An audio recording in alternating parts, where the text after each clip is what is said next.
everybody. Welcome to round one of the X-Wing World Championships. This is day 1B. My name is Dion Morales, and today I'm joined by, or I am joining, James the Raptor Ritter. Hey guys.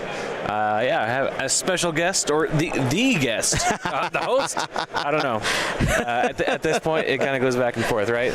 By Dion Morales here. I know you wanted it. I made sure that you guys got it, and we're here for day 1B or Heat 2. That's right. Of the final AMG supported, officially supported Worlds event. And so this is day 1B. Yesterday we had day 1A or Heat 1. So this is all going into tomorrow, Saturday, Heat, or not Heat, the graduated Swiss.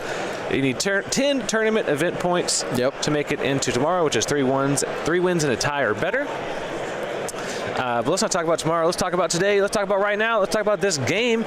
We have Blake Garcia flying First Order and Michael Mauschbaugh flying the Rebel Alliance. Yeah, I was like, just make sure what is that? What is that right there? Yeah. All right, let's go ahead and break down these lists. By the way, if you haven't done it yet, it is time to choose your champion. Go ahead. You have the instructions there at the bottom of the screen. So on our left side, we have Blake Garcia, First Order. We have 5 ships on the board. Quick draw on the TIE SF, flying Fanatical, Proud Tradition, Deuterium Power Cells, Special Forces, Gunner, and Fire Control System in order to pick up those target locks as we move through. Midnight in that TIE FO, Fanatical, Proud Tradition, Targeting Synchronizer. Midnight has that ability, target locks friends in order to avoid friends or enemies to avoid dice modifications. Then Kylo Ren in the TIE Whisper. We have Instinctive Aim for some force manipulation. Proud Tradition as well. We'll see if we have any flipping happening of that Proud Tradition. What's the other side of that card? Sad Tradition? False Traditions. There you go. No, it's like False Pride. False Pride. No, you guys are good. You're on their time. You're on their time. You're good to go. All right. We have Concussion Missiles, Advanced Optics for some offensive manipulation, and of course the Enhanced Jamming Suite, giving all those options. We'll see what we end up getting in this game. 13! All of the options. By the way, thank you for the sub there, Sorjor.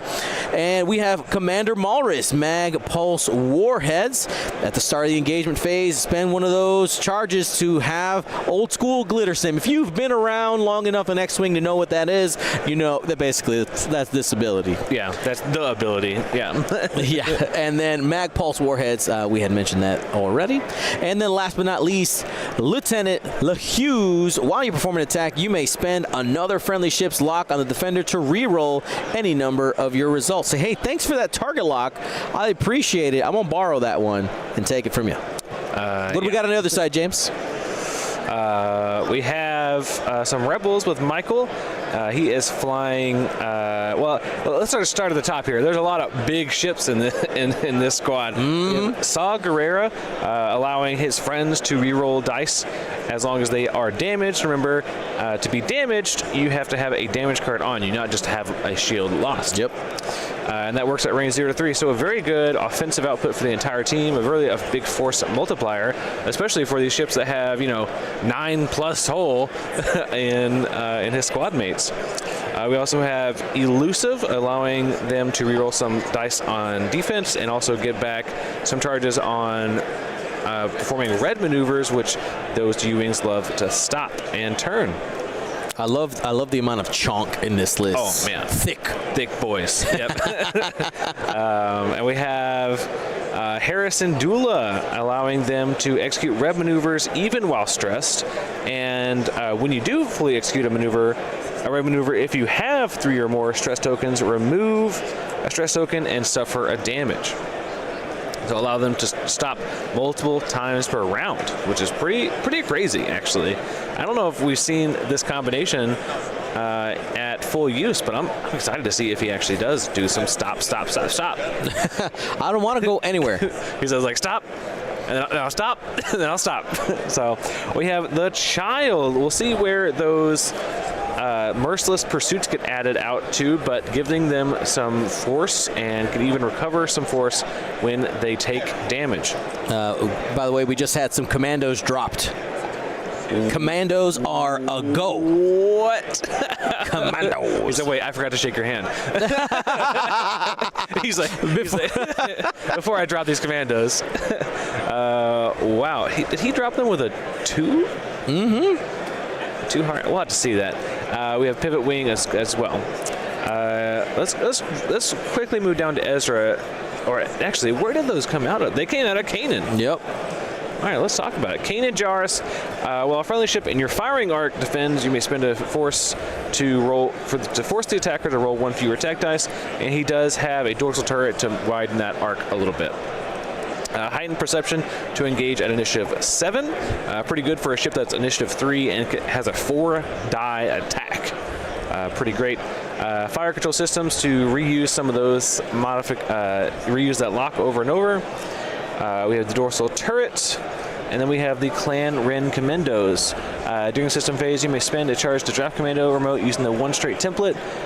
You can place the device using the front or rear guides. This card's charges cannot be recovered. I think he dropped them and then they moved. That's right. Okay. Drop in the move. Yes. Okay, I was like, I'm pretty sure you had to drop them to the 1 here. And so pop, lock, and drop it. You know, like you got to do all the steps. Yeah, you got to every single one of those. So we'll go over the Commandos card later in more detail, but for now, just know that they have 2 attacks per game, but can also deal out some strain if they overlap or you overlap them. Touch me. Check my hand. We have veteran turret gunner, so that he's getting even more attacks with that dorsal turret. Electronic baffle to make sure that his dial is as open as he needs it to be to make sure that he keeps that arc on his friends. And the ghost title, which I don't think is doing anything in this case, but if it isn't, the coolest title. The most effective. The Ezra Bridger in the Gauntlet, that other big ship out here. While you defend or perform an attack, if you're stressed, you may spend a force to change up to 2 of your focus results to evades or hits. So still only 1 force here for Ezra, but when he is doing those red maneuvers or even reinforces or coordinates, he can still have some pretty good offensive and defensive output with that 1 force if he's not spending it on heightened perception, which once again, initiative 3 from initiative 3 to initiative 7, still getting off some attacks. Yep. Pretty strong. Especially if you got range 1, you end up getting 4 dice at range 7, you can end up popping off some ships. Yeah. Pretty early. Yeah. Being able to initiative kill an initiative 6 ship. It's like, wait a second, that's what I do. So, not this time. We have Chopper to still do some actions while stressed because, man, it is hard to clear stress with this gauntlet dial. Chewbacca to repair face-up damage cards every other turn. Pretty good because the gauntlet really does not like a lot of crits that come in that bag. Contraband cybernetics, even more red maneuver shenanigans. Tactical Scrambler. This is a little bit of an interesting piece. We'll see if it actually procs. It doesn't happen too often, but with Kanan saying, okay, you can get 1 less die at him, or I get 1 die if you shoot me.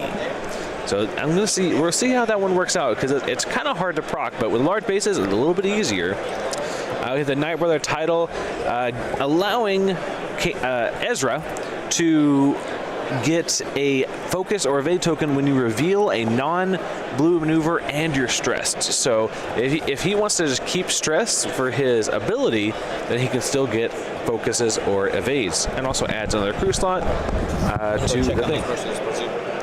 And also has the swivel wing configuration. And of course, lastly, Sabine Wren, Sabine's ability allowing them to boost or barrel roll before you activate. But I think the main point here is this is a 2-point ship, so great value in this squad. And there we do see the condition go out. I think we might have missed that step, but a lot of the times it doesn't matter a lot. It'll probably go on to midnight, maybe quick draw. We'll see where those go out. Okay, looks like actually Kylo at the top and then green, which is quick draw. Fair. So yeah, broken down the list. Let's take a look at the objective that we're playing today, chance engagement. We only have one objective token out there, right in the middle of the board. So at the at the end of the turn, starting on turn at number 2, you will, and it looks like we're going into planning for number 2 right now, so here pretty soon, at the end of every turn, as long as you have a ship at range 0 to 2 of the middle objective, you'll get a point. If you don't have any ships at range 0 to 2 and your opponent does, they'll get 2. So a big swing there, where if you're keeping pace or if you're or losing pace. So you definitely want to make sure that you're at least have one ship in the middle there. So normally that's going to be Sabine trying to at least make sure that she's skirting the edge a little bit there. But especially with that maneuverability. Oh, the maneuverability is so good on Sabine. She did lose all of her loadout, so no more option of, Predator, or I think most people did the Beskar plating, but no options now, but still one of the best, still really good, if not the best. The best objective monkey, as some people say. Such a good one, because being able to hard or barrel roll hard one candy cane. As some people like to say, it's can really keep you really close to an objective, and being able to get essentially like a free action every turn, as long as it's a reposition or a pre-position, is pretty incredible to stay close to the fight or away from the fight. All right. Let's take a look here. It looks like we're about done with planning, moving into the next engagement. But Dion. Yes. What do you think the chat has chosen for their champion here? Let's find out. All right, so it looks like we're leaning towards the Rebel Alliance. I definitely think their list looks cooler. Like they win the eyeball test, right? It's like definitely. We got big ships. They're painted beautifully. Fun upgrades. Yeah, all the upgrades over here. But anytime, like FO is known for efficiency, right? That's like the big draw there. They have lots of ways to modify their dice, and then you have Kylo Ren being what Kylo Ren is. Lots of evading, lots of maneuverability there, lots of options. So like my heart leans towards First Order if I was playing Choose Your Champion, but we'll have to see. The people have spoken though, and Rebel Alliance is the champion. And I wanted to I'll get this out early. We talked about how this is the last official Worlds when it comes to being supported by AMG. But the way I look at it, it's the closing of one chapter and the opening of the next, because there's plenty more to come, right? Because at this point, after today, the game's always been the people, and the game will continue to be the people. Bam. People. Put it on a T-shirt. Yeah, put that on the declaration. That's right. So yeah, I mean we'll talk about it a lot more later, but there are plans to continue support as far as organized play, especially at Adepticon. The Adepticon team is very much in support of continuing X-Wing. They know and they're ready, right? As a game. They know and they're ready. I'll just say it. I'll come out and say it. Yeah. I'm not afraid. X-Wing has the most players of any of the Atomic Mass Games events here. Bam. Again. So, again. That was last year too. Yeah, again. Not just like, oh, we did it once. No, we did it again. Yeah. And we were so nice, we even let Armada play in the same building as us this time. But I mean, talking about the building here, the Baird Center, or as Will would say, the Bird Center, with his unique way of saying it. The Baird Center here is so much bigger, so much more spacious than the previous location that we were at. I think it's the Renaissance. Yeah, Renaissance Schaumburg. I'm not mistaken. It is a farther drive, though. Well, for you. So I mean, yeah, of course. That's a lot of me. Yeah, you're right. But yeah, it is. It's also like not in a nicer area, but it's a much more local area to a lot of other things. So This like is true. Like last night, we were able to just like walk to another restaurant and eat. So the other place is kind of a food desert. you have to have a car. It's kind of in the middle of nowhere. Yeah. I will say there are some downsides to that. Is that some of the parking may be a little bit more on the expensive end. Yep. But and it may be harder to find parking. But I will say the event center, especially if you're just looking at it from an X-wing perspective gameplay, oh my goodness, is there so much room? All the space. There's more than 2 inches between mats. So that's a start. That's a win. Okay. Historically. Also, but even between the aisles, you're not. A lot of the times, what happens is you'll end up, if you're in between one of the aisles, you'll back up a little bit to try to give yourself a little space, try to stretch out a little bit, and you'll just run into the guy. You're just sitting in somebody's lap all of a sudden. As we were saying earlier, butt to butt. As soon as you reach out, it's just sorry. So there's so much room here. There's like 6 feet at least between each table. There's at least a foot between each mat, so there's just so much space, and there's even more room to grow. Yep. I don't know if you know, Dion, but this is, if you can see the wall at the very, very, very end over there, there's a whole, almost another third of this hall that Adepticon has more room to expand here at the Baird Center. So yeah, it's pretty crazy. I remember. I fully expect there to be more for Adepticon and for X-Wing in the future as well. I have this video on my phone. I never posted it because I didn't have time to edit it. But when they announced the move to the Baird Center, like the week after, my daughter had a dance competition here in this building. They were using a different part of the building, but I went for a walk and I got to see this, and I went and was like, oh my God, this is massive. It's just so huge. Yeah, it almost feels unreal because we're also on the 3rd floor. Yeah. And there's 60-foot ceilings here. Yep. So we have these huge banners down. Because there's 2 more floors of stuff happening underneath us. Yeah. So and then I just can't believe the amount of room, and also the amount of support that the Adepticon team, the Baird Center team, the AMG team has given us, and made sure that we have internet, we have space, and everything that we need. But let's go ahead and start us off here. We have 2 hits here, and we'll spin to focus. There you go, Commander Malorus. That's Malorus right there. Range 3, so we're going to get an extra defense dice and use the Force for defense. All right, so no damage there. Okay. Did he change 2 or 1? I'm sorry, what? He just changed 1 focus? He just changed 1. Yeah. I thought he might have used his ability there. No, he had he had the full set. I think that might be our only attack of the round, because I think it was just Malorus within range, and either did not want to or didn't have the lock. I mean, I will say that there's a lot of shadows on the board from these massive ships, so we'll try to make sure that we keep an eye on if there's any tokens underneath those ships. So there you go. See, we had one that just got put down. Yeah, like a big focus underneath the board. So they were keep both an eye on that. Yep, both in range 2 of the center objective, so both can end up getting a point there. And there they are. I love the player cam. This is our Shatterpoint cam. We just see our lovely Shatterpoint people over there.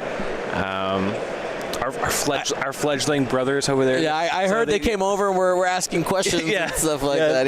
Yeah, he was like, I know it's your guys' first time over here, and I was like, what are you talking about? I was like, this is like our like 10th or whatever. It's been a while. And he was like, I'm just joking. You guys are legends. And I was like, oh, okay. I was like, as I look over and see like his little tiny cameras, he's like, your setup is so quick, because like they came in really early on Wednesday, like in the morning, to start setup, and we got here at like 4 or 5 p.m. or something, and we were done within like done within an hour. Yeah. And they were still doing like tweaking and setting up. Yeah. And they were like, "Wait, you guys are done?" I was like, "Yeah, we got this down. We got color coded. You can see it. You can see on our cameras here, little Blue pink, to pink, blue. yeah, Green blue to green. Yeah, no, it's even worse than that. It's this cord goes into this hole. So It's the Miss Rachel version. yeah, yeah, like everything's labeled, everything's written on. So yeah, we're dumb. We need. I remember when I did that. Dio knew that, like, hey, we're not smart. Like, also we get tired and like, oh my god. Well, so it started. So the reason why I color coded it that much, it actually started with putting things away. Because obviously, I love when people are like, "Hey, can I help put things away?" But when it wasn't, when only like I knew where everything went, it was like, oh, I love that you helped me, but everything's in the wrong place, and I have to redo it all. And then it's also for like packing up, but also packing the crates that we have. Yep. Because everything has a spot, and there's a spot for everything. Yep. Very specifically because we have maxed out the allowed baggage. Yep. We are right there. Actually, we were actually over on this one. Will had to put some of this, had to change some stuff. Oh, around. yeah? We've slowly added like, oh, this would be really nice if we had this in this box. Kind of thing. Okay. There you go. We've been tweaking it a little bit. But we broke the system. Oh no. So, but everything has its own special spot, and also there's especially for like the cameras and all of our like hookups. Yeah. There's like a lot. There's multiple different areas that you could plug this thing in. Yeah. It's like we need to know. Okay, don't tweak around with it. Just plug it into this slot, this cord. So it likes to be here. it likes to be here. Yeah. A lot of it is Yeah. like, it likes to be here. It's like you could used the put it wrong here. port. You could put it here, but it likes to be in this one. So. It probably has something to do with like voltage delivery to different ports and tolerances there. Yeah, absolutely. But I'm sure we're very specific. Oh, there we see that last Mando. Oh, we did. You know what we didn't do? We didn't talk about the Mandalorian. Which ones are they? What are they called? Clan Ren Commandos. Commandos. Let's go ahead and break that down a little bit further because I want to make sure that we talk about it. Need the drop seat. Yeah, I do need drop seat, don't I? I'm surprised I remembered that. Oh, he put it on Kanan anyway, but I just pulled it up here. So let's take a look. Clan Ren Commandos. All right, during the system phase, you may spend a charge to drop a commando team remote using the one straight template. You can place that device using the front or rear guides. I'm actually going to pull up I need to actually put it on a ship. So I need to go down to VCX, Kanan, crew, commando. There it is. Then, so you have the two charges. You can place drop it like a bomb, and it goes out the back. So the stats for the Clan Ren Commandos is they are initiative 2. So they are the lowest initiative here on this board. So that means that the turn that they get placed, they immediately move. Yeah. Essentially, like they could drop in the system, but like during the activation, they're the first thing that gets moved here.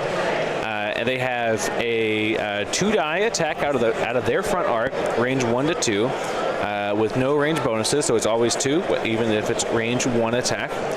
They have 2 agility and 2 hull. So pretty weak, but I mean they're little guys out there flying, and they also have 2 charges, which they can use to attack a ship as long as no one is overlapping them. They can also change a focus to a hit during that attack. So no other modifications besides that. But during the activation phase, they can relocate forward using a 1 turn or 2 straight template.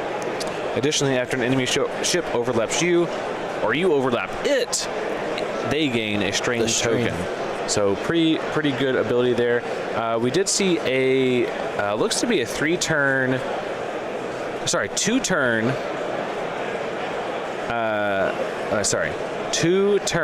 Got a focus from the title.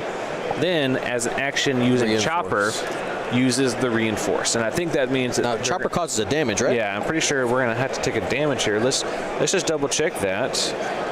Pull up Chopper here. suffer a damage unless you expose my damage card. So yeah, cool. That's going to be a damage there for Ezra. I'm sure there's some fun math in that. It's like, when is it worth taking the 1 damage versus the reinforce? Well, here you get a focus and a reinforce, and another 2 focus because of your force, because you are stressed. Yep. And we do have right behind them, Kane and Jarrus with another, it looks like, slap down the focus. Yep. For another 4-die attack, and also can spend one of their 2 force multiple times to reduce the attack dice coming in to either of his friends here, because it looks like he has that turret arc to the right, so can cover Saw as well. Love it. So we still have all the SF ships to move, and they're going to be moving into the mall. We'll see if they survive, or if they can do, because that squadron of ships can also do an extreme amount of damage. So, you know.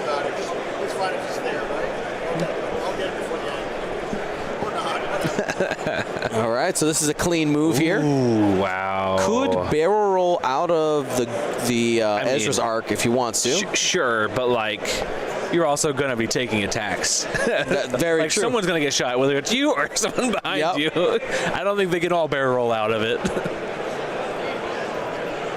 All right. So that looks to be Lehuse moving up and focusing. Remember, they can spend friendly locks. So a lot of the times what will happen is someone else will lock the ship, use fire control, someone like Quick Draw, and then later if Quick Draw didn't need to use the lock because they had the fire control system, Lehuse can use it to reroll his dice.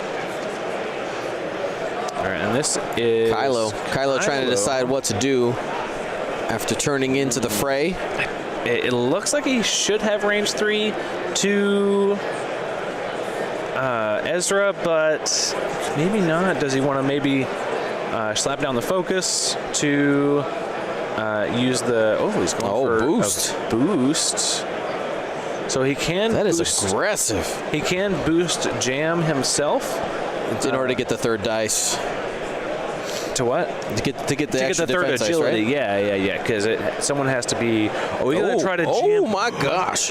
No, because he's in the bullseye. Oh my goodness! The boost jammed off the reinforce. Jam! Wow, that's huge. I'm about to get hugged by Marcel Manzano. I think I said hi to you. Yeah. Oh my God. The 3rd time he said. All right, we see Midnight come in and take that lock. Midnight can spend, as long as he has a lock, he also has a targeting synchronizer to give friendlies around him to say, hey, you can ignore the lock restriction on your secondary weapons. All right. So, the question is, I mean, there's a good... Either way, huge jam. Yeah, because that's going to that's going to essentially save you 4 damage over the course of this attack round. 5 damage.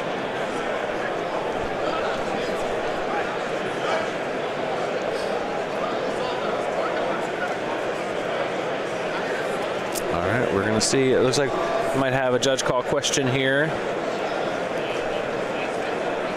Just asking about maybe some. All right, so there's a Malrus trigger. Rules. That's the stress is for.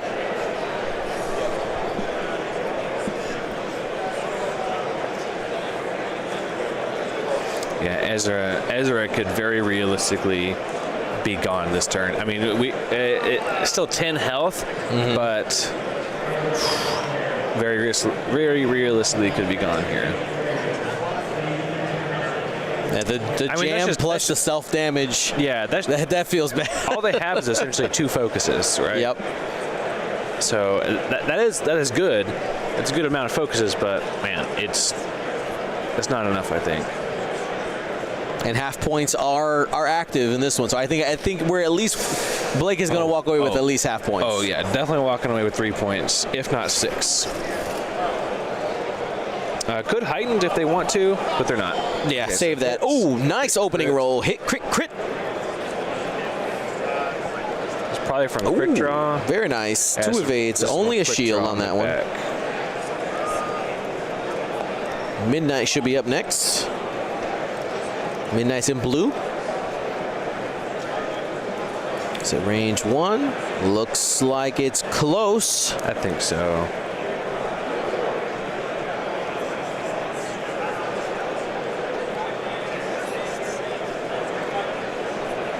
Hit crit. No modifiers. Only has Fanatical and Proud. Could spin the lock technically, but I think they're going to be happy with the hit crit. Hold on to that. All right, spin to force to block a crit. Block the crit. Yeah, for sure. Oh, he takes it. It's going to be a wounded pilot. I mean, that could have been worse. I like stress. I'm here for stress.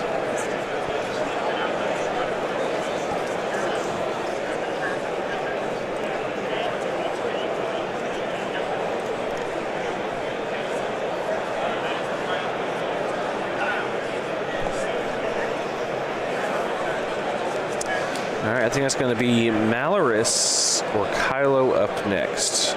Looks like we might see a charge go down for... Oh yeah, because Malorus is locked. He couldn't even modify the dice anyway. That's why he didn't spend anything. of course, yeah. Yep. No. Midnight only works on their attack. Sorry, that's what I meant. Yeah, I said the wrong name. Yeah. Midnight, yes. That was Midnight's attack, right? Yeah. Okay, yeah. All these M names. Midnight, Malorus, Morales. My own name. My own name. I didn't think you'd have to remember your own name, but... Ooh, only 1 crit here, and I don't think there's any rerolls, because I think this is Lehuse. Oh, could spin a lock. Yep. So just deciding which one they want to spin. Is he using the barrage rockets? Yes, I did see a barrage go down. Oh, hit crit. There we go. So that's 3. Hit crit. Ooh, no squiggles there. I mean, spend the force. Yeah, so it takes 2 crits. This will be hull breach into Council fire.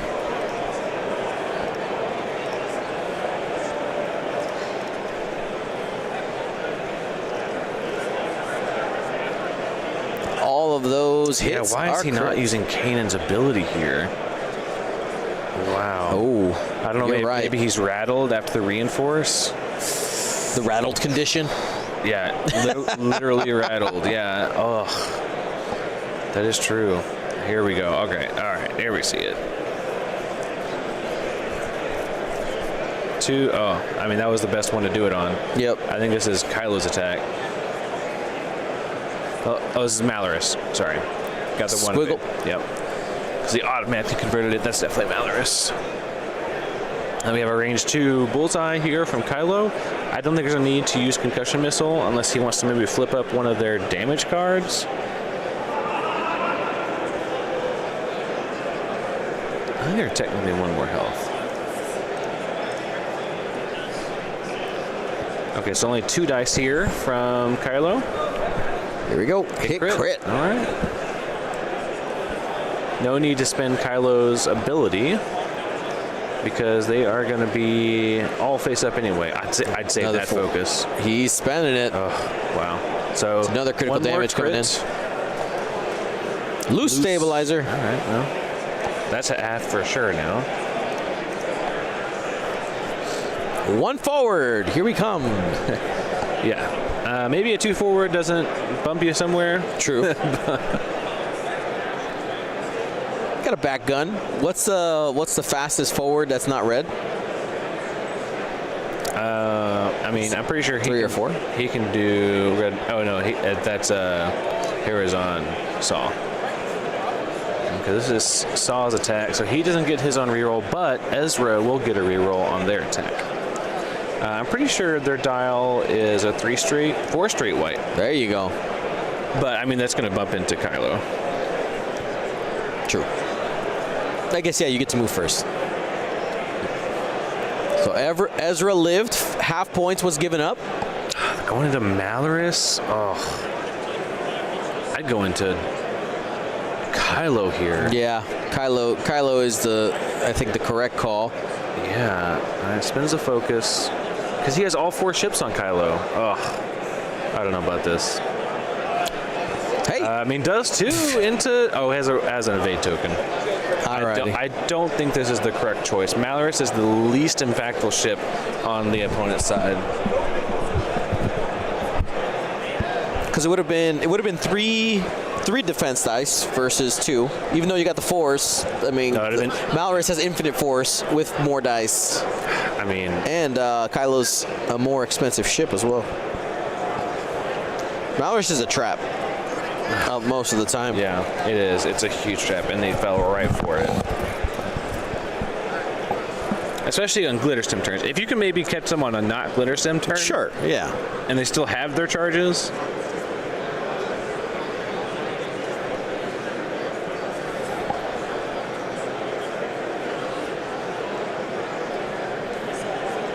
I think this is Sabine. Could it be fear of the warheads, maybe? Maybe. I mean, but he has Kylo. He's going to get jammed. One reroll for Saul, if he remembers it. There it is. Love it. Love it. Nice. Full string coming in. He needs all paint here. Nope. He takes 2 and dies. Well, I mean, he did get a ship off the board, but at what cost? Do you think the purpose for going into Malorus was the fact that the range 1 shot was there? It's kind of like, oh, I get a big punch at the end. And the temptation to do it. Another console fire here. So another damage onto Ezra. It's face up.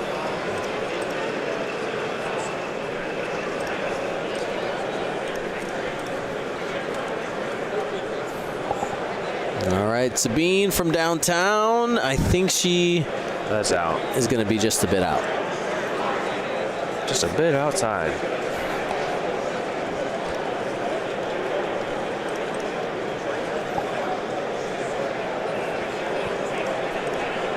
There's Malorus leaving the table. Final score at the end of that round is 5-5. Yeah. Both got a point for being in the center. Wanted to take a second. Oh, that was a commando shot. That 2-die attack was a commando shot. Oh, the commandos. Blop, blop. Wanted to take a second to do a shout out for the chat. I know I haven't been around, but I have been busy.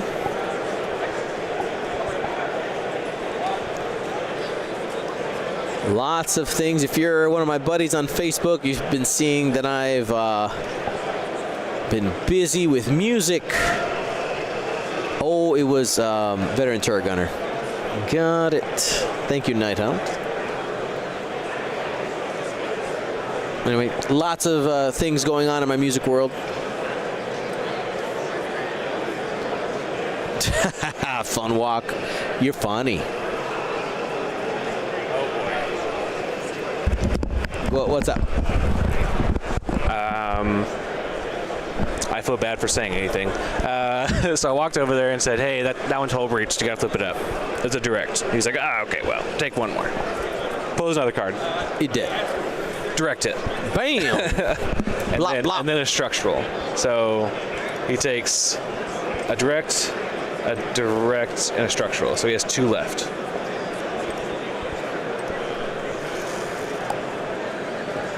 Epionic. Dion out there being worldly. So structural damage. Yeah, that seems right. Curse of the commentator, James. No, I feel bad for that one. I was like, you gotta flip that one up. And he's like, oh, okay, whatever. Like, what's the worst it could be? Oh, 2 directs. Okay. Yeah, direct hit into direct hit. Yep. I'll do that. He's like, oh, hull breach is bad. Yeah. Well, you did say you wanted to be damaged. How damaged did you want to be? So did not get one rounded, I will say. And if he had not been jammed, he would have been 5 cards healthier. Yeah. Right? Yep. Oof. Wow. Jam coming in clutch. Yeah, I mean, he For did, the FO. he did get one of the jammers off the board with Malaris, but Kylo just does it so good. I mean, when your console's on fire, it's on fire. Yeah.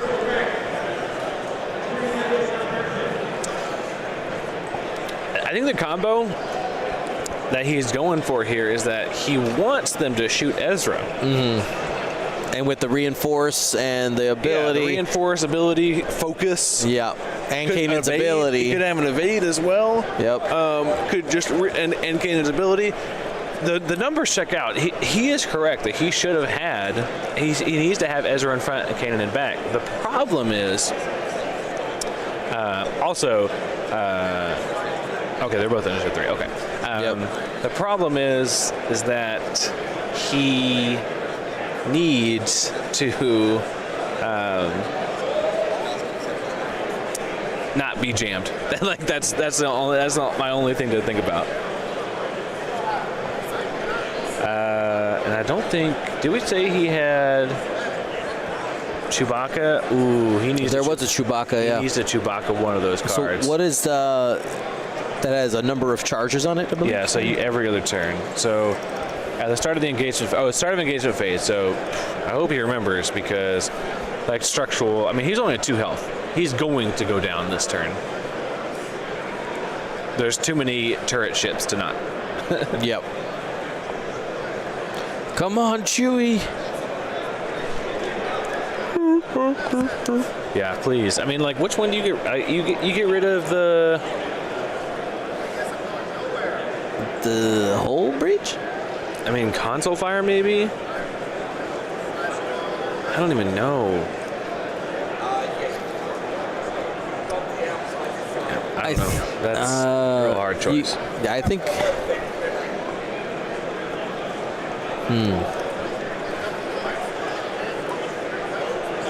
I think I would get rid of a whole breach over console fire. Console fire triggers at the start of engagement.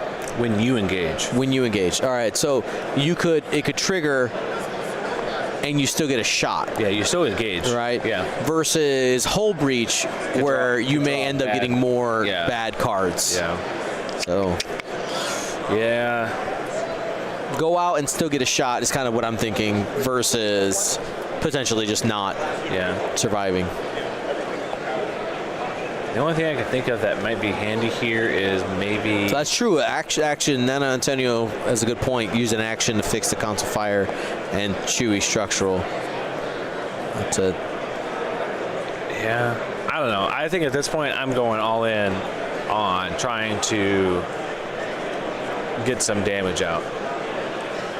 Whatever that means. Yeah.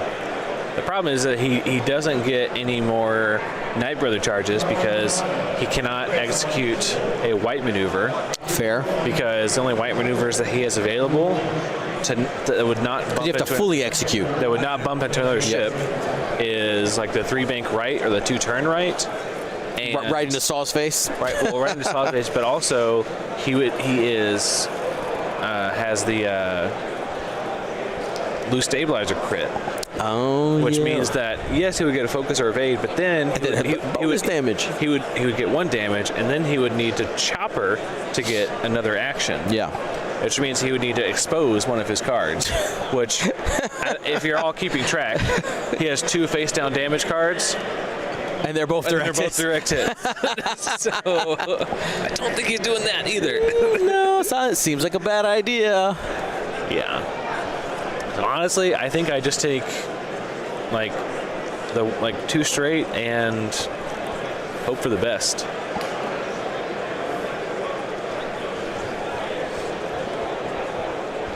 Get out of the way. Make sure you're not in the way of Kanan or Saw. Mm-hmm. Is my thing. Yeah, double stressed.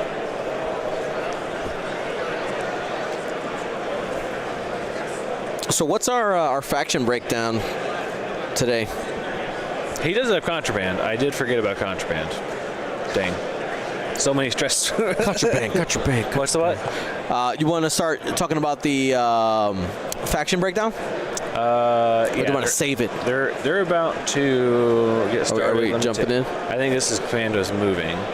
We can take a look at our faction breakdown for today. I closed it because I'm a silly goose. Honk, honk.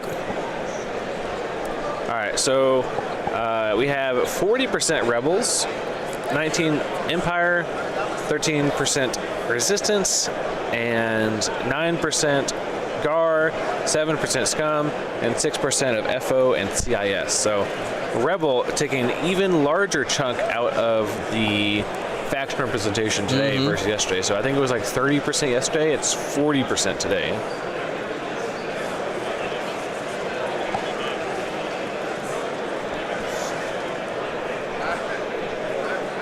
Okay, all right. Just walking around with a flashlight on. Yeah, I do that all the time. it's not bright enough in here with these ridiculous lights. Oh, we both had a headache yesterday. Oof. Maybe these fancy drink carts can I help. know, just walking by with Copious amounts of. hundreds of dollars worth of. I mean, at this Brown point, liquor might be thousands, honestly. Yeah. And a cart of chips and M&Ms. Well, what they're charging is $1,000. It's probably That- worth fair.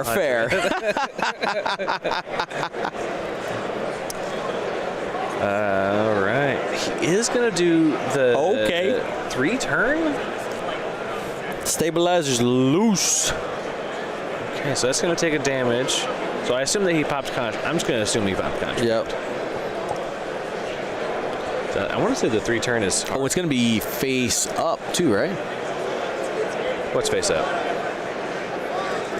Yeah, he has to take a damage. The damage is going to be face up because he got Hope Bridge. Yeah, he has to take a damage here.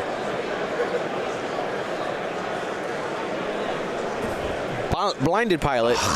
Oh my gosh. Yeah, I mean, I guess that's better than no or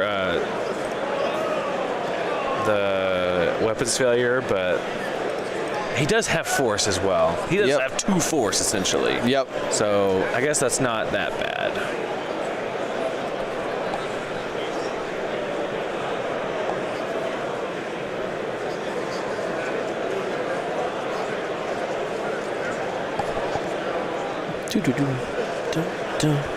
Better than direct hit. Facts. Straight facts. I mean, he already pulled 2 of them out of the disc. Doesn't get much worse than that. Heighten. Oh, yeah, he's probably going to heighten. Did he not do an action with contraband? Let me make sure that if he did spin the charge, it needs to at least say, I do not take an action. Yep.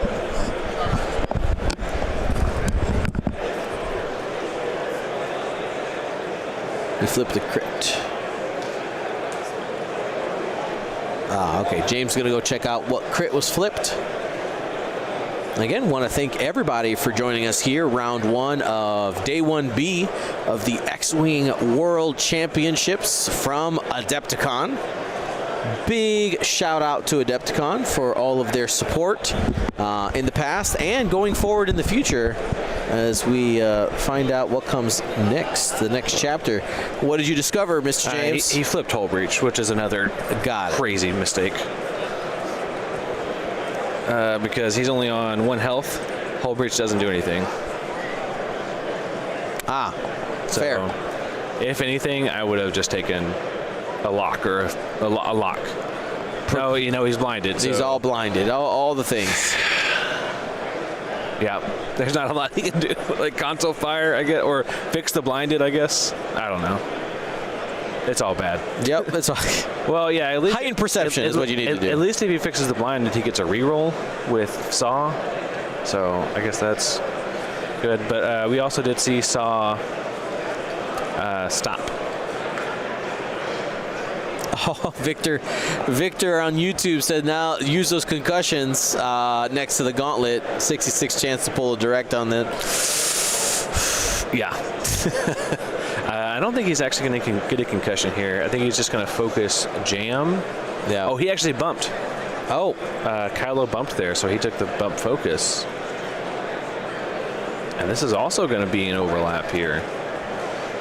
all kinds of hugging. Come to the circle. Yeah, hug it out. That's an overlap for. I want to say this one is Midnight. Yep. So no lock for Midnight. I believe their lock is, well, technically their lock is still on Ezra, for what it's worth. Okay. Kylo keeping that arc real wide. A great late game piece. Yep. Because you start getting down to the point where you're on only a few health left for your ships, and you're like, do I even want to attack a quick draw at this point? Yep. So he just gets free reign to like lock. Yep. You know? Significant amount of points. 5 points.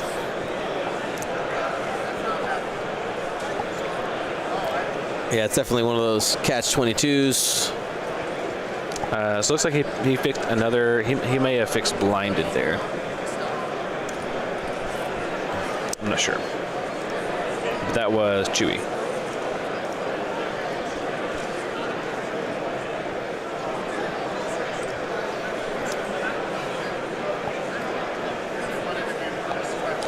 All right, so no range 1 shots for Kanan. So the only modified attack that he's going to get is shooting at quick draw. There's the. I think Ezra just triggered heightened perception. We just saw the flip.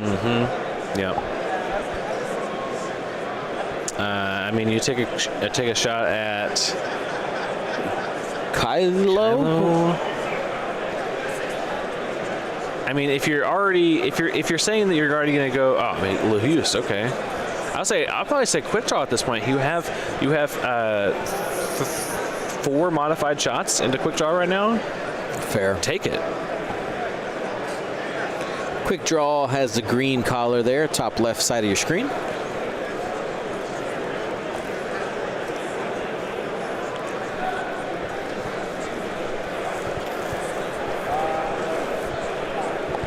All right, looks like we're going into Kylo. Range 0 attack. Range 1. I think he bumped into. Oh, bumped into Chopper? Ezra. Oh, doesn't matter. Okay. Miss. All right. I thought Kylo bumped into. Now that I look at it, it may be he bumped into Ezra. Huh. It's a little messy down there. All right, this will be quick draw into Ezra. Reducing the amount of dice here. So only 1 hit. That's all it takes. Very, very realistically could live here on this attack. And the fates say, not today. Nope. Yeah, that'll be it for Ezra, unfortunately.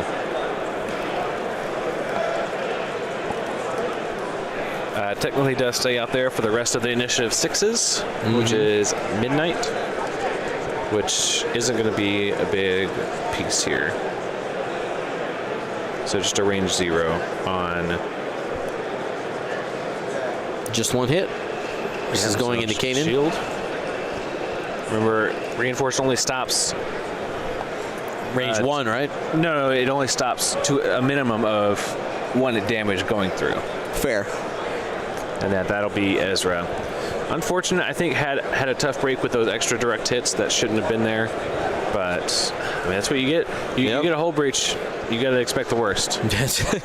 All direct hits. Every hit's a direct hit.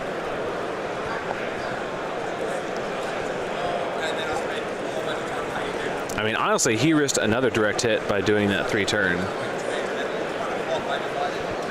All right, here we go. Some first order. This is probably Kylo or Lahus. I'm not sure. So just 1 hit either way. Yep. I think that was into Chopper. Or sorry, into not into Chopper. Yeah, into Kanan. You're getting I keep almost saying it too. I know. You know what's sad is we're not even considering that it may be the actual pilot, Hera. Hera, I know. I know. I know. All right. So Maybe one day. this is LaHuse going into... I'm not sure who he has here. What?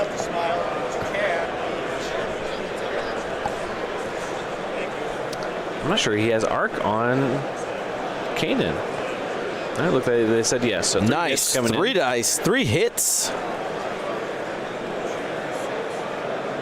One squiggle. Gonna be taking 2. Takes 1, I think.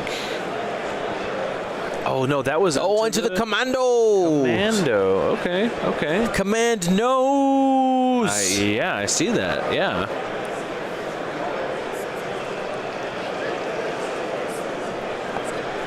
So range looks to be range 2 for Saw here. And Saw does still have the force from Child. So hit crit focus. Or hit crit, excuse me. He doesn't have any green, so Kylo gets an extra green die. So double baits. squiggles. It's fine. And this will be initiative 3s now. So this will be Sabine taking a range 2. Looks to be obstructed maybe as well. Yes, obstruction coming in. Sabine. Blank hit. focus. Converts for 1. Takes all the dice. And only needed 1. Okay, all right. That's right, just needed 1. Okay. This was calculated. Calculated. So this will be a big shot here. 5 dice. I think this is range 1, not range 0. Either way, not a lot of mods here. And only a hit crit, I think. Wow. And he's going to be taking a crit. Yep.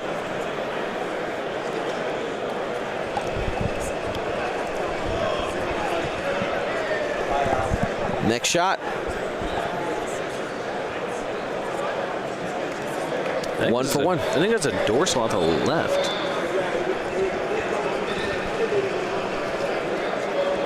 Oh, no, that This was... is front.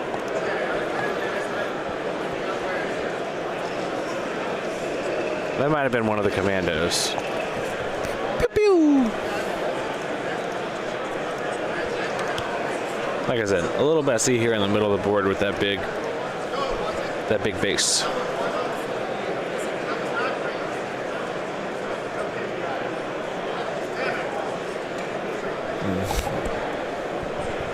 All right, we're going to be back to dials now.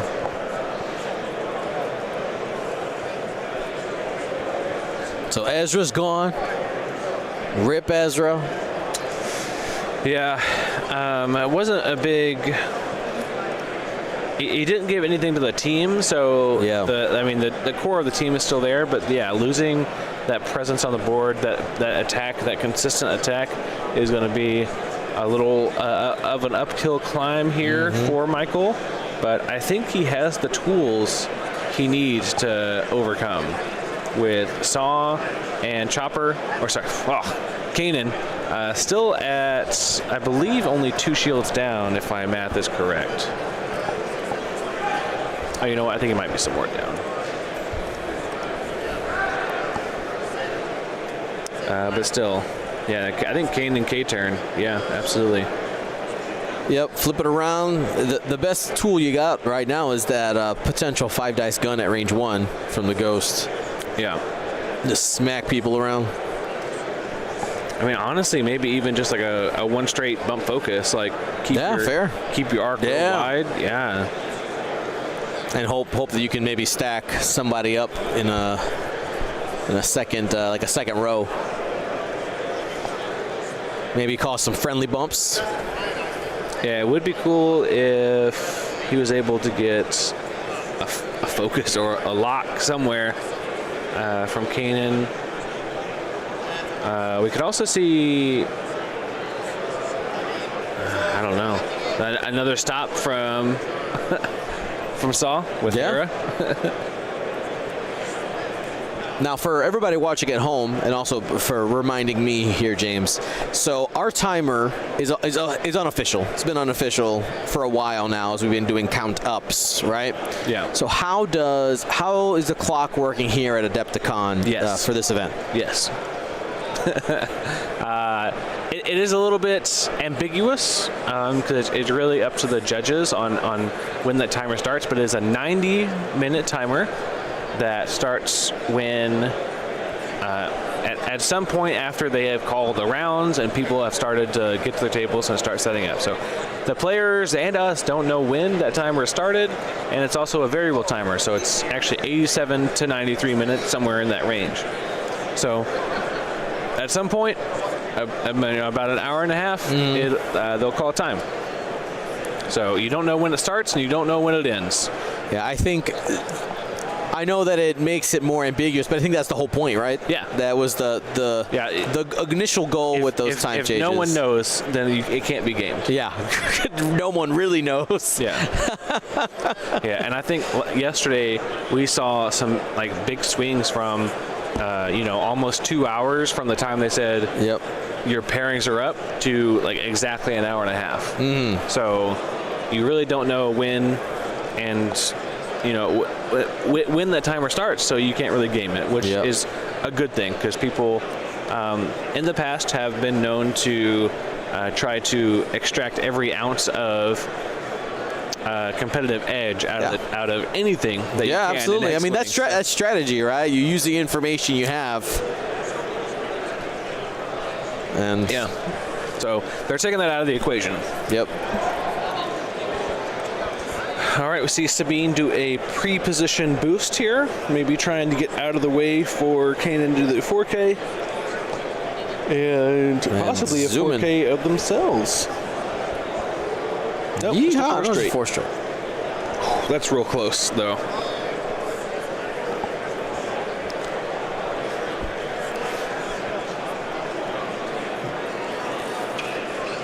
All right. It looks like that is the trying 4K. to get into Luke Hughes' way. Yeah, no, just mark Kylo. He's don't. He's like, all right, I'll mark Kylo. And bump every possible thing on the way out. I think this has to be the 4K. Okay. Yep. Guns on target. Find somebody to shoot. Yeah, so that is going to be a stress. So no action. No action. Yeah. Like I said, would have loved to have the ability to get any kind of action there, but I totally understand the 4K choice here, keeping that arc on target. And it looks like that turret is actually to the front. I would have thought that they would have liked to keep it to the side to keep their Kanan ability on as many friendlies as possible, but the ability to double tap with the throwing 8 dice potentially at something is not insurmountable. So. All right, we are going to see a friendly overlap here for LeHuse. So this will roll for damage. Yeah, roll for hit or crit, deals a hit damage. That's a damage. Bam. All right. LeHuse starts the damage train on himself. I've lost a shield. I threw it away myself. Oh no. All right, we're going to say a 1 hard from Kylo. Not going to move very far because they're going to go right into the front of Saw, and I think he's going to maintain his stress. I don't think he did I think he did a bump focus last turn, so he should still be stressed.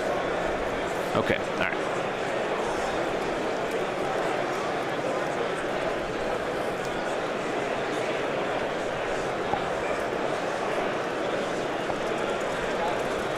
Kylo's going to need some Kanan double taps. Yeah, I mean, mostly unmodified.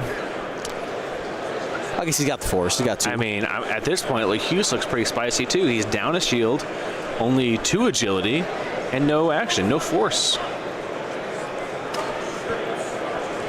unless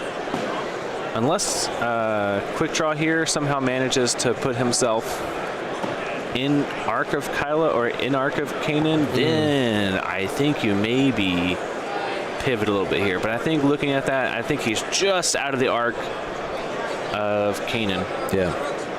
Which is probably a good thing. I don't want to have to make that decision of like, do I shoot Quick Draw or not? I would just be like, I can't, and I won't. And I have been removed from the decision-making tree. Yes, less decisions to have to make is great for me. Oh, another friendly bump. Oh my gosh, stacking them up. All right, I mean, this is... Michael's not mad. He's like, yeah, you want to roll another hit? No. All right, yeah. I mean, 50-50, in my opinion, this is LaHuse here. You have all shots on LaHuse. You have a range 1 from Sabine. You have a range 2 double tap from Kanan, and you have a range 2 from Saw. Like, this is definitely... That's definitely what it's got to be. All right, looks like Quick Draw has chosen their target as Saw. I mean, he has all his shots on Saw this turn, so. Here we go. For 2, I don't think Quick Draw's getting shot too mad, so yeah. Yeah, I would spend it. Hit crit coming in. From the draw into Saw. Oh. Spend a force, get it back. Yep. So it takes 1 shield. And it returns. Child gets the force back after he suffered 1 or more damage. Child, please. All right, that's going to be the Merciless Pursuit lock going down on Saw Gerrera. And this will be Midnight, range 1 for 3 hits. Okay, full string. Chill, Midnight.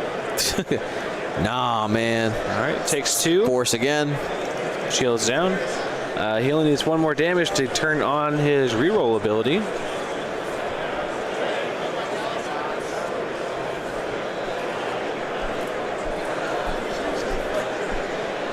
This will be LaHuse or Kylo. Either way. Is Kylo's arc forward? Yeah. Yeah. Yeah. That's a good question, though. All right, 2. Wow, I mean, if you're just rolling natural dice here. Natties, baby. Hey, force. He got it, too. And block it. So no force No now. force, though. He did not suffer any damage. So this will be LaHuse's shot, range 2. LaHuse can spend either of those locks for his ability to reroll. Just spend it as if it was his own. Did not have the bullseye lined up there for Kylo. All right, next shot coming in from the FOs. 1 crit.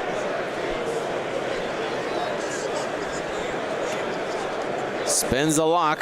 That's Quick Draw's lock. There it is. It's using that targeting synchronizer, right? Hit crit.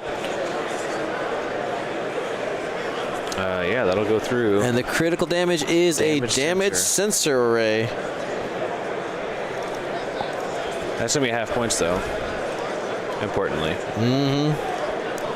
Didn't use elusive there at all. Now, Saw's ability is active now. Yep. That's an offensive ability? Yep, reroll 1 die on attack. On primary, specifically. And that's friendly ships? Friendly 0 to 3.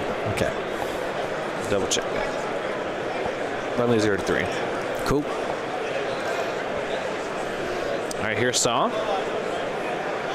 Reroll 1 and spin the focus. Nope. Just 1 spend for 2. Takes all right. 2.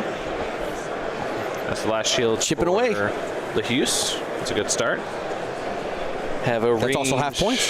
It is half points. Range 2 from. It looks to be range 2 at least, but we'll definitely check. Oh, well, yeah. Do Sabine first. You're absolutely right. You know what you're doing, Michael. He's got it. He's got it. Yeah. Do the shot you only have 1 choice on. And for 3. Ooh, solid. Oh, could clear him out here with a blank out. Yeah. Oh, you all right. lucky. All right, because forcing that 4 die attack to go into him versus maybe Kylo or Midnight is huge. And is it range 1? It looked like it was just short. Oh, yeah. It's still 4 dice, though. Very true. Here we go. Only one. I think he spent the Force for his ability earlier. He's alive. Blank. So then a 2 die attack from the dorsal. Oh. Try again.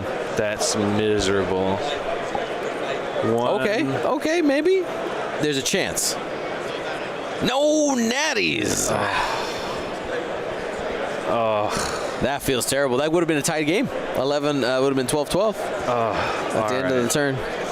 Potentially, we have a commando taking a shot. Yeah, that would be at midnight. I mean, or Kylo. Where's the other commando? Is it underneath one of these ships here? Or did it get taken? Oh no, it got attacked earlier. Oh yeah, but it has 2 hull. It got cleared off the board. I'm pretty sure. Oh, so 2 hits. Oh, 2 hits. Okay. We 4 dice. And takes 1. Midnight shield down.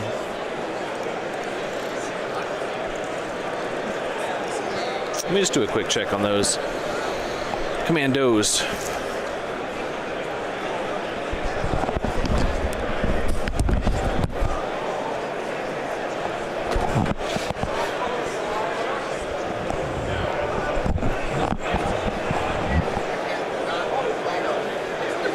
All right, everybody.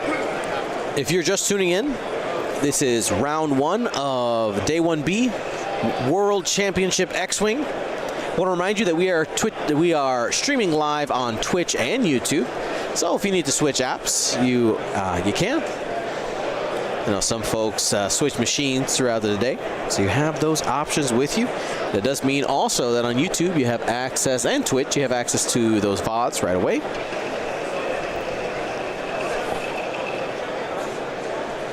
Thank you for helping me slide right back in to this groove of being a commentator on the table and not being weird about it. You guys are awesome. I'll be honest, I was a little nervous. All right, and then Kanan also took a damage for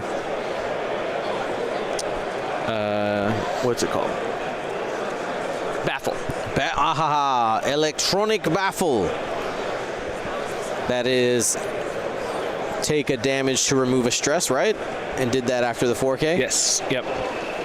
And then, yeah, I think all our other numbers were correct.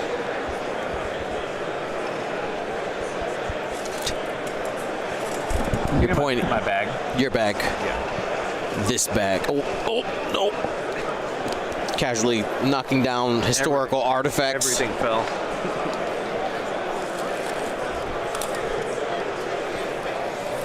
Let's have a muffin. Oh, a muffin. Very nice. Muffin time. I am realizing I didn't have enough breakfast. I'm starting to get a little hungry. Oh, you want a cookie? That sounds a little sarcastic, but yes. The big chocolatey chunk cookie. Sure. Or do you want a muffin? I prefer the cookie, I think. Cinnamon muffin. I'll take the cook. I'll take the cook. Little cookie. Nice. Muffin. You gotta stay hydrated, and you gotta stay.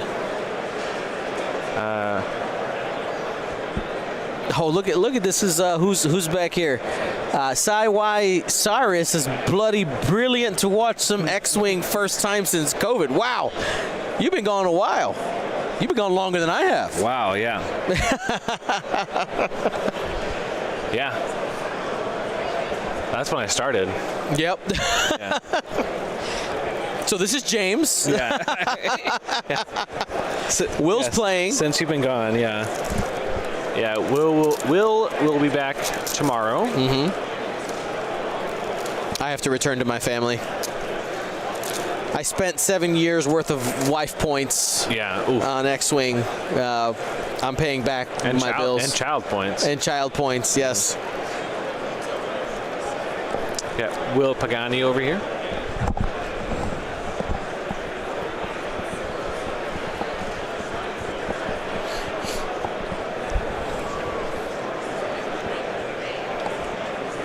Oh, taking the sit down. Oh, love it. It's serious.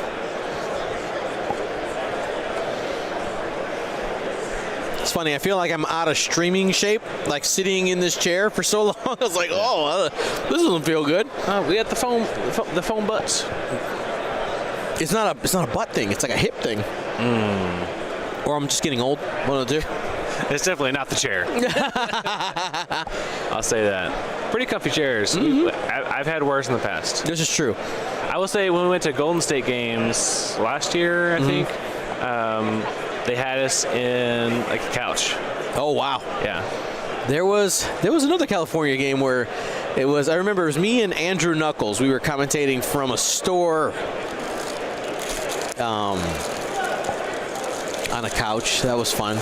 Yeah. I think the worst chairs we've ever had streaming, I think, are the Gen Con chairs. They look like they have like amazing padding. Yeah. But it's fake. You sit and it just disappears so quickly, and your legs hurt really bad. I think the best seats I've ever had streaming, though, was when the System Open Series was happening. It was in Seattle, and we were at a tech school. There's a tournament at a school, like a college. And they had really nice computer chairs. So that's what we use streaming. Yeah. That was the first time I met Isofane in person, I believe, as well. My office chair recently broke. And I was distraught. I literally, instead of like going to like buy, I literally did research for days. I was like, I gotta find a new chair. And I was like, all these chairs suck. Yeah. Because I have it's what's called a knee tilt chair. So essentially, What's that? instead of the pivot point being in the middle of the chair, like a normal office chair, it's forward. Oh. So it's only like a couple inches forward. Yeah. What that does, though, is it gives you so much more momentum for leaning back and relaxing. Because normally when you lean back in a chair, you have to use like your legs to push back. Yeah. And with this type of where the pivot point is, you can just like lean your body back, like lean your back a little bit, and it just leans right back. Nice. And it's so comfortable. Chair ergonomics. Yeah. So I was like, I don't know what I got to do to find this chair again. So I literally called the company. I was like, hey, like my chair broke. Is there anything you can do for me? Like, do you have the receipt? It's like, no, it's like 4 years ago. Who keeps a chair receipt for 4 years? And it's like, well, we'll send you some stuff. And they sent me some stuff for free. And Did the free stuff include a chair? no, they sent me the repair piece. Oh, the repair piece. Okay. What broke was like that mechanism underneath the chair that did all that. Yeah. That broke. So, yeah, that's my chair. Handy story. James had to get in there. Oh, I got in there with a hammer because the piston got stuck inside the old one. So I had to hammer it out. We're talking about chairs, Chaircast. Yeah. Listen, if you don't have a good chair, that's a bad day. I mean, I sit down all day. I sit down when I'm at work. I sit down when I'm gaming. So yeah, I need a good chair. Chair Squadron podcast. It needs to be comfy. You got a problem with that? Yeah. Who's talking smack? I remember pandemic times is when I invested in a nice chair for myself. And it's still going strong. My favorite thing about my chair is that it has a mesh bottom and back, so I don't get all sweaty. Yep. That's my favorite You're thing. a sweaty guy. I'm a sweaty. That I do remember. You're like, it's warmer than the 69 degrees in here. I'm going to be sweating. Yep. Absolutely. After a mattress, I'll say a pillow asterisk with the mattress. Because as good as a good mattress is, I actually just bought a brand, or I'm in the middle of a move right now. Nice. I didn't think it was stressful enough to do a work trip last week, this trip this week, a new job in the middle of all that, and also moving. So I added moving onto that. So we went and bought a new Tempur-Pedic. Yeah. So Nice. but yeah, just as important as a good mattress is a good pillow. All right, here we go. Oh, we're watching X-Wing. Yeah. We're waiting for them. Yeah. We'll get more into ergonomics in the next the next planning phase. Yeah, the next episode of Chaircast. Go Squadron Chaircast.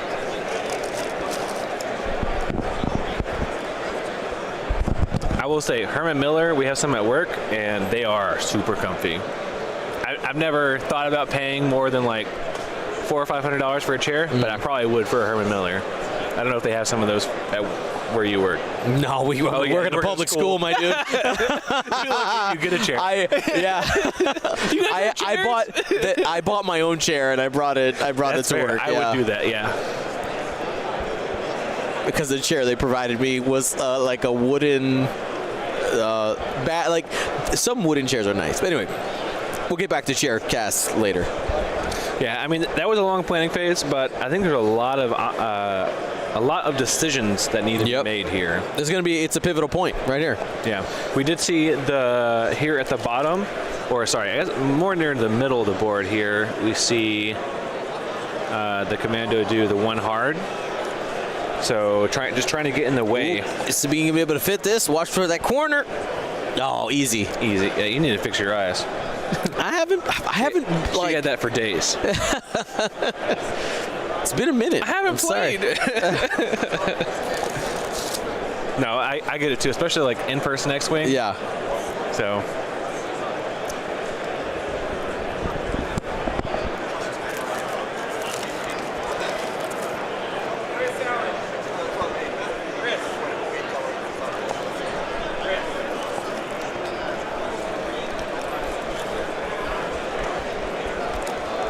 All right, so we're going to keep moving forward here with the Ghost. One forward.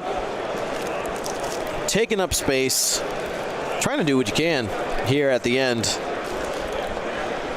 Kanan's got plenty of hold. The question is he going to have shots with that forward gun? The turret's also to the front, so no side shots. We do have the back arc, right? Is the... Yeah, we have the back arc available. Antilles, hello. He doesn't have the back arc. Oh, because he doesn't have a dock shuttle, correct? Yeah.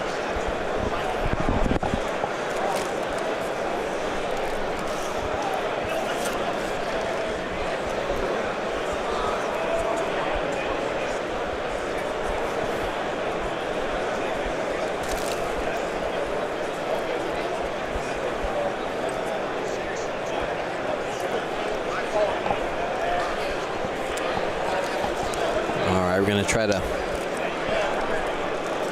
be jumping over here. Well, Kylo is going through an obstacle.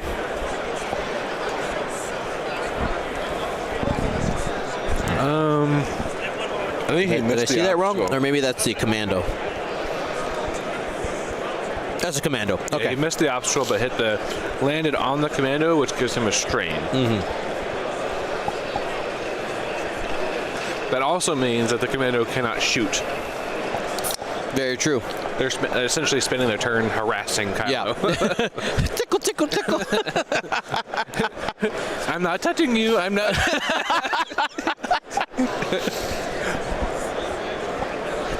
Jacob and Amy, you are welcome. Coming to us from YouTube.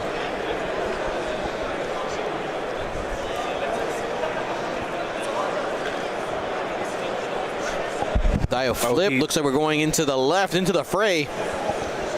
He did focus rotate with Kylo, though. That is interesting. Choo-choo train time. Oh, no. I think this may land On the obstacle. midnight at range 1 in arc. Ooh. Oh, I think That tail's going to matter. Yeah. Dolo Discourse. I'm here with James. Oh, boy. That's real close.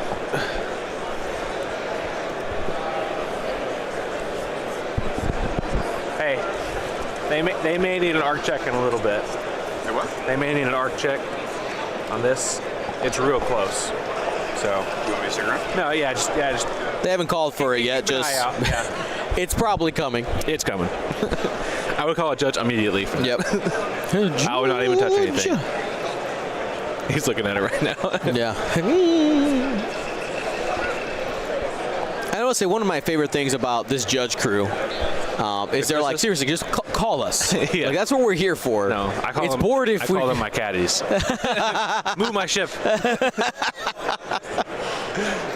Because I mean, just standing around doing nothing, that's never. Yeah. It's not fun. I don't even yell judge anymore. I yell caddy. Yep. What do you think here? 3 iron, 2 straight.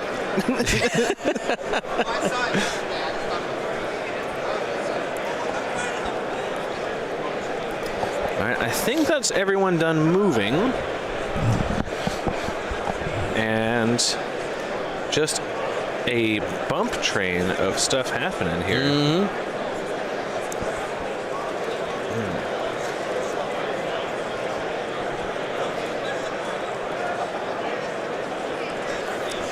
I think you have to heighten here, Yep. unfortunately. See if you can get a ship off the board. You have to, I think.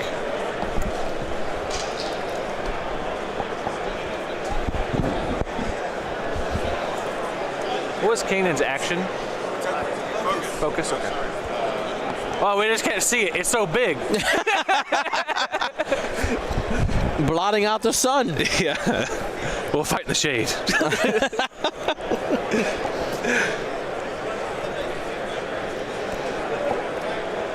He is going to heighten. I think you have to. Yep.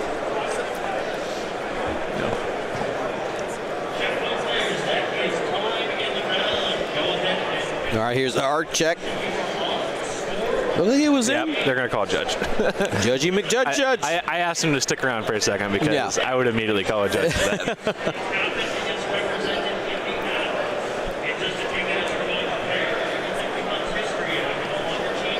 The turret marker is in the front for the Ghosts. Yep.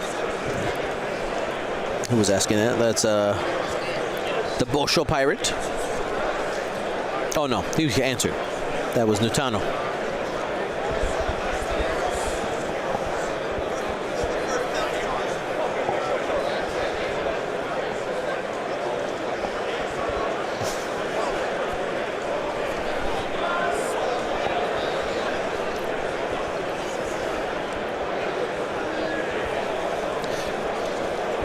By the fact that they're measuring that arc, I assume that he has no arc, which is real bad. Mm-hmm. Oh, he's rolling dice. Okay. We'll see who he has. If he's rolling 5 or 4. Big money. 4. Oh. What? Yeah. So I think this is going to be going into LaHuse. 2 hits only. He gets it. Oh, my God. Jeez. I refuse to die. I can't believe this. That's crazy.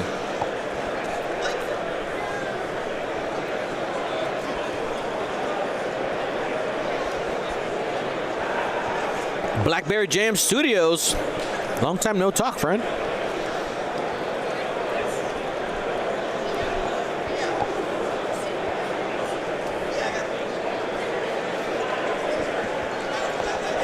Now we're coming up on the 90-minute mark.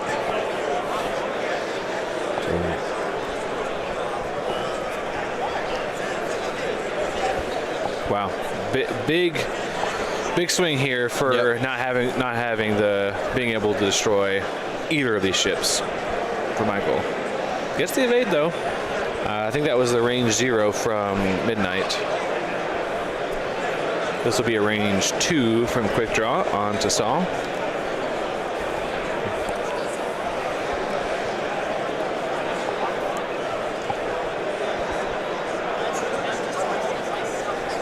Here's the roll. That'll be 3 most likely. I don't see any reason why he wouldn't spend it here. Yeah. Hit crit. Saul needs some paint here. Ooh, spin that focus. Yup. So he takes a crit and he'll get a force back. Fuel leak. That's not great. Nope. Fuel leak will trigger an additional damage. if and when Kanan suffers another critical damage.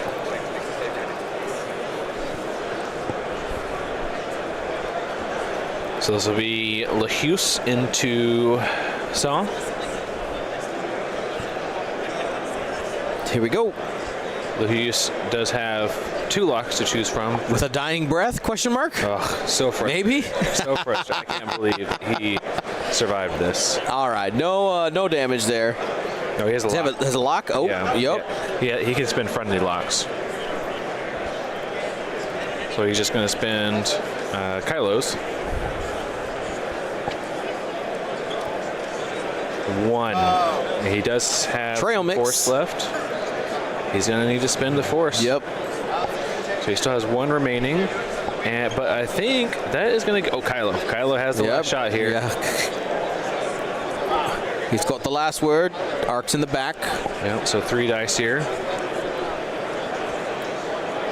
Kylo now has no lock, but gets all 3, and that'll guarantee it, essentially. Pop, pop, pop. Yeah. Unfortunate for Saw. Saw goes down. That means no retaliatory damage possible. Not available. Yeah, I think Sabine can finish off Lehuse here, but man, is Michael's just fighting from behind. Yeah, not getting Lehuse off the board earlier definitely hurt the momentum, because at that point it would have been tied up 11-11. Yeah. And it ends up being anybody's game at that point. Yeah.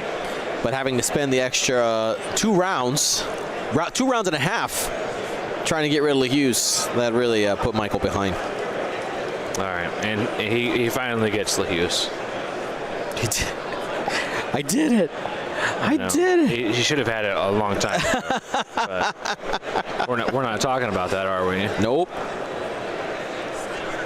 All right, so we're going into. I think this is going into 7.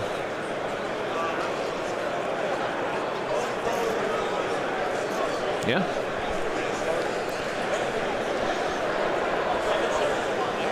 Yeah, if Midnight had been in, I can't. Oh, that's real unfortunate. Because Midnight would have been gone right now. There would have been no way they survived that attack.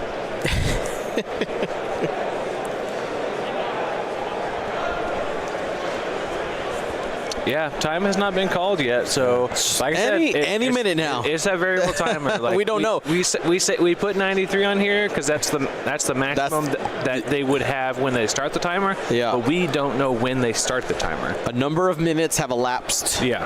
And the correct number has not elapsed yet. Yes. Or the timer, here we go, the timer's going off in somebody's pocket and they're not paying attention. Yeah, that is also a possibility. I've never done that. I've never done that either. Yep. Nope, not me.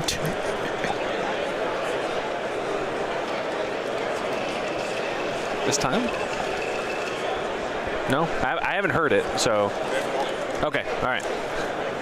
All right. Time.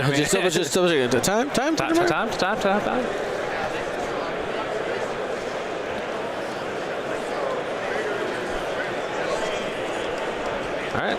It sounds like we have a number of minutes left. A non-zero amount of minutes. Yeah. All right. Well, it sounds like we're going to get one last turn here.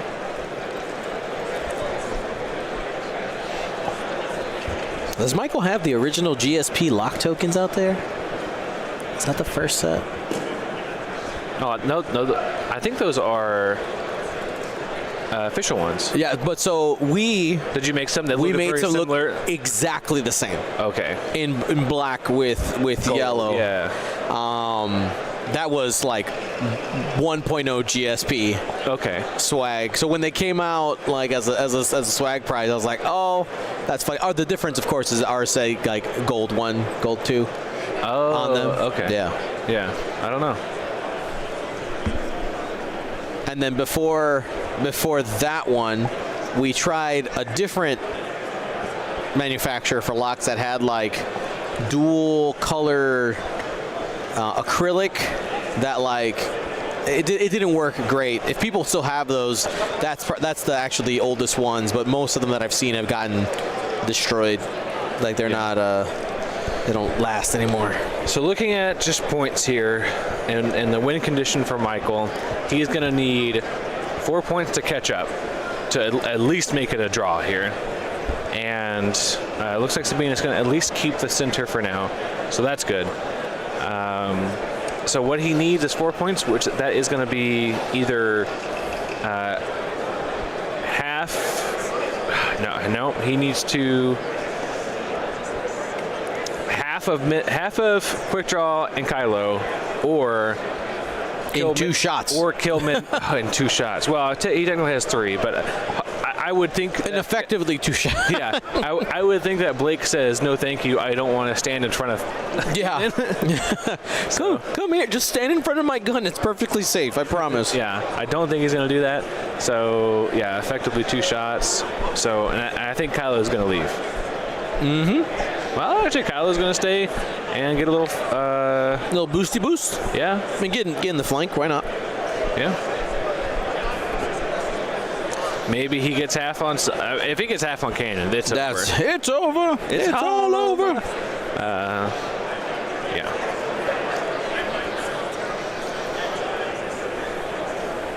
So he needs to destroy Midnight and get half on another ship. Mm-hmm. Okay. Quick Draw said, I'm here. Shoot me. Show me. Show me. The slaps down the lot. Oh, they're reaching for the microphone. Here it is. X-Wing players, that is time in the round. Okay, that's time officially called. Submit your scores. Finished the round that you're on. Oh, you know what? He has an extra shot too. He has the commandos. the who? Oh, the commandos. So you're saying there's a slightly better chance?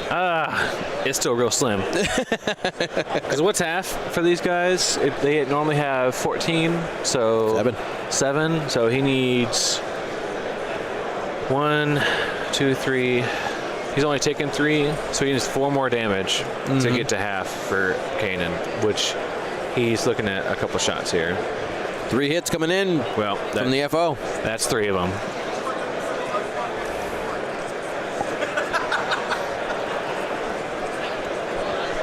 Kanan's shields are completely gone.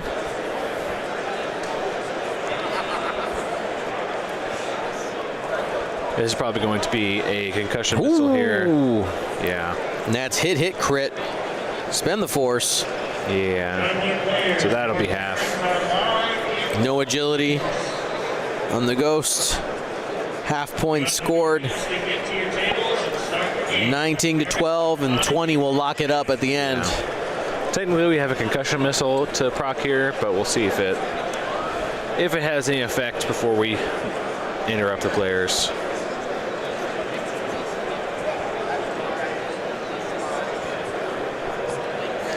I think this might fall in the. It might not.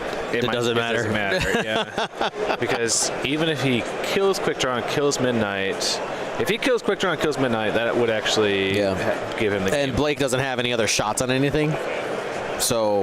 Well, he's not going to destroy any ships with that. Yeah. So only a hit crit, and Quick Draw blocks it. Wow. Oh, it could be a weapons failure. You're right. Yeah, but like I said, it's the likelihood. Oh, and then another miss from the dorsal, and a miss from Sabine. Michael. He's like, you gives the hand. You can shoot the commando if you want. You can try there. So, unfortunately, Michael was not able to pull this one out. I was rooting for him because it's such a fun Kanan, Ezra list, and Saw. Wow, a lot of very interesting pieces there. But it looks like Blake is going to hit 20 points right as time is called here. That's right. Secure his victory for round 1. Gets a step up. That's right.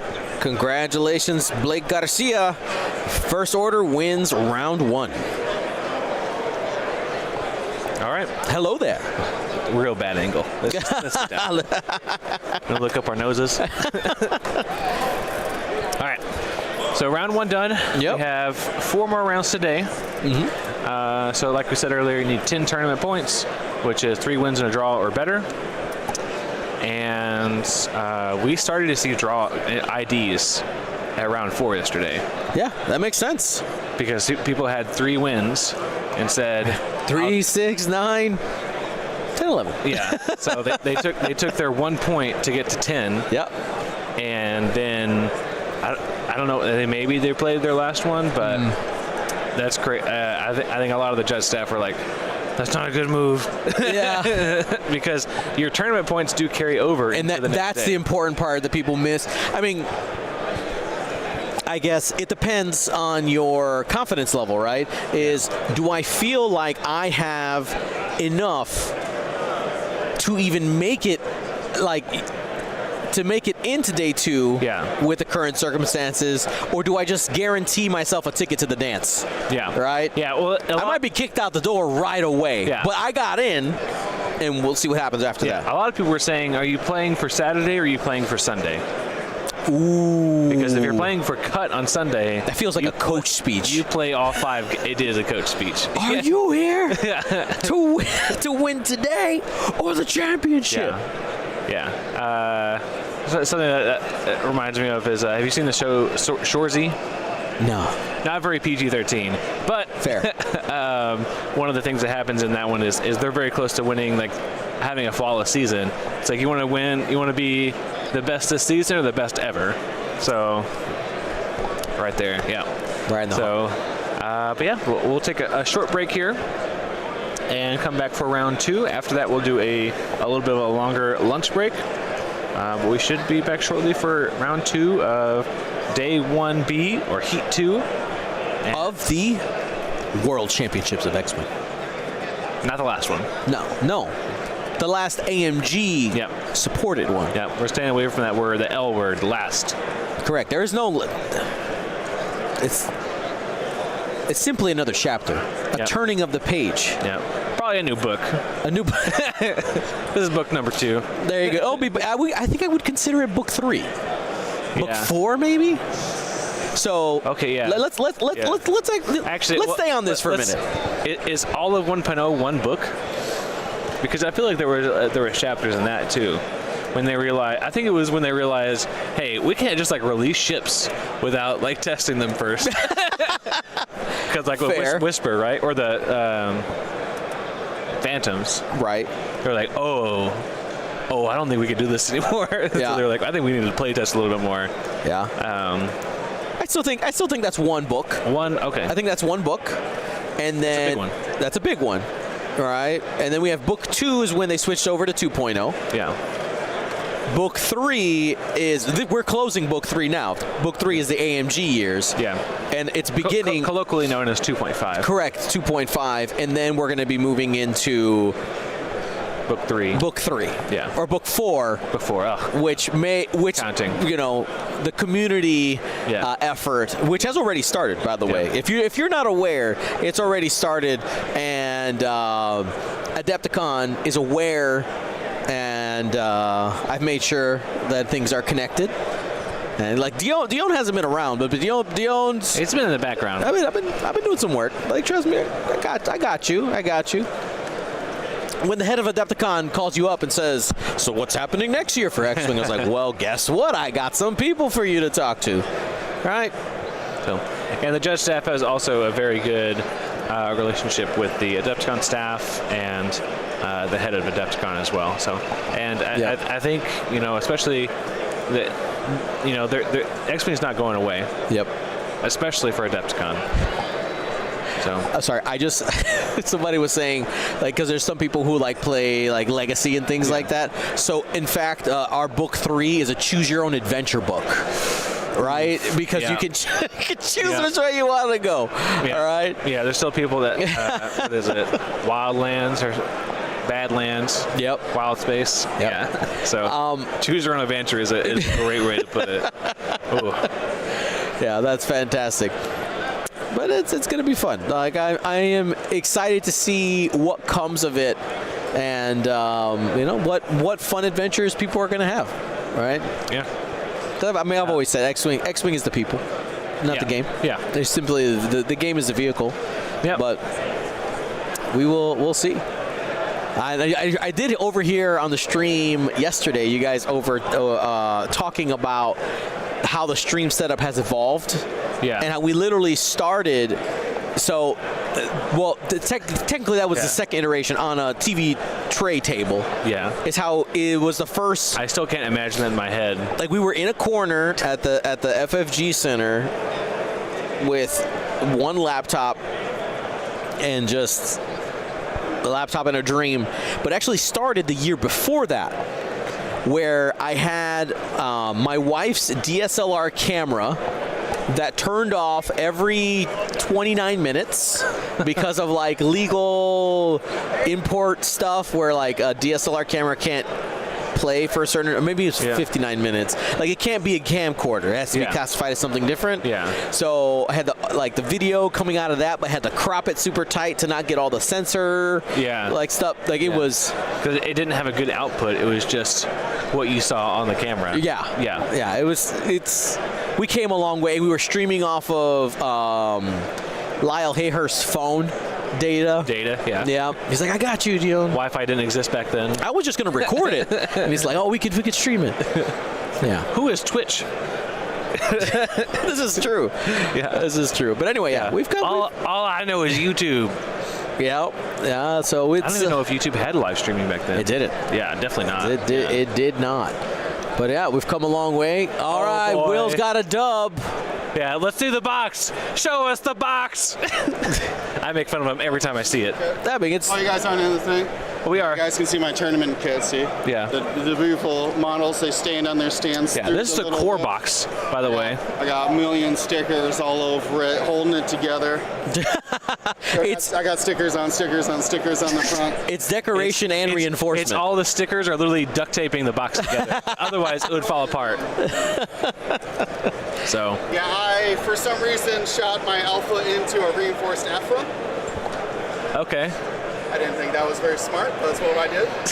I went with it. It was fun. Pew, pew. It worked. So, we have one victory from Will. I don't know if Marcel made yesterday. Did you see this?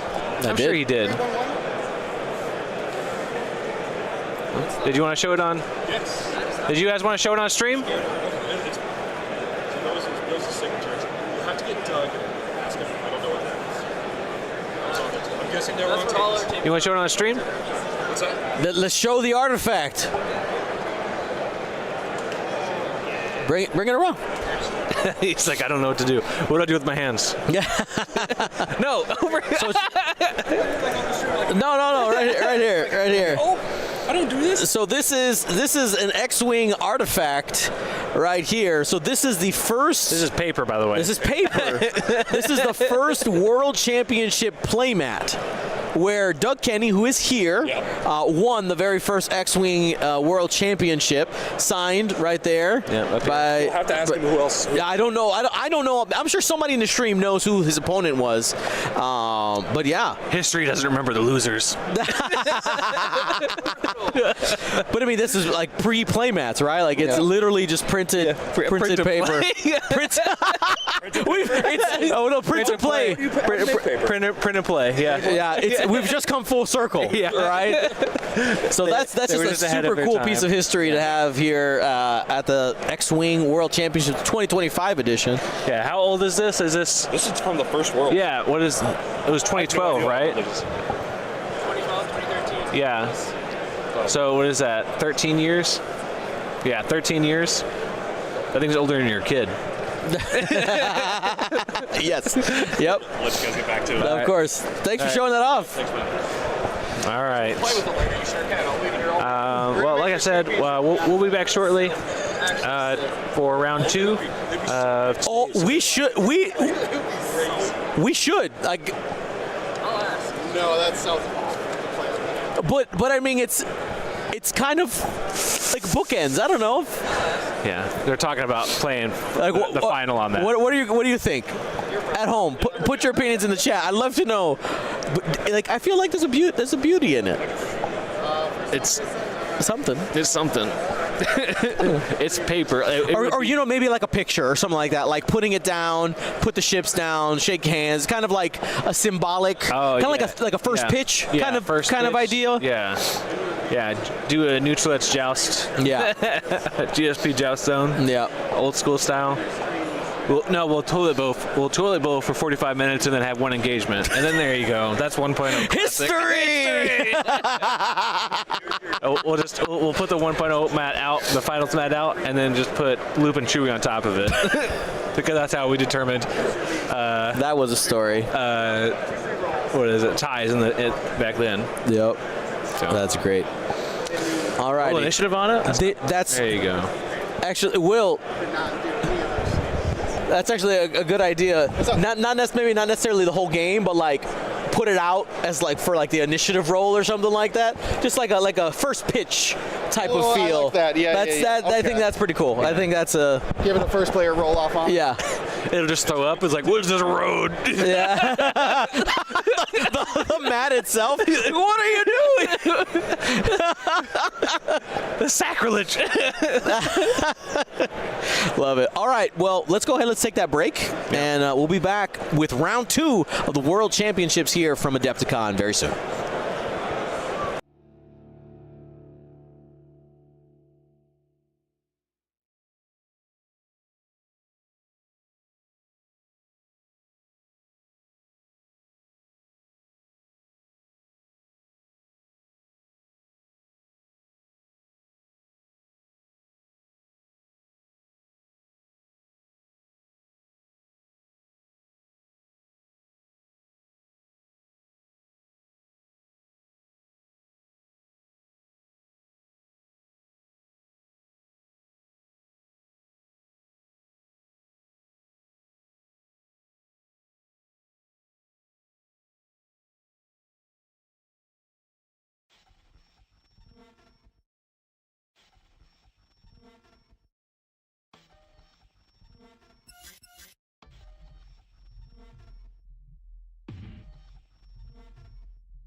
Hello, everyone. Welcome to round 2 of the X-Wing World Championships Day 1B. I'm your host, Dion Morales, and today I am joining the one, the only, James the Raptor Ritter.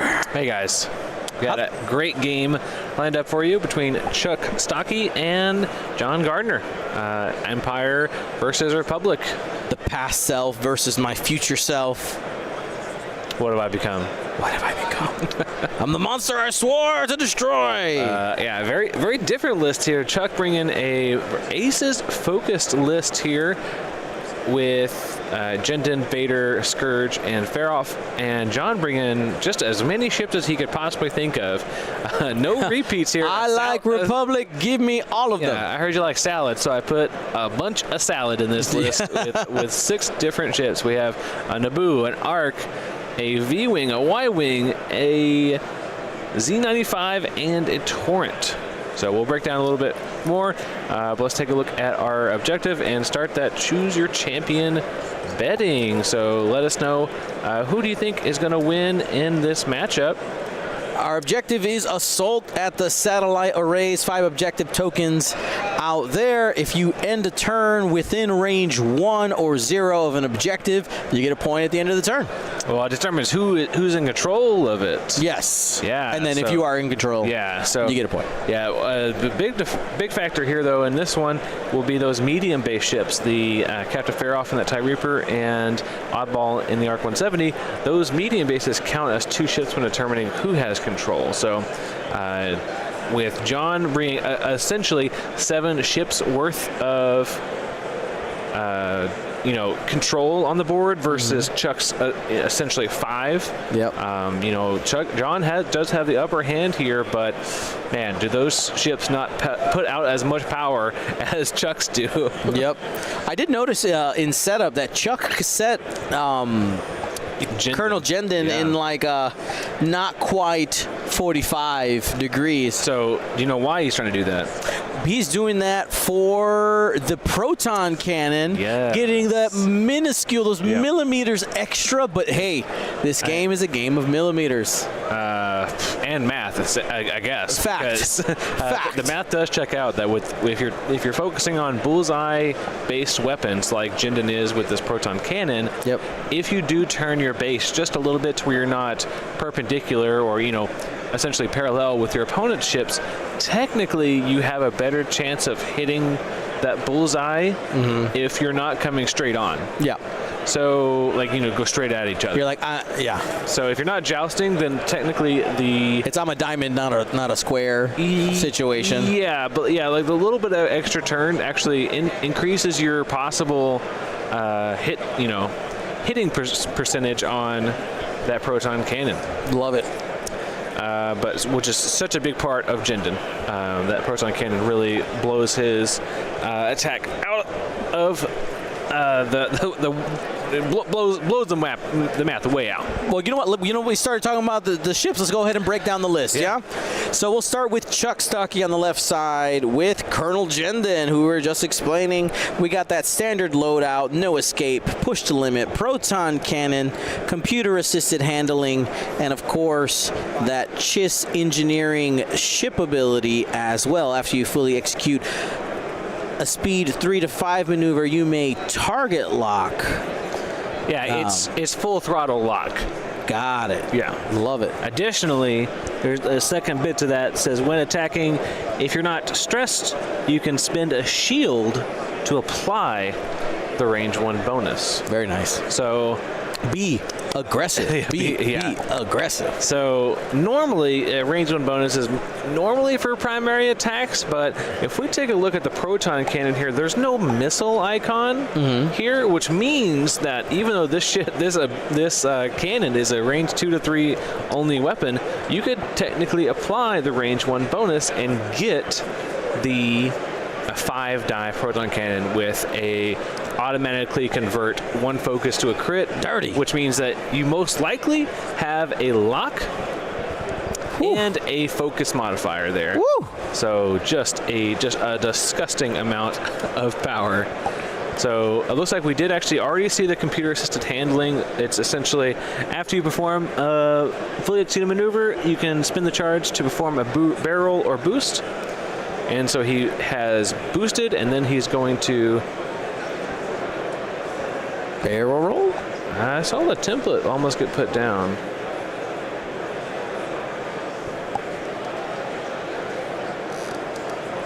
Never mind, I guess. Evade focus. I wonder. Oh, you know what? I think the ship that I'm hiding here, Captain Faroff gave him a focus or evade, and he took the other action. Got it. Okay. So yeah, Peter's handling off. And here's Darth Vader covering the flank. Darth Vader has hate, ion missiles, and afterburners. That's that core set, or not core set, the, what do they call this one? I think it's starter pack Vader. Starter pack Vader, there it is. And we got Scourge Scutu in the TIE Fighter L. And while you perform an attack against a defender in your bullseye, roll 1 additional attack die. Also got Predator to beef up that attack. Last but not least, Captain Faroff in the TIE Reaper with Ruthless. While you defend, if the attacker does not have any green dice, you may change any green tokens. You may change one of your blank results to a evade result. Really good pairing with Jam. Very similar, yeah, Jam, and also very similar to the effect of a reinforce, and just basically guaranteeing that you're going to have one evade as long as your opponent spent their green tokens. Yep. But also has Attack Officer to make that coordinate action white to make sure that they keep their dial open for their controlled ailerons and targeting computer. And we're going to hit this Republic list after we get the first round of dice here. So we're going to probably see all of this go into Contrail. And let's take a look. There we go. Starting strong. I think that was supposed to be... That's Contra's ability. Oh! Wow. Money. So Spends a lock. Spin the lock. Make him work for it.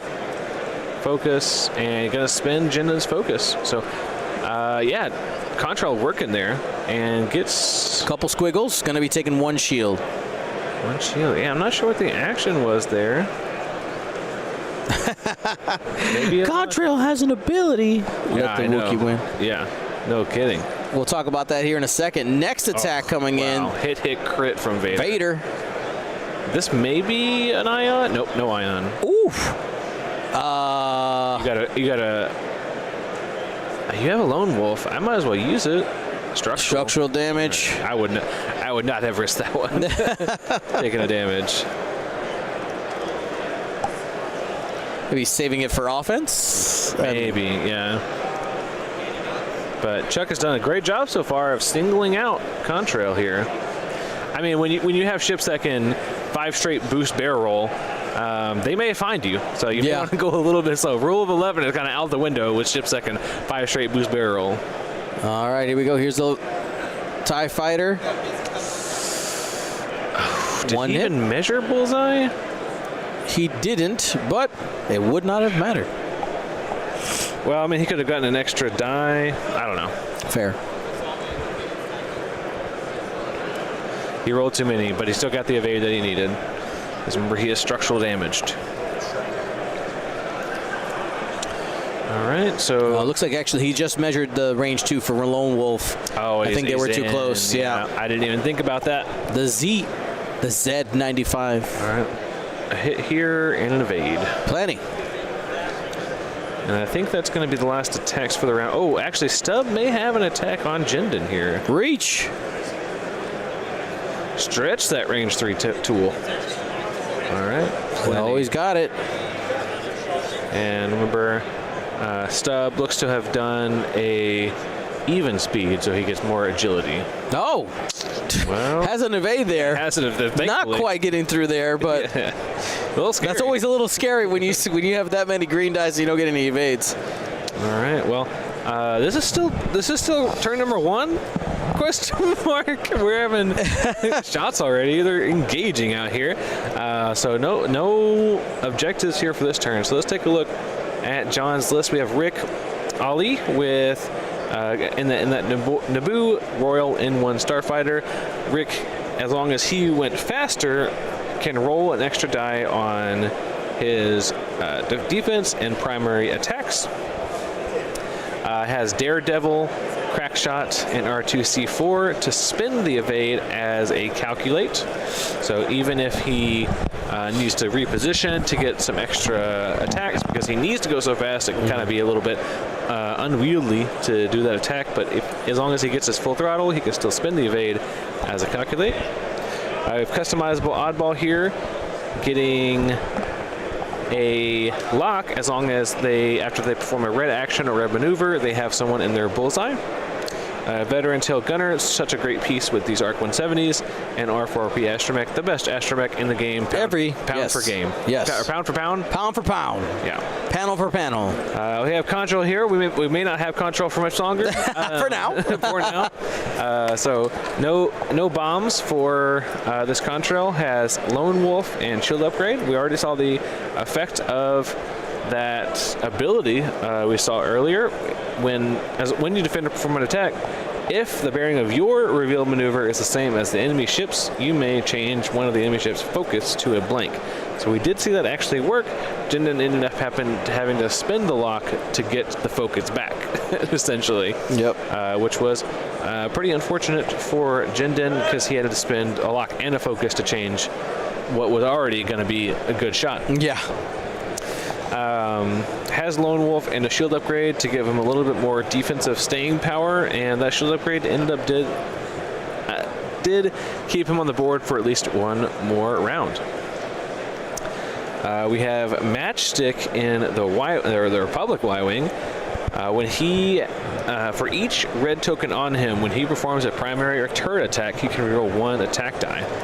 So you see a lot of friendly locks out there on Matchstick right now. Those friendly locks do count as red tokens, so until those other ships start taking their own locks on enemies, or they start getting, we see a coordinated boost here from Faroff to give the 4K. Dirty. The 4K is lined up perfectly. Wow, gross. Okay, sorry. That was good move. I needed to good call move. that out. Yeah.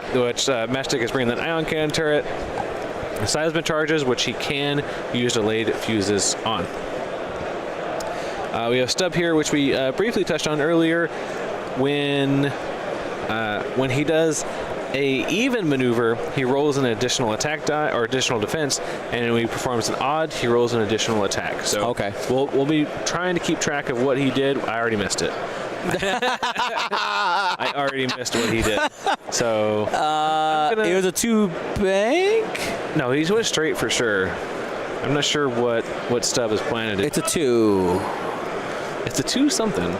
We also have 2 straight. It was a 2 straight here from the Siege of Coruscant, 2 straight, so he gets more defense. We'll double check that. But Axe here has barrage rockets, and after he performs an attack, he can give someone in his side arc in range 1 to 2 a lock on the ship that he shot. Also has Deadeye Shot for fun. Mm-hmm. Yeah, why not? Doubt we'll see it, but it's there for fun. I have a slot. Put it in. Well, it's a standard loadout, so that's what I'm saying. It's free. I mean, yeah, I don't think we've seen any standard loadout cards that only have one upgrade. So yeah, they're like, this ship is already really good.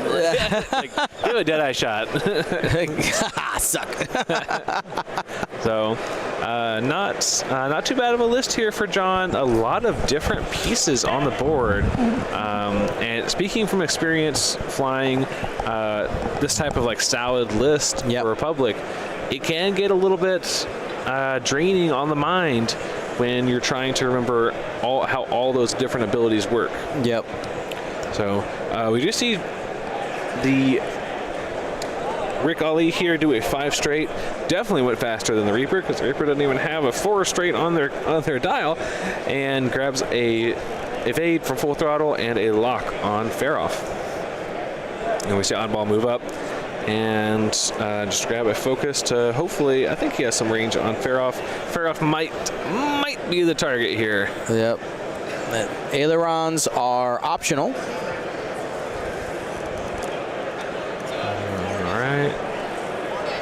We just see Scourge come up and hit or block, end up blocking Contrail, which is going to be great for Jinden here to just 4K right behind him and take a great range one shot. Not quite in the bullseye? Question mark? It doesn't. It's going to be range one. That's true. Unless he locks the other ship.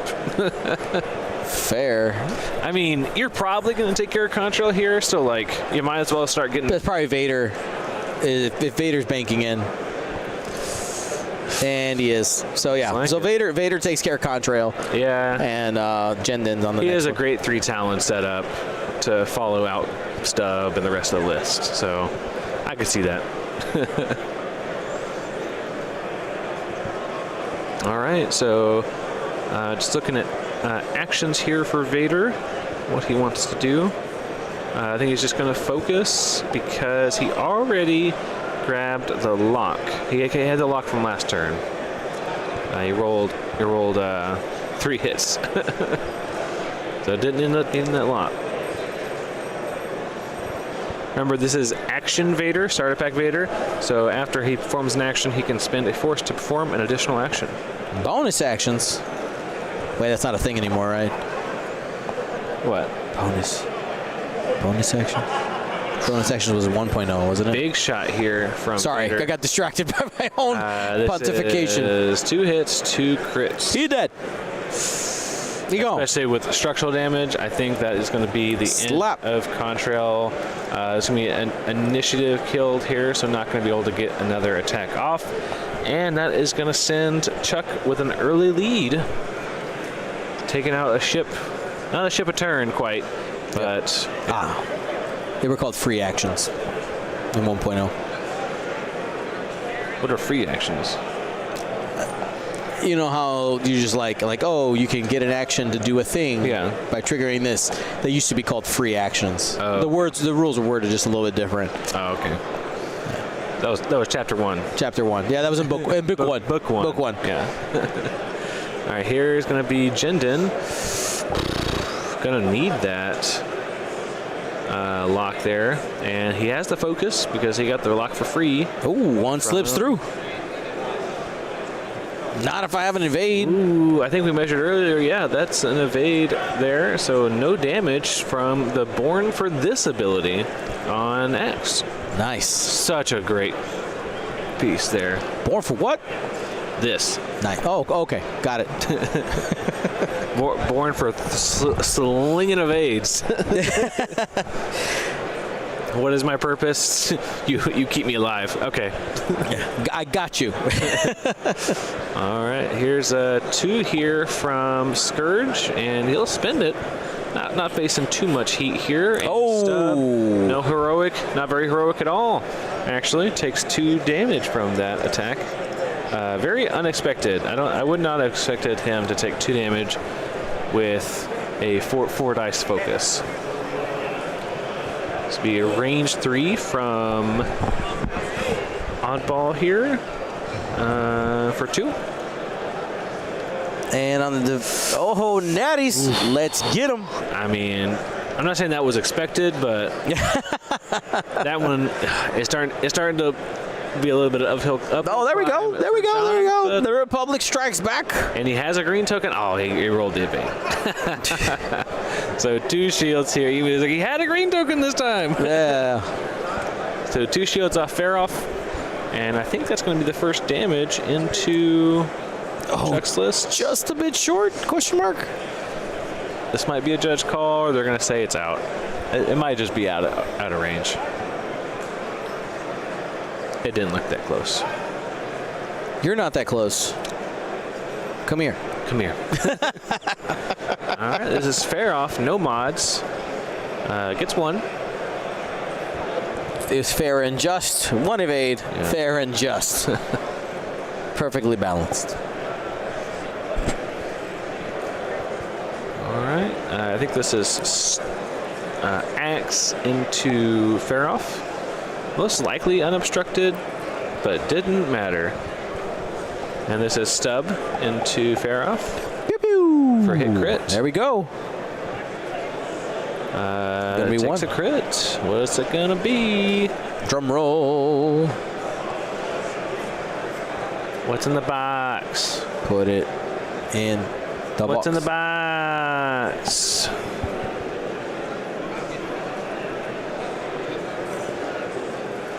My guess is that it's a damage engine.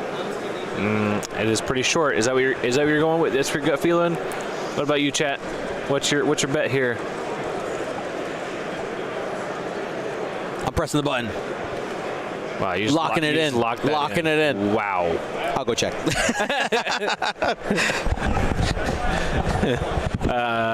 Yeah, if that is a damage engine, I mean, I think the hards were already red, so okay, cool. I'm pretty sure they are. Yeah, the hards were already red. I was right. Oh, that's really unfortunate. I was right. Never doubt me. That's really unfortunate. You know why? Why? What are the maneuvers on Reapers for turns? Oh. They're not good. It's twos, right? Yeah, what are the hard maneuvers? You remember? Oh.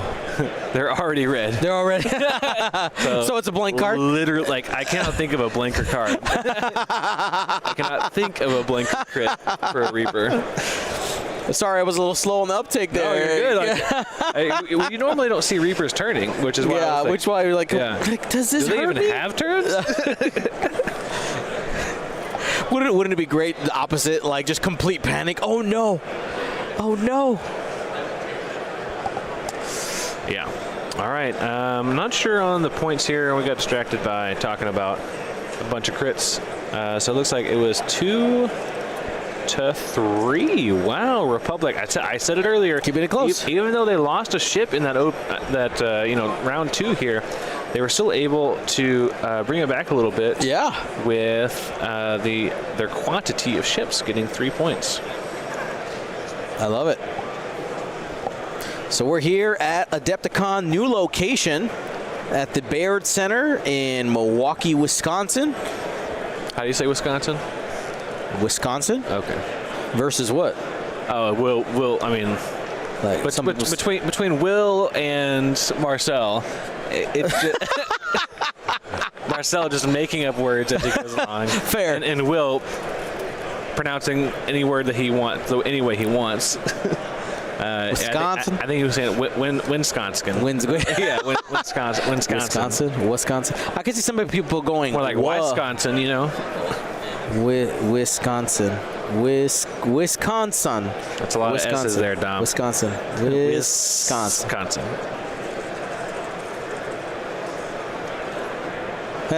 Fun. Yeah. We did see what looks to be a double score from Faroff. Able to grab both of these objectives here. Pretty strong. Medium bases are able to do that much more easily than small bases. I don't think this guy here can reach 2 on this turn. So, but Faroff, that low ship count still. If you fly it right, you can still grab a couple. Yeah, we're like, oh, these are mine. While we're waiting here in the planning phase, do want to shout out Adepticon for their support of the Gold Squadron stream, as well as Asmodee and Atomic Mass Games for their support in this final official X-Wing World Championship. Not the last, but the final supported by Asmodee, but more to come. Keep your eyes out. We have some Adepticon supported events planned in the future, for sure. More on that another day, another time. Another $1. Wisconsin, Chicago's largest suburb. It's a fact. Oof. All right, we're probably. Oh, that was a adaptive aileron or controlled aileron. So one bank here. So would have thought he might have gone a little bit faster with like a 3-bank. This might be unforced, like damage engine panic. Yeah. I don't know. I can't think of a blinker crit.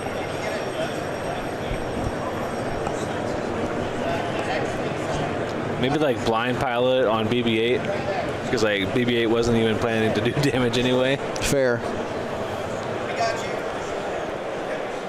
Ooh, they're holding it.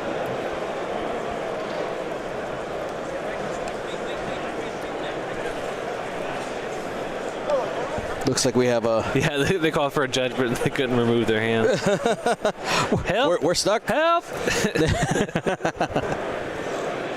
I think they just want a choo-choo train here. Chicka. Because the adaptive ailerons is a maneuver, correct? No. They've already controlled aileron. Oh, this is just the maneuver. This is the one regular maneuver, yeah. So it's a boost. Oh, okay, so adaptive ailerons can fail. Yep. Controlled ailerons. Yeah, sorry. They changed the name. Yeah, because the Reapers, they can choose not to if they're not stressed, which is really neat. X-Wing caddies coming in. What's the most number of templates that you think have been used in a railroad situation? Just doing the maneuver, or all the things that you need. So marking ships. Sure. I probably used 5. 5? Yeah.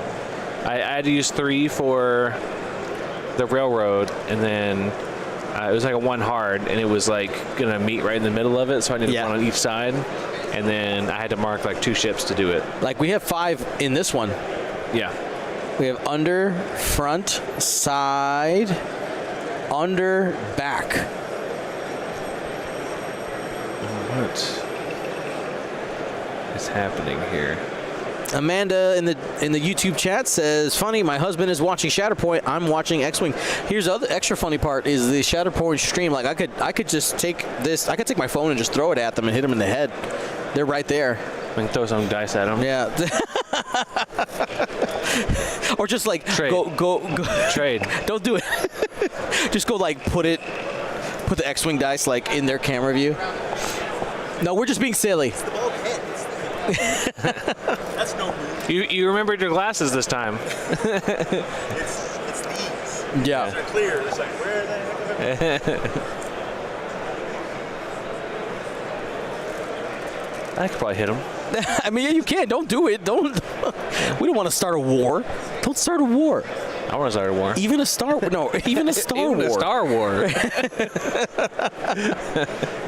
Yeah, we have the Shatterpoint stream right next to us. I almost put it on our faces. So I was like, yeah, like I said earlier, we're allowing Armada to be in the same building as us this year. Yes, they're grateful. Yeah. They don't have to take a shuttle to another building. So I guess you can be here with us. Yeah. If you're into Armada, you can check out Ion Radio. They're the ones streaming who's into Armada? Our 3-time world champion. Yeah. Paul Heaver. Yep, playing Armada over there. Yep. Traitor. We'll get him later. He played X-Wing yesterday, right? I don't think so. No. I didn't see him playing. You can double check. Check the records. Check the record. Yeah, I didn't see him yesterday at least. Oh, he did. Oh, he's in the cut. You see? Or he's in the graduated. See, I knew it. See. Oh, okay. I didn't see him yesterday. Wow. They're just sharing bad information with the public. Yeah, well. You have a responsibility as journalists, Yeah, James. Well. Yeah, he's in Swiss. Oh, wow.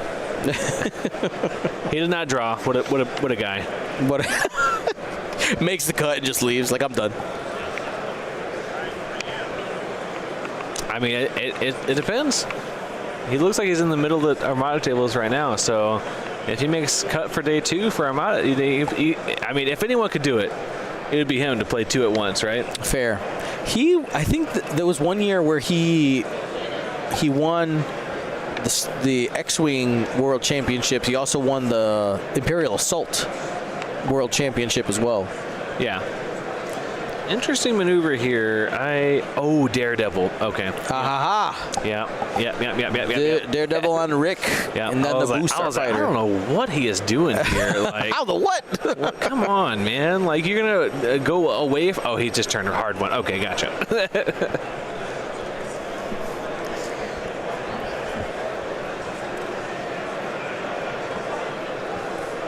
I picked up some Armada ships to use as locks for X-Wing.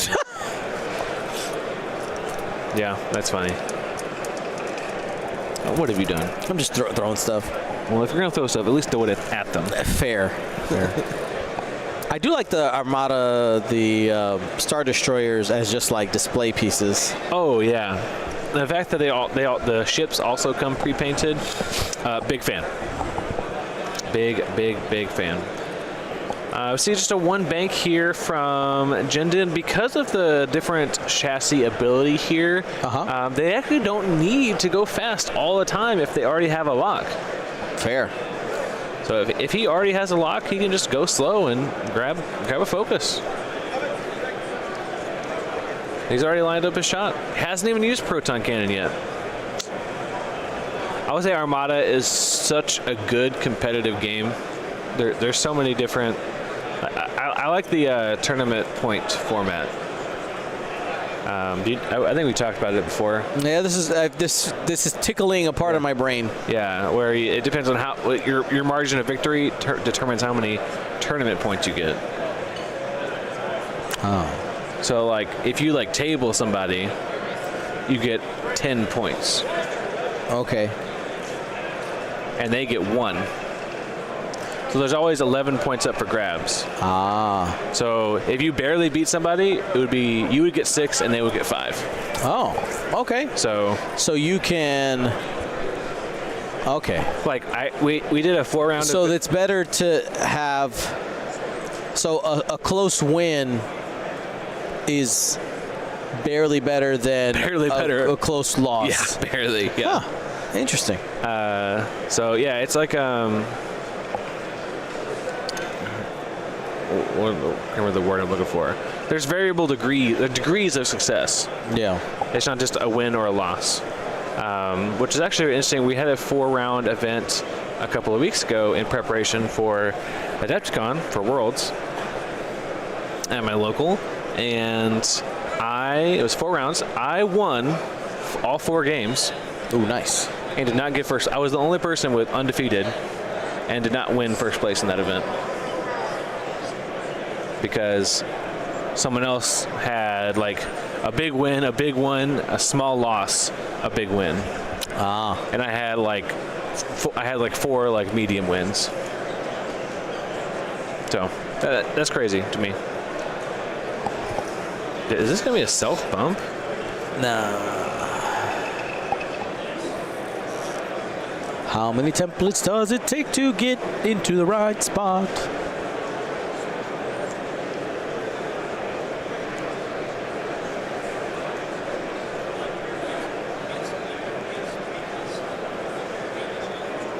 It is a friendly bump. Yep. Wow, that is actually pretty big.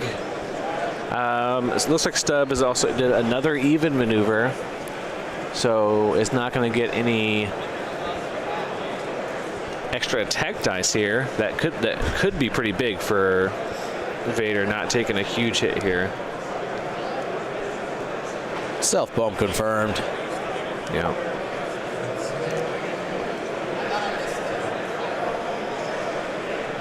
Yeah, really making use of those caddies.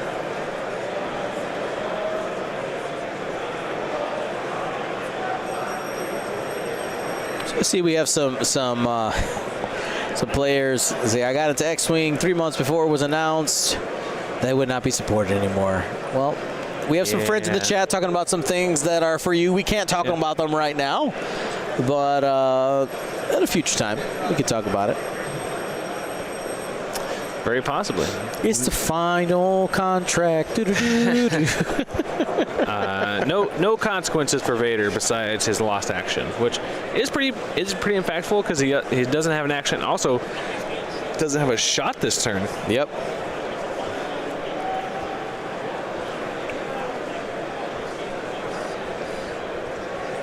Shake it, shake it, shake and bake. Let's go. That is going to be. Do we have anything to modify that?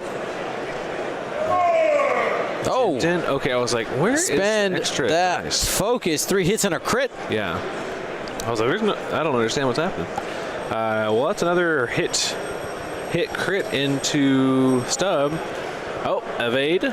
Spent over, so still Nice. only going to be Still suffering takes 2. the crit under the shields. If it's a direct, he is gone. It's a Hold hold breach. Another blank crit.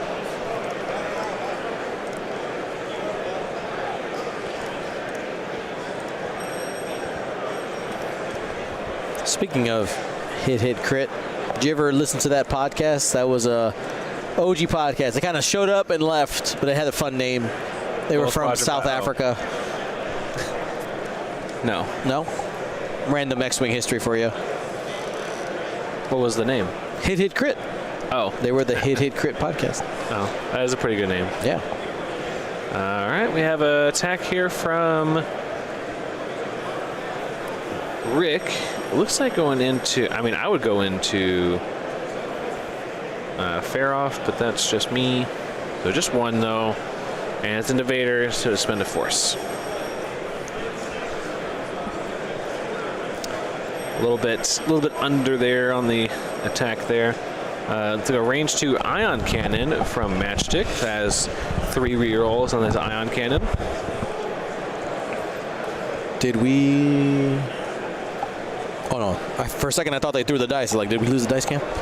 All right. 2 hits. Reroll. Hit crit. There it is. He does not have a green token, so he'll change it. So it's a hit ion.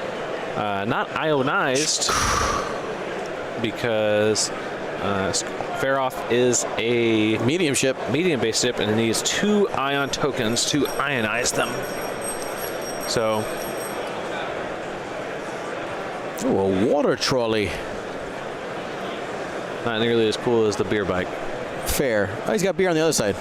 Does he? Yep. Oh, he does. All right, fair enough. Ding, ding.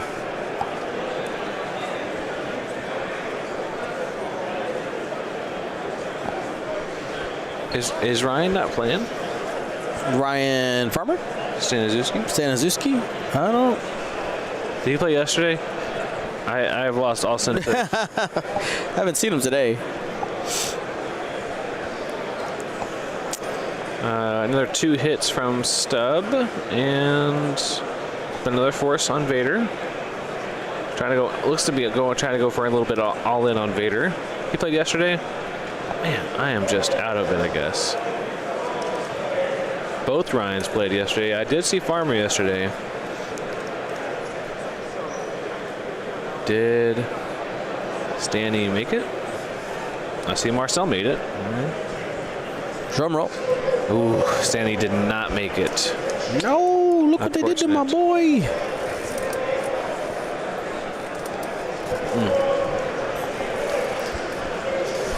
Why are all the tokens everywhere?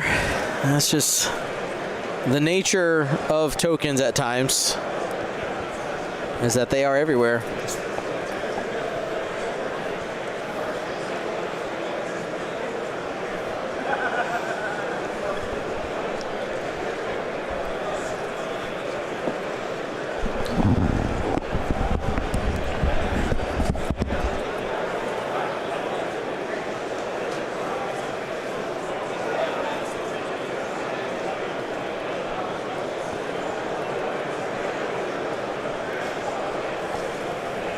Round 2 of the X-Wing World Championships. There is a lunch break after this round, just so that you're aware.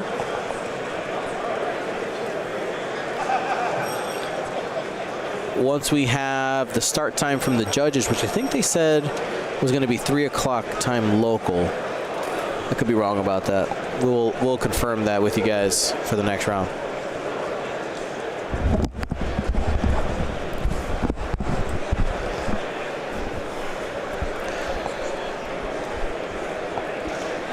I had to go dad mode on him. Clean up your room. Hey. Did you grow up in a barn? Yes. Oh, okay. This is pretty clean. All right. Let's take a look at the score real quick. I think it's going to be 2-2. No, 2-3 again, I think. 6-7 is what I'm seeing.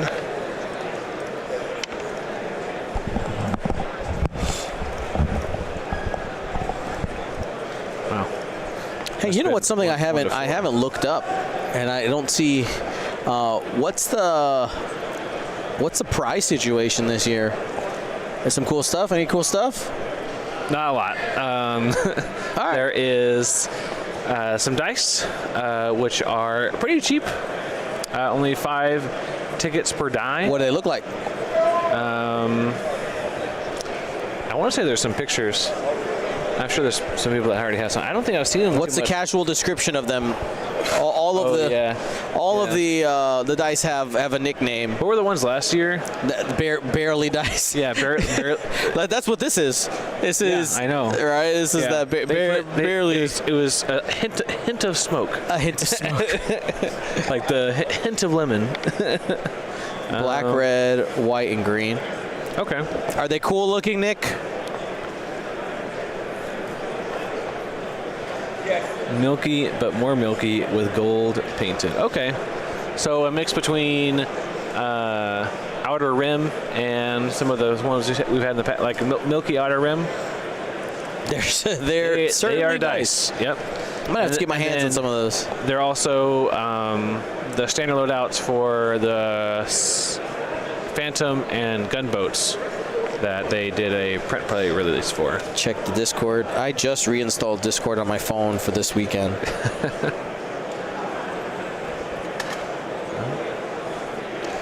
We see a seismic charge get dropped here from Matchstick.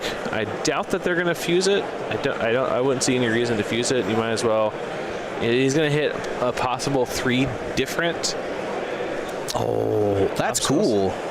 Oh, okay. I like the red ones. They're kind of like Darth. They got like Darth Maul energy. Yeah, they do have. Yeah, especially the eyes. Yeah. I think I need to get me a set of those. The greens? Oh, okay. Those are not bad, actually. They're not bad. All right. All right. Like, I like glitter dice, but I don't have any. How many tickets are those? Oh, Maul Yoda dice. Okay. Okay. Yeah, I'm down. I think it'd be better Maul Qui-Gon Jinn. Ooh, you know what? Probably. It's also He Who Remains from Loki. That is true. Ooh. Like that is true.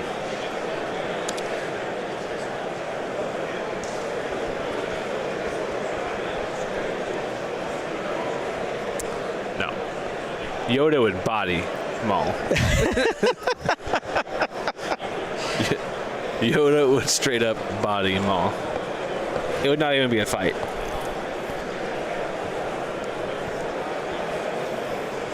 Sith and Jedi. Yeah.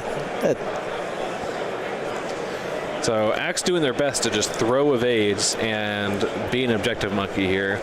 Doing great at both those things. Click. Oh, okay. Ooh, a dark Revan dice. Could see that. It's kind of a deep cut for people who didn't do the extended universe, though. You feel that breeze? Yeah, there's a door open somewhere. Yeah. That's why I put on my my dad's sweater. I see that. Yeah. This is actually like literally this is like my teaching costume. Yeah. It's what I teach in every day. Costume. It's my character design. You still doing the X-Wing shirts or Star Wars shirts? The T-shirts? Or like the button-ups? Oh yeah, that's what this is. Yeah. Are you still doing it at school? Yeah. You tell all your kids to watch today? No. No? No. They don't know that side of you? The older ones do. Yeah, it's been a while. It's been a while, yeah. So they may not know. My 5th graders just know me as a composer guy. Yeah. My 8th graders, though, some of them know. I'll know if I go back to school next week and they're like, Ms. Morales, I was watching. Or one of them comments in the chat, Ms. Morales, I didn't do my homework. I was too busy watching. It's like, well, dang, that's okay. That's a good reason. Go to your homework. Yeah, Chuck started strong here with taking out a ship, but this round was not really able to do a lot of damage. I mean, only put a couple damage into Stub. Maybe Matchstick took a couple that I might have missed, but besides that, not a lot.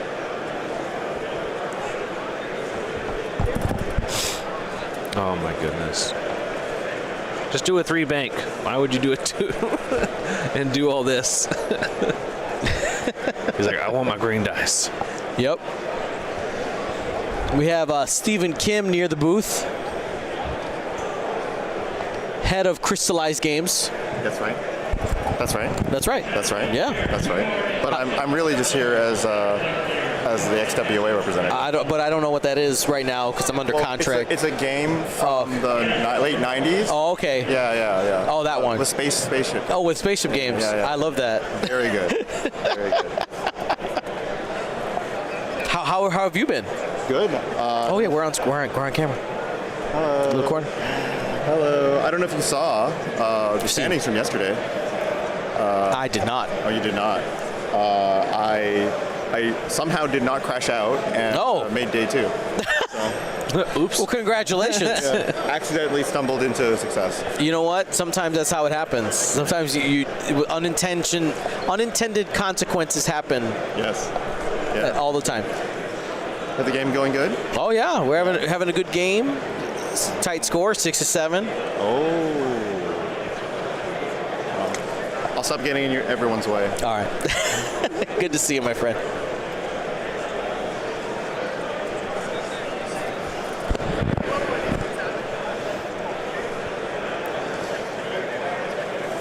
Little 1 bank here from Matchstick.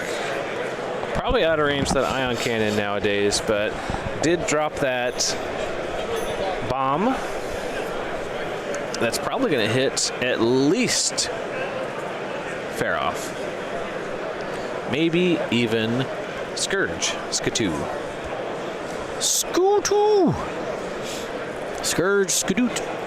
Yeah, definitely going to hit Scourge here. I don't think a barrel roll is going to get them out. So only have 3 health on this TIE fighter. No extra surprise hull upgrades. See some hull upgrades in the chat. Hull upgrades. My nemesis. Yeah.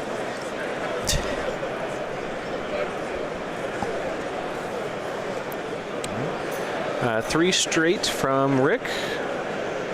And zoom. It looks like they Uh-oh. still have a lock on fair off, so we might see a regular boost. Maybe you could hard boost. I think you just hard boost it if you want to guarantee the shot. Yeah. I think if you normal boost, you're gonna be past it because of the forward motion. Yeah. I was just gonna slap down a focus and try to help out with Vader and Jendon. Man, I really don't like that. Out of curiosity, were there 2.0 tournaments at Adepticon? Nope. This is still run by Atomic Mass Games this year, so going to be in the standard format. So possibly in future events. Yep. But for this one, it will be standard. You kicked the sacred mat. It even says Sacred Mat. It says Sacred Mat on it? No. Oh. You just lay it down on the chair, probably safer. Yeah, don't step on it.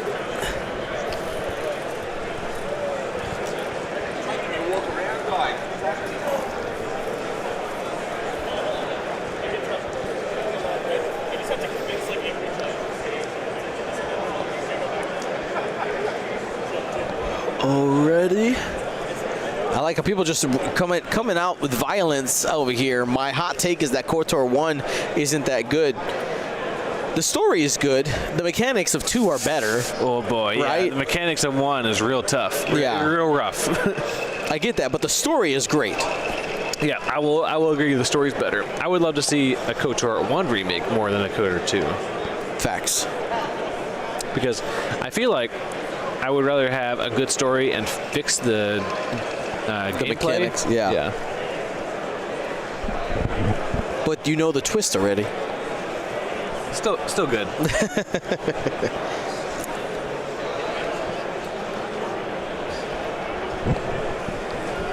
It's coming soonish. I feel like every couple years we hear like we're gonna do it. We're gonna do it. It's like we've run into issues. It's almost done. Oh, never mind. We're delayed. There's also on the horizon, very far in the horizon, there is a strategy game for Star Wars made by the people that made Total War. Oh. So if you've ever played any of the Total War games, they have that on the horizon. So I think 4K from Vader. How did Vader get a focus? Did they really coordinate all the way out there? Use the Force, man. That's range 2, for sure. From Faroff? Yeah. I don't know about that. Your heart says no. My heart says no. All right, No, we let's see. say yes. We did see Jinden come up, grab a lock on a matchstick, and a focus.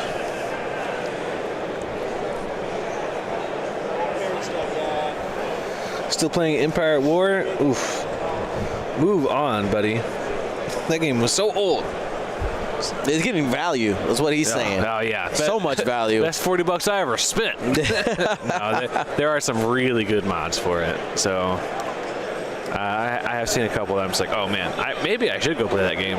I haven't played a video game. Besides, like, TTS. Which I don't think TTS counts. In a long time. Ooh, Afterburners here. I think they also spin a force off of their coordinate to get a lock onto stub. Yeah, Truth Nuke. Yeah, move on, buddy. Yeah, I'm hoping that this Total War Star Wars is going to be a spiritual successor to the older Empire at War or Rebellion games. EAW, Empire at War. Yeah. Fair. I say that I like real-time strategy games, but man, do I get so frustrated when things don't go my way after I spend like 5 hours in a game and I mess up like one thing and everything falls apart. I'm like, wow, what a waste of time. What a learning experience. Is what the teacher inside me says. What a terrible learning experience.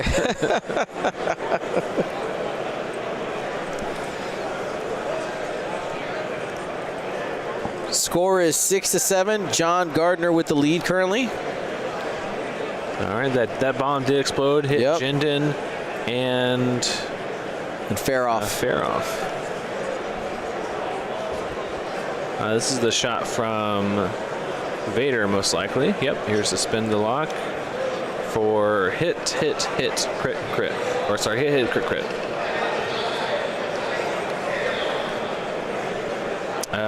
Not enough. So I think that's going to be stub down. Stub to toe. Out the dough.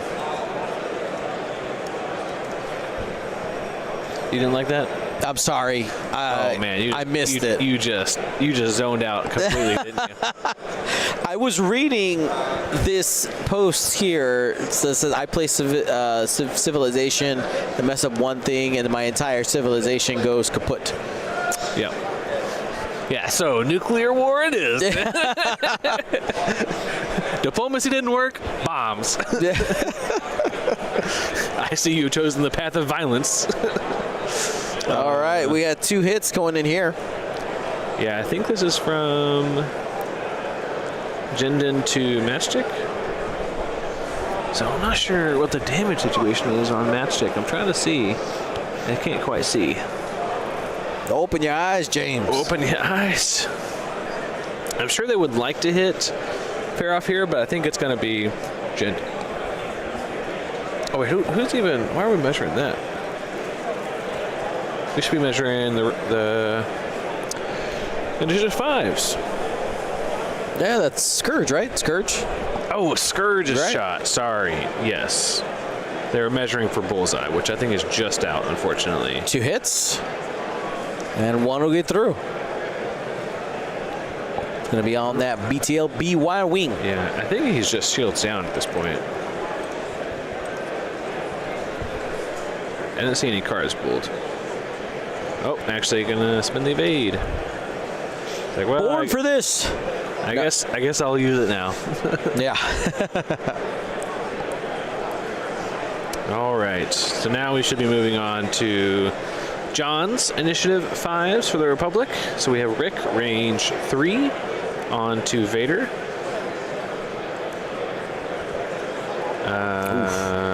Not a lot here. No lock. It could spin. I mean, no, yeah. Either way, it's going to be 1 hit, and he might as well. Yeah, I don't think it's worth it. He's got a focus and a force. I mean, hey, he's not shooting back. No one's shooting him for the rest of the game. For the rest of the turn. So you might as well spin like the evade or something for R2 C4. Yep. Yeah. 1 evade. Okay. Force him to spend it at least, I guess. The oddball, range 3. Into Vader.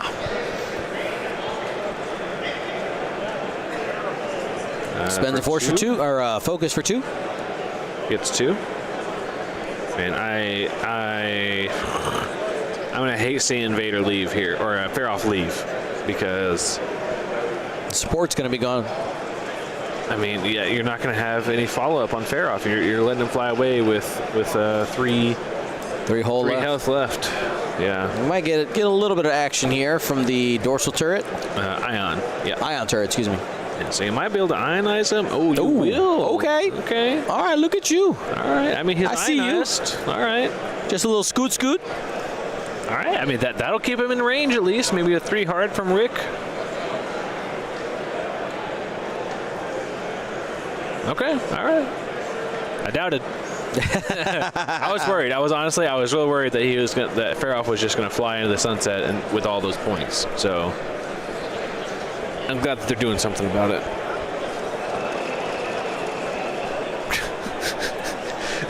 What happened? Will. he's like, I'm not gonna win any of my games. He's 2-0. You lied to us. You said you weren't going to win anything, and now you won 2 games. My last opponent Yeah. put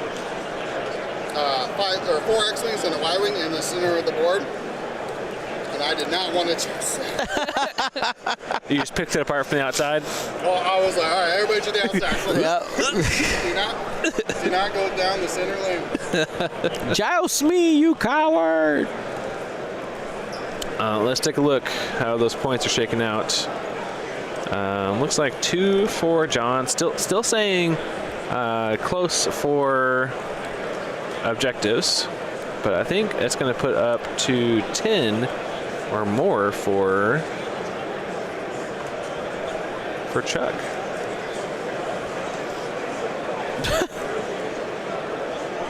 Let's take a look at the table again. See how those points are shaking out. Yeah, 1, 2. That's definitely his over there. Yep. I don't know. We can count chips here, but I think that one's going to be Empire's. Yes. And this looks to be out. That looks to be out. Oh, man, the match is missing 2 points there because he was just a little bit too far this way. And then, yeah, so that's going to be 1, 2. Wow. Could have been a pretty big round for John to stay in it, but is going to fall behind on objectives. Yep. I mean, he's still ahead on objective points, but he's going to fall behind in the points race after losing 2 ships. Yep. Because the big advantage that John has is the numbers, right? When you start losing those numbers, the question is, can those numbers do enough for you before they start depleting? Yeah, before you start losing too much to make it up. So we're probably going to see another bomb drop here from Matchstick, which, I mean, these bomb drops have been really good, well aimed, because he's going to get another 2 options between the big debris here in the center or the debris here in the bottom right. Yeah, I'm always a fan of people who can. I know bomb dropping it's a weakness in my game. Like, I have trouble. Yeah, like visualizing specifically the bombs, not the mines. Visualizing, like, hey, I know where the bomb's going to go. Where's it going to hit? Like, where's that bubble?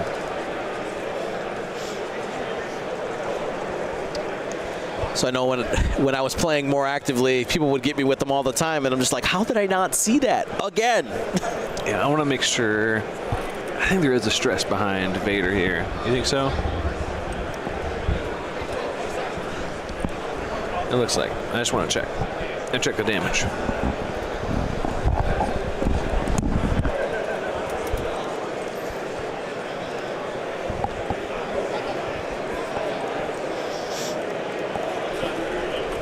All right, James is heading to the table just to take a peek.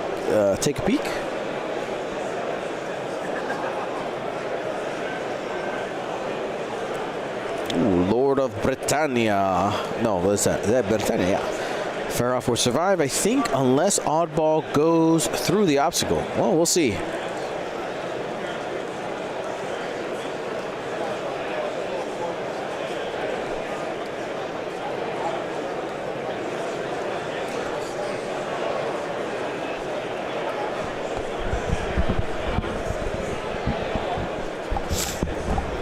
All right, Blackberry Studio. I'm glad that I'm not alone in that.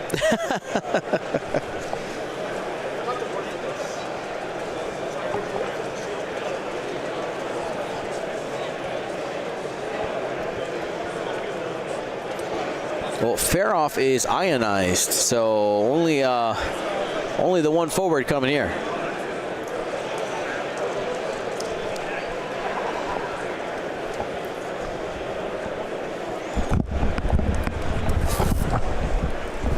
All right, we just did that last bomb drop there for Matchstick, and we also get a quick update that they were not in range. Matchstick was not in range for either of those objectives. Oof. So he was like, yeah, I thought about the barrel roll, but boy, if you have not played with Republic Y-Wings before, you do not want to be stressed. It's not great. Not a great time. Too much armor. Yeah, too much plated hull. We do see the ion maneuver here for Fair-off in the top right. We see a 2 hard from Matchstick. All right. Seems to be working as a objective monkey. This is interesting. What dial did you reveal with Fair-off? Ooh. Because you can reveal a 3 bank. Okay, so we do see the hard to barrel roll. Attempting to click them both here. Both of them, yeah. He learned his lesson. Very nice. Got to make up for it. He learned his lesson. But yeah, so that's a real thing with Rick, is that, and vice versa, if Rick is ionized and he has to do an ion maneuver, he wants to make sure that he does a 5 straight if he's going straight, or a 3 hard if he's going left or right. Yeah. We do see the 3 straight, or maybe it's a 4, to make sure that he goes faster.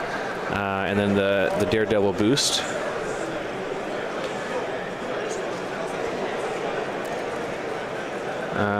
He's getting a little bit away from the objectives. Don't love that, but is going to still get a shot onto Fair-off and most likely avoid any kind of danger from Vader and Scourge.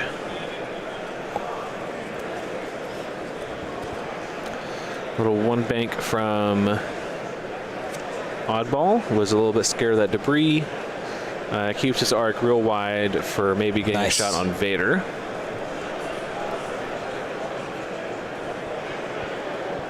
Yeah, I fight a lot of Rick, so Yeah. I know all the ins and outs of those little ion maneuvers, making sure that You want that ability to trigger as often as possible. yeah. Also, same thing with like contrail. Yep.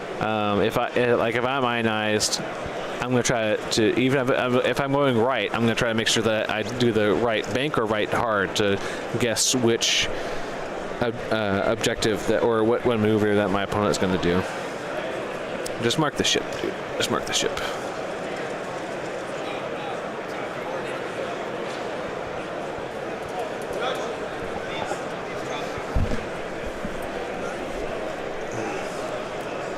Did they get somebody? Caddy. Caddy, come move my ships for me. Do they have a judge?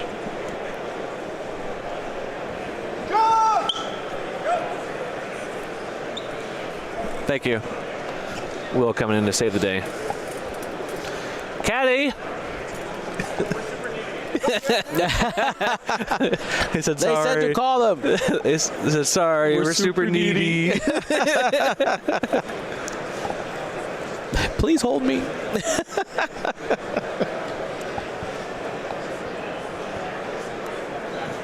I hear you on the do Jin's move first, just to get him out of the way. It doesn't matter, but it could matter for like information on the board. So I would say no. Just do mark Jinden, do the move, put him back.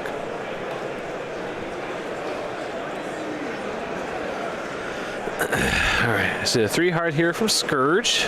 Definitely going to be an overlap here, so he's going to bump into the side of Oddball. So not going to be getting any kind of bullseye on Oddball, but actually, based on like where this is landing, I think this might be a... What the heck? Someone just fell from the ceiling. This might be a... He might land the bullseye on X.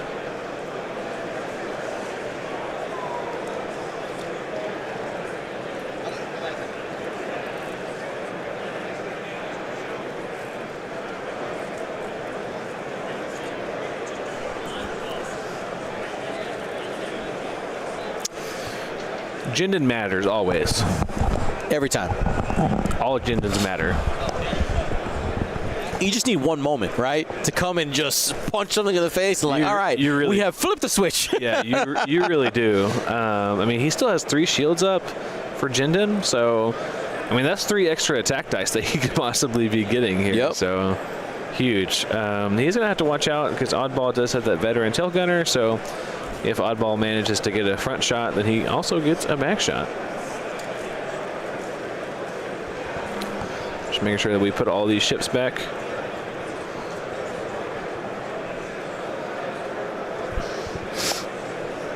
And lastly, Jinden. All right, Scourge, see if he'll take that bump focus. And it looks like he did not line up the bullseye onto Axe. So good to know. Scourge still 0 for 5 here for lining up his bullseye attack. Once again, he's one of those ships that also just really needs one. They need one moment. Yeah.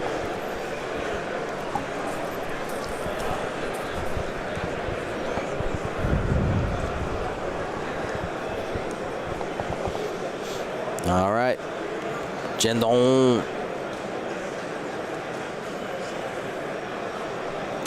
Yeah, so that's up to the initiative 6s. So most likely Jinden will go here. Oh, 3 bank. He's gonna get wrecked by that bomb.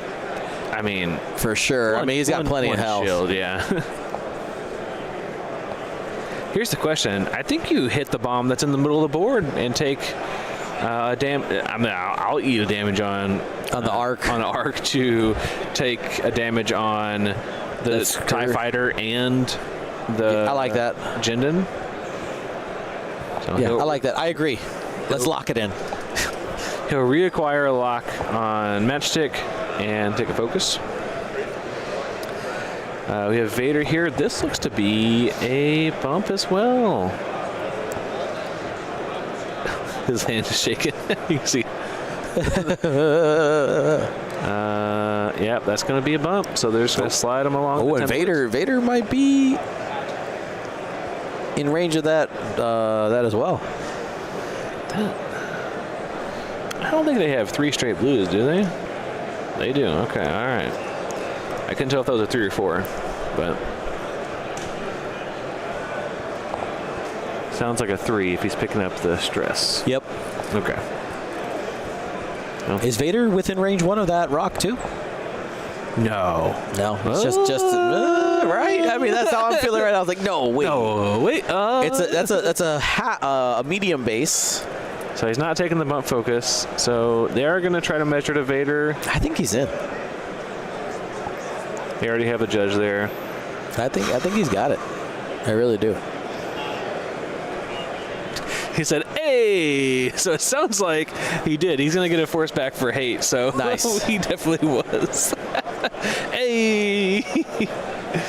I mean, I was just doing a little bit of math there, right? A large base is 2. Yeah. All right. This is a medium base. Yeah, but it wasn't quite. Yeah. So Vader's going to take a range 2 attack dice here at Axe for hit crit. Axe has an evade, and he'll spend it. So not born for thising.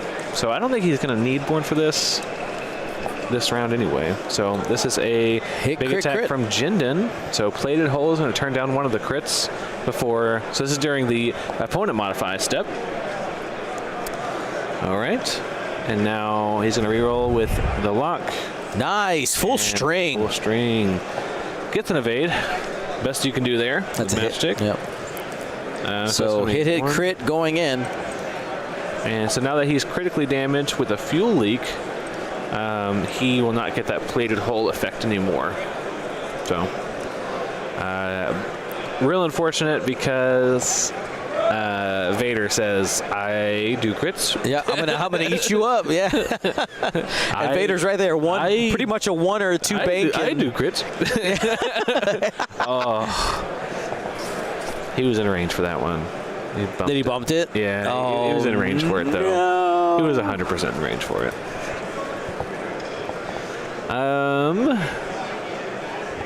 Let's see. Who we got next? Then we got 5s next, so it's going to be John's 5s. So that'll be Oddball doing a front-back attack. Oh, and Rick is a range 3 attack. Yep. Already has the lock and has an evade for R2C4 and only needs to do 2 damage.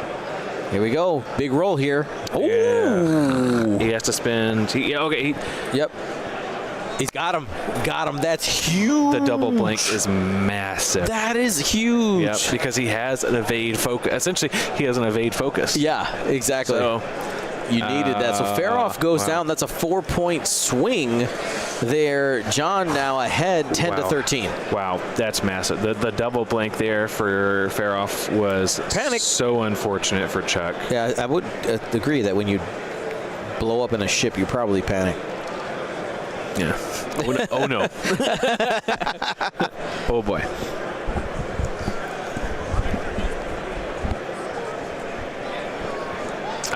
So I have some questions from Lord of Britannia about Plated Hole. Because Plated Hole is a defending effect, you modify the attacker's dice before the attacker modifies their own dice. So he did turn down one of the crits, but there was still another one in there. He'll spend 1 force to block the crit there from Oddball, and then a range 2 rear attack with the Veteran Tail Gunner for 1 hit and gets the evade. All right, initiative 5s are done. Moving on to initiative 4s for Matchstick, no shot. I'm pretty sure that Arc is still out to the side. And then initiative. Double blank. Oh, I'm sorry. We totally forgot to do Scourge. Sorry. Ignore You my keep boy. missing My the boy. Scootu. My boy. You're ignoring the Scootu. All right. Now we're on to 4s, which I don't think we have any 4s. And then I think that might actually be the last shot of the round. As a reminder, if anybody's looking at that clock X-Wing rounds can now be up to 93 minutes with the variable timer, and we don't know when the time starts. The judges don't tell you, so it is, but we're within the maybe soon. We started the timer when we basically got started, so Yeah, we don't know when the judges start their timer, which is the one that we work off of. So no, Jendon looks to be not in that one, and Vader looks to not be in it either, from what I can tell. So I think Oddball might be out that one. Scourge gets the bottom one there, or the top right one. So let's take a look at what the players are saying as far as score.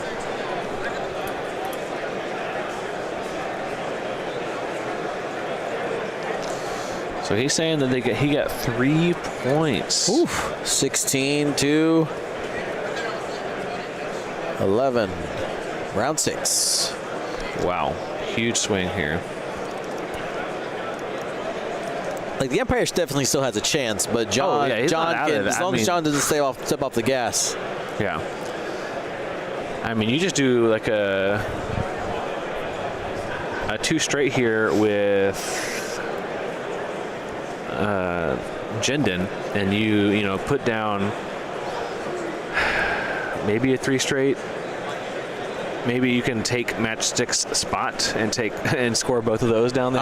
Yeah, I like that. So maybe you can go slow enough to not bump into Matchstick when he moves, but fast enough to sit in this spot. Just be like, oh hey, I mean, what, 2 forward? 2 forward is white. It is white. Well, I mean, he's for the Y-wing. No, for the for the defender. He's not stressed. Okay. So no stress there.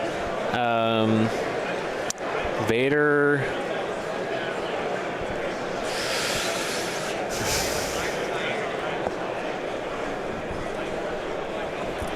I think Vader has to 4K here to try to stay in the fight, Yep.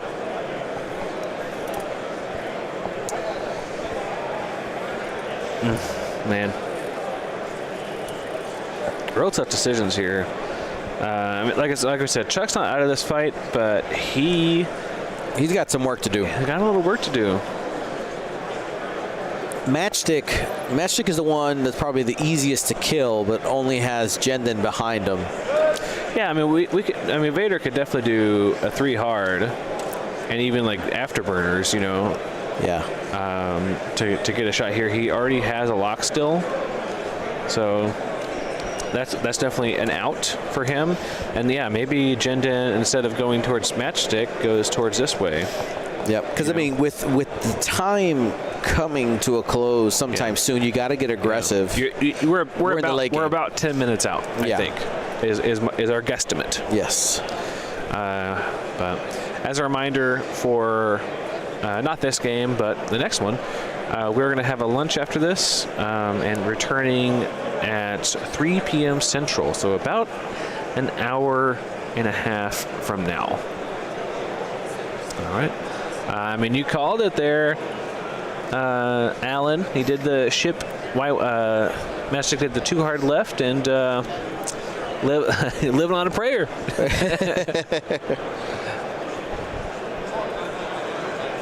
All right, and it looks like Chuck is first player, so it'll be Scourge to move first.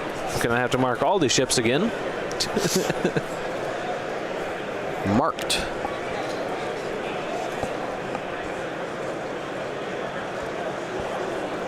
What's the most number of templates you think we'll see on the table today for marking ships? I mean, we saw 7 earlier. We did. Yeah. Will we go above? Will we hit 9? I'm setting it at 8.5. No. 8.5. Over, under. Under. James going, what about you in the chat? Yeah, there's no way we use more than that last mark up there at the top of the board.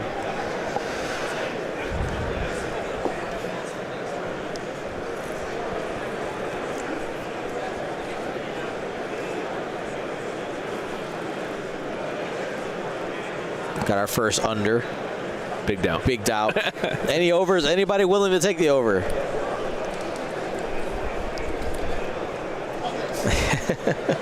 We don't have any betting people here. All right, you know what? I'm bringing it down. I'm bringing what if I bring the line down to 7.5? Still under. Still under? Over 9,000? A little aggressive. All right, we have a bump focus from Oddball. Just does like a one straight and says, I like where I'm at. Thanks anyway. 3 bank here from Rick. I would have loved to see a 3. Oh, he doesn't have R4P. Oh, okay. Boo. All right. It's gonna have to. If he's gonna do a boost, he needs to angle it here. No, you can't. Away, but. Oh, you can go straight. Boost straight. Tilting your head isn't going to do anything for you. I know, but it feels better. It's a 2D surface. You can't bend your head around. But I can make it feel better, you know. So Rick is going to barrel roll. I actually love that barrel roll. That's a good one. Perfectly around that rock. Rick has still full health. I don't even has taken a shot yet. It has been following these Empire ships so far. All right, that's going to be it for the initiative 5s. Up to the initiative 6s here. Going to have a 3 bank from Vader and says, "You're mine, X." May see an afterburners here just to get range 1 to get that lock focus.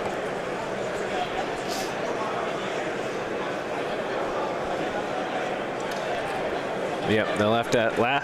Ugh. I even tried to avoid it. Walked right into it. Last afterburners charge here for Vader. Boost into focus lock is my assumption.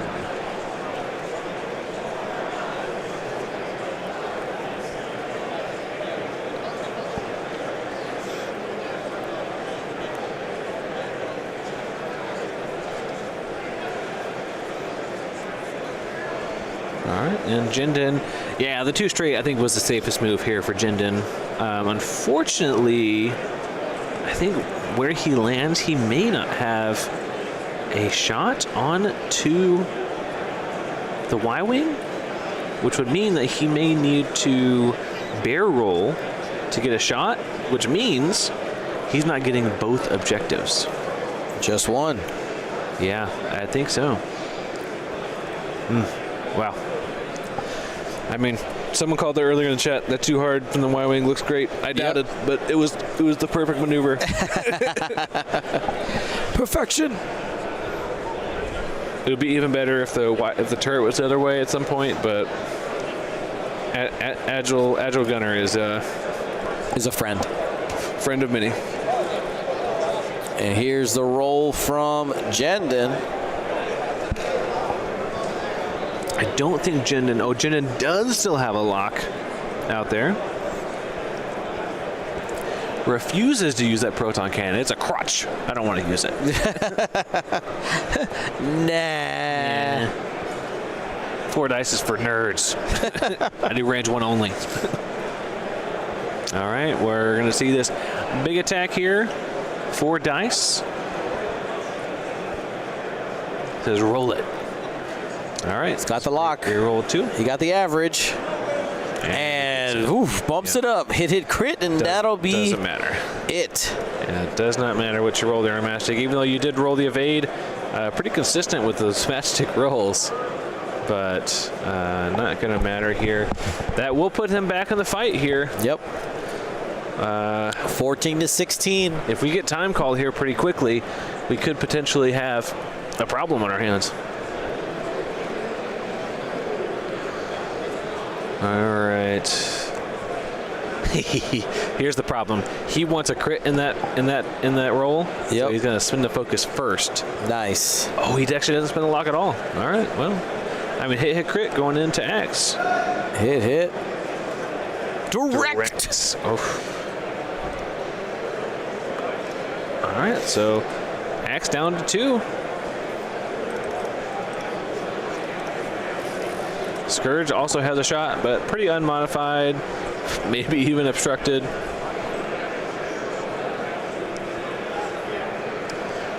Oddball here has a shot out the rear for nothing.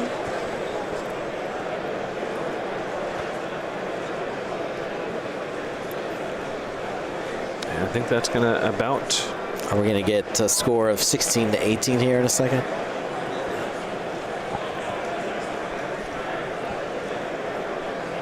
Well, one more hit coming in here from Scourge. I think they passed him, but didn't check the arc.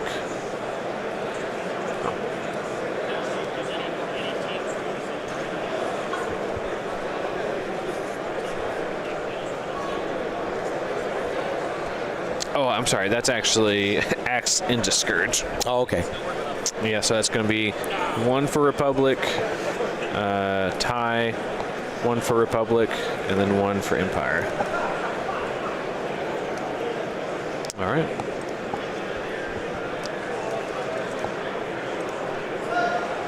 So 2 plus 2. No, just 1. Just 1?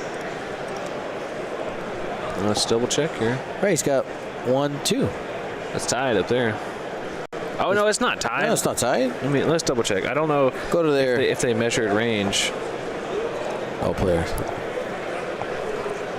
Yeah, 15-18. I don't think Scourge had range to that objective up there. Oh, they're tied up here. Got it. Yeah. All right.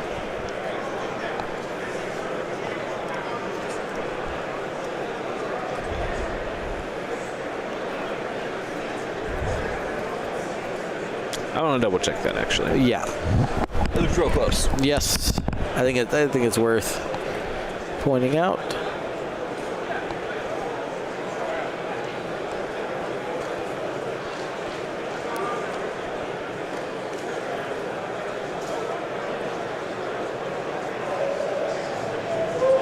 It sure was.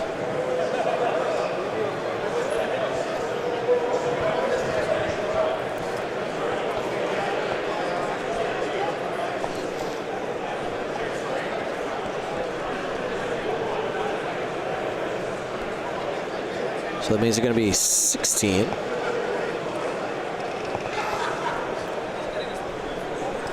It was, right? It was, yeah. Yeah.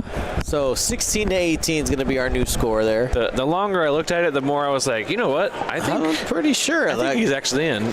So 16-18 going into 7. So they're getting a good clip here. And we have met our 93 minutes, so it should be any moment now that we hear the time being called. Oh, I just saw a phone being pulled out of the timer judge's pocket. Putting on my binoculars, see if I see the time. Yep, I see it. Yep. Walking up to the microphone. Yep. X-Wing main event players, that is time in the round. Finish your current round and submit your score. If only John had waffled on 1 or 2 decision points. Yeah, I know. I was like, oh, we don't have no dials, and then dial announce. Yep. Start. 2:45. So this is our. 14:41. Making fun of him for using military time.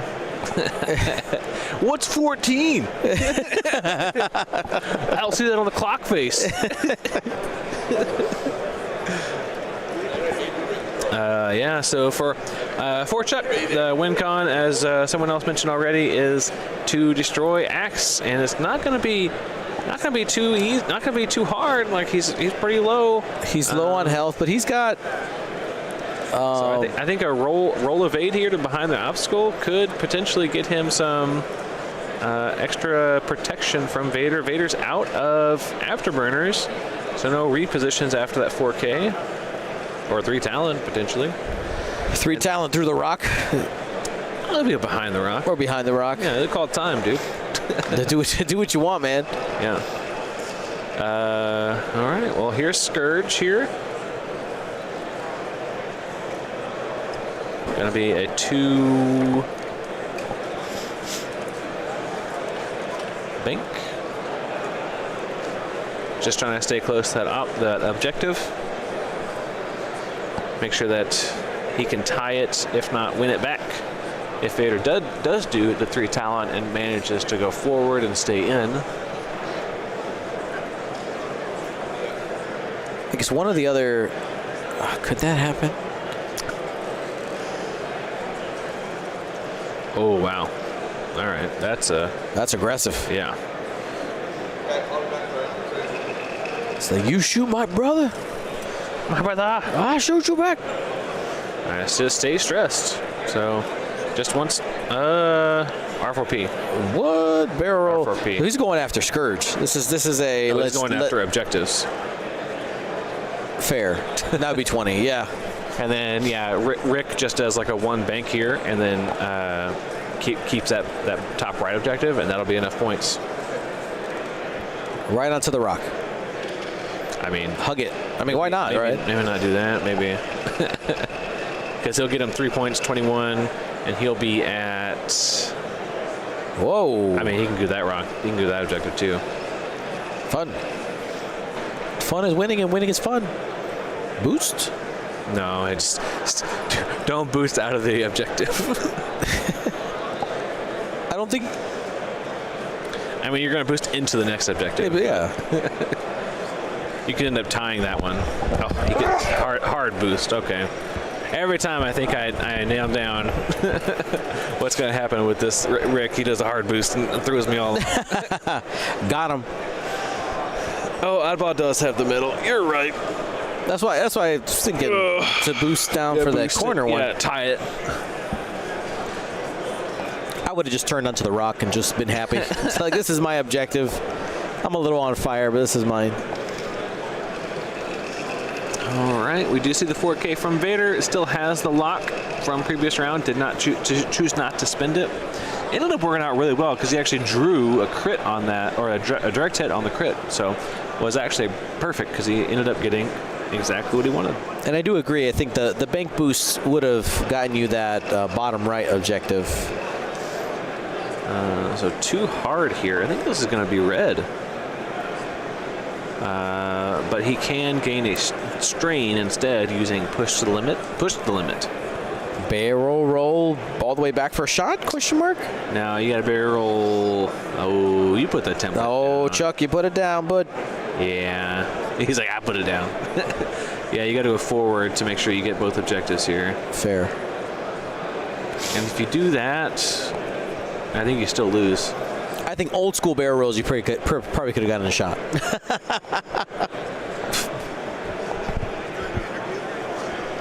I'm sorry, what? After this game?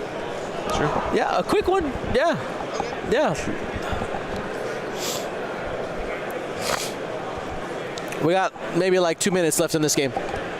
They're wrapping up the round. Let me go grab pizza or something. All right, sounds good. I'll be back. All right, hit. Crit from Vader. Actually, it will be enough here.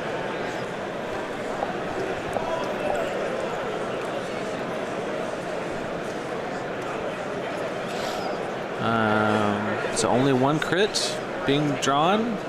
If it's a direct, it's a direct. Wow. Wow. That's huge.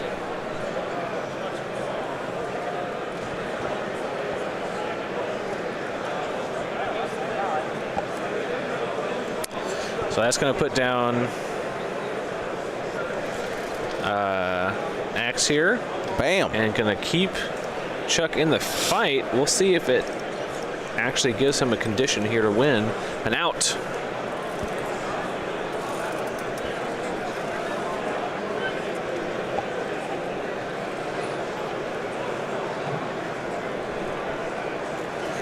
All right, range 3 from Rick.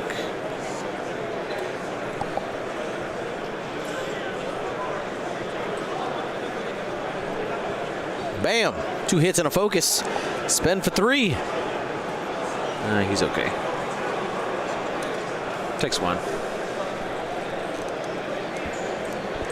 And the objective points there. Yeah, because I think he gets 2. Yep. Means that John ends 1 ahead. Wait, hold on. Is it a tie? Oh, wait a second. Because the bottom. I think he gets 2 points down here. Oh, no. Oh, no. I think Chuck just won 21-20. Oh, no. Oh, yes. He needed a bank boost. Yep, the bank boost. He's saying it right there. He's like, I should have done it. That lost the game. That's crazy. Wow. What a crazy ending to that one, because I think up until 21-20 we see the shake. Wow, crazy ending there for this round. So we do have a break after this, but we do have a little bit of a special a quick interview here. You want to do the interview? You want me to do it? Jump in, Doug. Come sit here. Actually, let me change this real quick.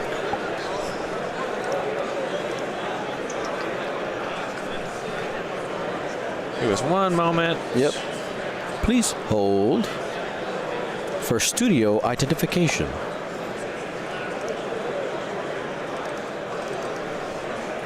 He was an OG, right? Yep.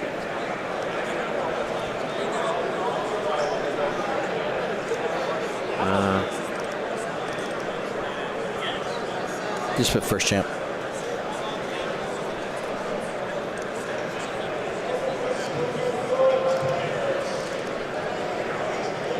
Yeah. No, Kinney. Oh. What is it? Kinny. Or is it EY? Doug, your last name. Kinn. EY. EY. Okay. There it is. All right. Ready?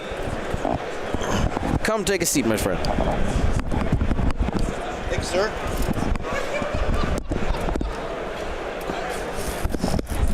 And we're live. Hello, hello. Camera's going to be right there. All right. Hello, everybody. So I'm here with the first ever X-Wing World Champion, Doug Kinney. Good to have you, my friend. Thanks for being here. Thanks for doing this and all that you have done for X-Wing for all these years. Yeah, absolutely, absolutely. So, I think it's awesome to see you here. You know, this is the last official Worlds. Right. But obviously, you know, community has more stuff to come. Yes. How's it feel?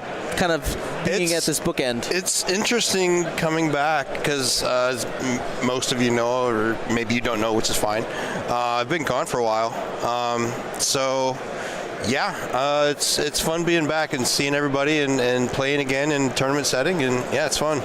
Yeah, absolutely. Here. So while you're here, let's take a moment for maybe any of our viewers didn't see, and talk about this thing. This is amazing. Okay, so this is. Do you want me to get it out? Yeah, if you want to, yeah, go for it. So this is the playmat that the first World Championship was played on. It is a paper mat. Yeah. I don't know if you can tell on the camera, but yeah, it's a paper mat. So this was the mat that the first World Championship was played on. They gave that to me for winning. And I had it for a while. I actually had, you can probably tell, I don't know, maybe you can't. I had Jay Little sign it, the original game designer. I had Steve Horvath sign it, autograph it, the original OP guy for Fantasy Flight. And the story behind this is they very shortly, like the next year, they went to the mouse pad material. Yeah, the neoprene. Yeah, the neoprene. So what they did with all these paper mats, according to Wade, is they just threw them away. They just threw all of their paper mats away. And so, to my knowledge, this is it. This is the lone survivor from the first 2012 Worlds. And so, this is it. And the other story with this mat is it's amazing for me to see this again, because it had to have been 10 years ago. There was a player in our Des Moines play group, Sean Esser. He had cancer, and unfortunately he passed away from that. But we had a fundraiser for him, and I auctioned this off at that fundraiser. And I said, I'm putting my name down at a $50 bid, and I better not be taking this home. Yep.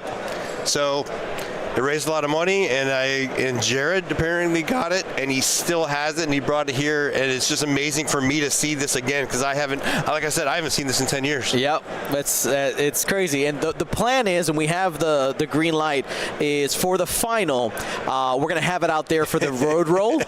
Just like Nice. a little ceremonial, just kind of Nice. like it's a nice bookend for this chapter of X-Wing as we go into the next thing. But it's here. Let's make let's do a little ceremony. Why not? Why not? Yeah, right? absolutely. That'd be a blast. That'd be awesome. Yeah. What are you playing? We're here at X-Wing tournament. What are you playing? I am actually playing 7-ship Resistance. Oh, okay. Yeah, BB-8, 3 Y-wings, 2 Fireballs, and Merle in the RZ-2 A-wing. For those of you who don't know the history, this man won Worlds with a TIE Swarm. Right. So I'm not surprised hearing this. Well, it is 7 ships. I like to fly lots of ships and just kind of coordinate them all in my brain and how they're all going to work and how they all fly together. Because for me, it's a challenge. I like to challenge myself. Yeah. And, bringing a 7-ship Resistance is not a meta list, and I like to challenge myself to see how well I can do with it. 0-2 so far because I've run up against 2 Rebel 5-ship lists, 1 flown by Nick Sperry, Master Flyer, so, you gotta hand it to him. He's amazing. But yeah, I like to fly lots of ships, and the standard or the wartime loadout Y-wings have 5 shields and 4 hull, and it's got 47 hit points. Health. Thick. It is, and it's got bombs, and it's got lots of shenanigans, which I like to do. So it's fun. All right, that's what matters, though, right there. You're having absolutely, absolutely. Well, fantastic. Thank you for coming on. And you want to do any shout-outs before we head to lunch? Just shout out to all the boys in Des Moines. They're the ones that let me know that this was here, and that's amazing. So yeah, shout out to everyone watching. Love you all. Thank you for playing, and keep the game going. Absolutely. That's right. So we'll be back at 3 o'clock Central Time for the 3rd round of the X-Wing World Championships. Thanks, Doug. Bye. Thank you.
everybody. My name is Dion Morales, your host of the Gold Squadron podcast, and we're coming to you live from round 3 of the X-Wing World Championships. This is day 1B. I am here joining my good friend, James the Raptor Ritter.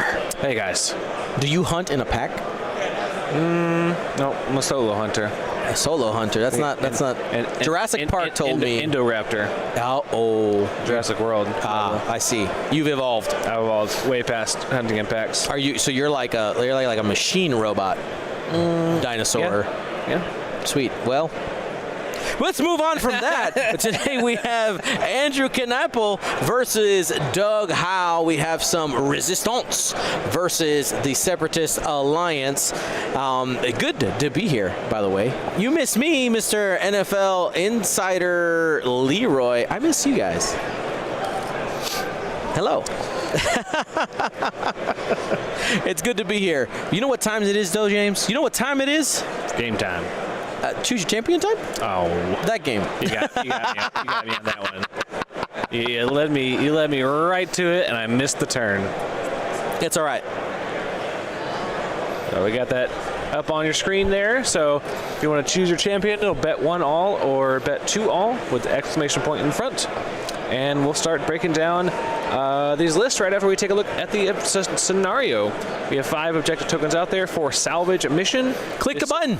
Nope. No, business. Pick up the button. Yeah, pick up the crates or a tow, caches, all of the things that we are, carrying around. So you can spend, after you fully execute your maneuver, you can spend your perform action step to pick up one of these caches at 0 to 1.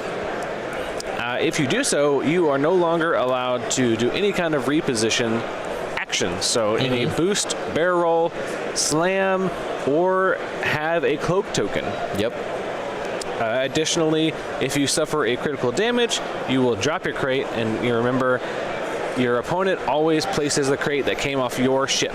So whether you self-jettison, you went over a debris and got a crit, you took a proton bomb, your opponent always places that obstacle at range 0 to 1 of you. All right, and we'll start taking a look at these lists. What do you want to look at first? Well, let's start on the right side with Doug Howe's Separatist list. We start with Sun Fac. While you perform a primary attack, if the defender is tractored, roll an additional attack die. We got Elusive on there, as well as Ensnare and Targeting Computer. That should be fun. Get that target lock and manipulating our friends. Well, not friends. Our enemies with Ensnare. You technically can give it to a friend to roll or push them. So that's something that you can do to maybe line up some shots or get in range of an objective. So that's something to keep an eye on. But most of the time, especially against Andrew's all small base list, it's probably gonna come into play. It's gonna be aggressive. And so yeah, so we see Sunfac here at the bottom right of the board, and it's probably gonna be going pretty quick here. And then we have Dirge in that Rogue class starfighter. Yeah, this is the come back to life Dirge. So after he's destroyed, he'll check all his damage cards and see which ones are pilots or direct hits and get rid of them. And he may come back to life. Has that proton cannon to line up some nice 4-die attacks. Xanadu Blood for that cloak token. And the crew slot that he's using to fit General Grievous in the trunk. So General Grievous folds up real nice into a little suitcase and puts it right in the trunk. Being able to cancel hit or crit results as long as there are 2 or more that you're taking. So similar to essentially like a reinforce. All right, who's next? DFS 081. This is the one that can turn down crits to hits that everyone messes up the timing of. So this is during the modification step. So you actually modify your opponent's dice before they modify them. So you actually can only turn down crits to hits that are naturally rolled, not re-rolled or turned into crits with marksmanship or anything like that. And then the best dressed at the ball here, the Iron Assembler. I think it's just it's the best name, right? Let's not get it twisted. He has Discord missiles and can also repair damage off of friendly ships that are on rocks. Looks like no damage here from that attack.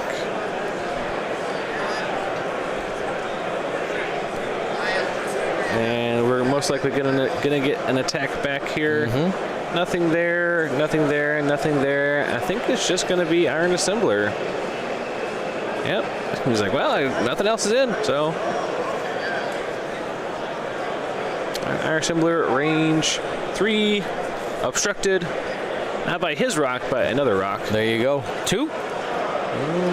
And that's going to be an early shield. Yeah, early shield. I mean, you brought some to spare. You have 5 shields there. Down to 4 on Chorus. Let's keep going here on... Oh, we have another attack. Oh, one more time. What is this? Planning. Okay, all right, we're all done this time. For Downtown shot. All right, we have Horchaw prototype. Times 2. Customizable. I think both of these are going to be the same. Yep. Both have Discord missiles, independent, and struts. So it looks like also Iron Assembler brought Discord missiles. So 3 copies, max Discord in this list. And to round it out, we have DGS 047 not bringing Kraken. What?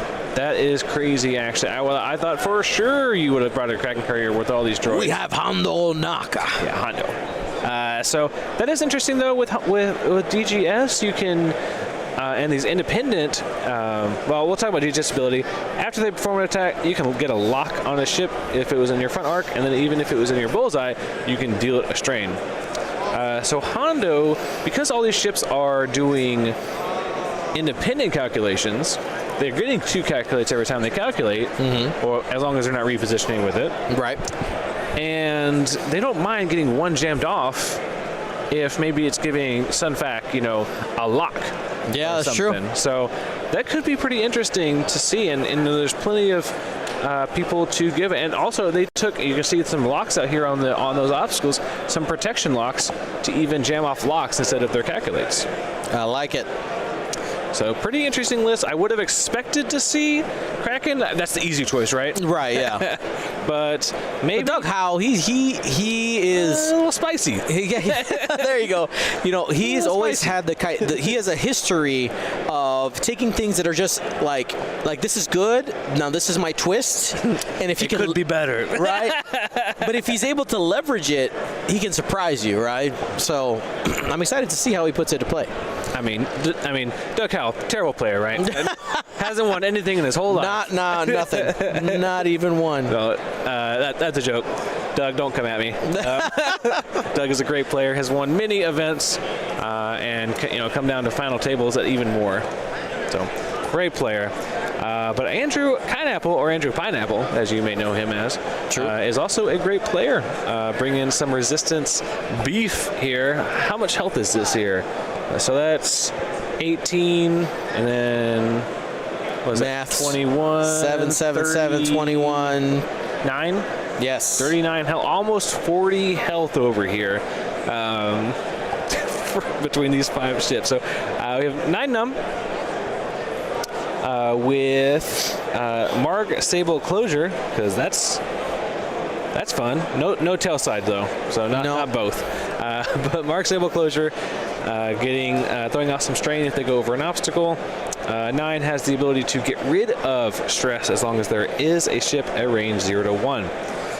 And Pattern Analyzer is great with 9 because he can do a red move, use Pattern Analyzer to do the booster barrel to get in range 1, because that step is right before you gain the stress. And then you can shed it immediately with the 9 num ability. Has R5K3 to ignore obstacles until the end of the round. Even though you're ignoring obstacles, you still went over it, which means that you still get Marg Sable Closure. Yeah. So 9, a very interesting piece. Normally can get a little scared of those obstacles because he's doing so many crazy maneuvers with 3 talons and 4 But he's like, but what if I don't? But what if I don't? And then actually I get benefits out of it. Yeah. As long as I don't land on it. That's correct. Yeah. It's pretty good. We have Elo Asti. That's the second X-Wing I-5 in this list. Elo, a little bit lower of a loadout, but coming in at a sneaky 4 points here.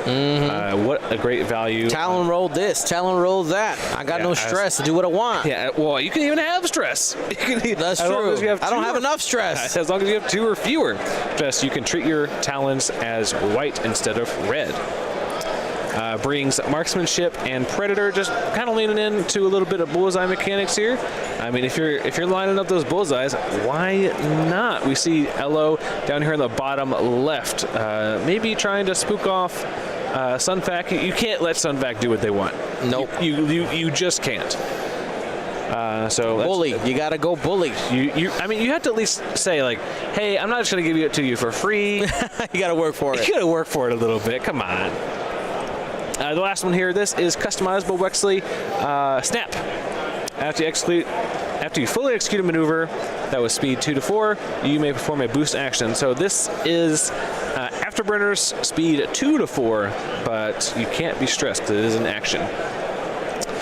Has heroic Ferrosphere paint, and this is Squad Predator droid. So for every ship that has a bullseye lined up on the ship you're attacking, you get a reroll. So normally, it's most of the time it's just your own reroll that you're lined up the bullseye with. But in this case right here, let's say Timon was attacking the ship lined up across from Tezza that just moved. They would be able to get a reroll on them for Tezza's bullseye. Speaking of Tezza, we have Tezza Naz, Old Soldier. This ability. I'm going to skip the ability. We'll come back to that. I can't. It's so hard to imagine. We'll talk about it ad nauseum when we get a break. Has saturation salvo. That way they can force you to reroll defense dice on your barrage rockets that you're throwing out there. Has dorsal turret and wartime loadout. It's going to be interesting if Tezza's able to line up those. I think she did not focus this turn. No. So she grabbed one of the crates, but the devastating barrage, along with the rerolls from barrage rockets, and the saturation salvo, that could be probably one of the most devastating, pardon the pun, attacks in the game. To say, like, hey, you're gonna die. You're gonna die. I'm gonna kill you right now. Come here. And you're gonna like it. All right, rounding off the list here, we have Chorus Capellum, the Gentleman Flyer. Before you engage, you may choose one ship in your firing arc in range 0 to 1. If you do, transfer 1 green token from that ship to yourself. Doing his best impression of Paylob here. Yep. Doing his best. So essentially can steal 1 green token from range 0 to 1. Has a dorsal turret, ion bombs, and wartime loadout. All right. How do you like them X-Wings? Extra thick, extra thick. All right. That's my new hit single, by the way. Let's take a look here.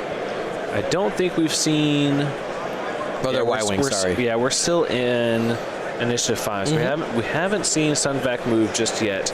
But we do see quite a few claims here. I see Tezza has one. Focus. Chorus has one. I want to say that DGS has one.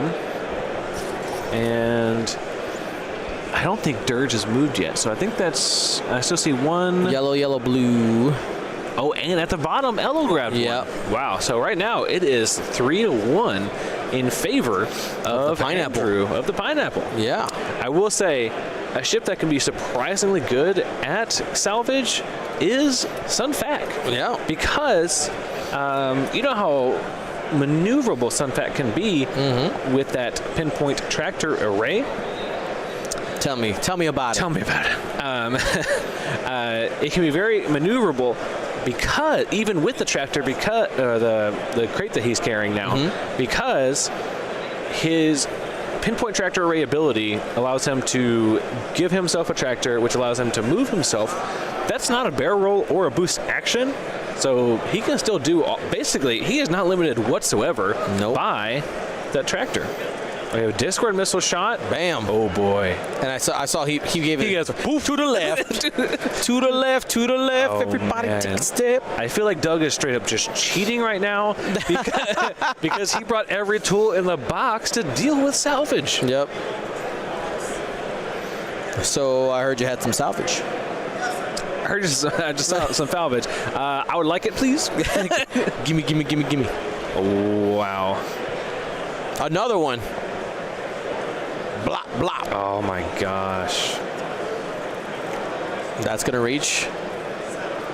So I think it's going to overlap the obstacle, and I don't think it can do that. It has to land flat on the table. But isn't it a 3 forward though? It's 3. It's a 3. He put a 3 out there. And it landed on the obstacle? It landed on him. Well, it landed on him. Then you place it attached to the front or rear guides. But it wouldn't have reached the Y-wing? You just put it on the back? No, it wouldn't have touched their Y-wing. So it just blows up automatically? It blows up on 9 and deals the damage to him. Okay. Yeah. We did see also 9 drop a stress from he managed to get range 1 on the Iron Assembler. So focus roll shed the stress. All right. Oh, did we forget to do the maneuver here? We got really excited about those discords. So we shot yellows and blues. Dirge has special text, optional. Optional. We may move. That's a joke. That's a joke, to be clear. All right. We have the first attack here from Elo. Oh, snap. What? That's a pretty good attack. Oh, no, I'm sorry. This is for 9. I was very confused. It's going to be hit crit coming in to the Iron Assembler. I mean, honestly, like,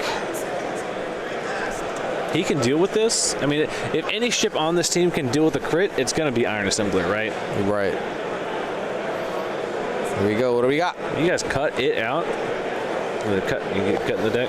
Blinded pilot. Well, I mean, not too bad. Yep. No calculate shenanigans or use, right? Mm-hmm. Well, because it doesn't have the force. Yep. All right. We see this is range 1 from Dirge. Rerolled into hit crit. And okay. All 3 shields off of Timon. Gimme them. Oh, heroic! It worked. The legendary 2 blank into 2 evade. Wow. Let's see some heroics in the chat. We need an emoji for that one.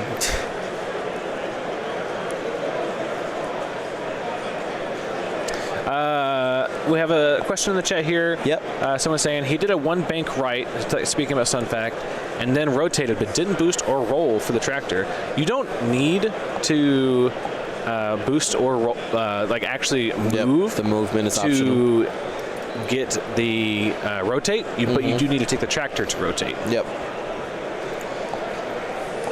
Wow. Because the motion, the tractor motion is a May. May, yeah. Yeah. But you do need to take the tractor to rotate. Yep. And you need to rotate the tractor. One of the same. Movement is a May, but you can also stay. Ooh. We're rhyming now. That's right. All right, here's a big attack from, I think this is from Timon.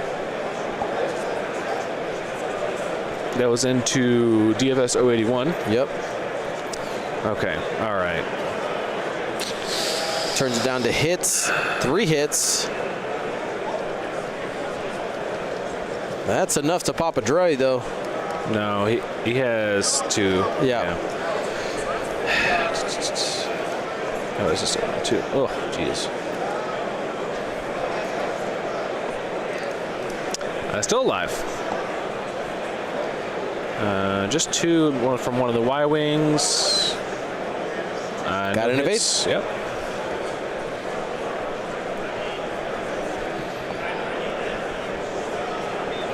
Reaching out here to Chorus. 1 for 1. There we go.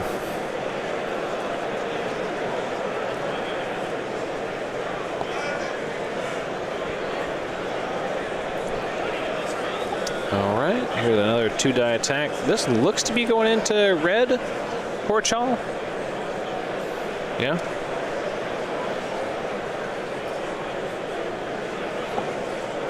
Hit crits. Nice. Okay. And able to squiggle out of one of them. It's a critical damage. Oh, actually, that was on to... Oh, he gone. He is gone. That was on to 081. For a second, I thought it was the hair chow. I thought it was red as well. Yep.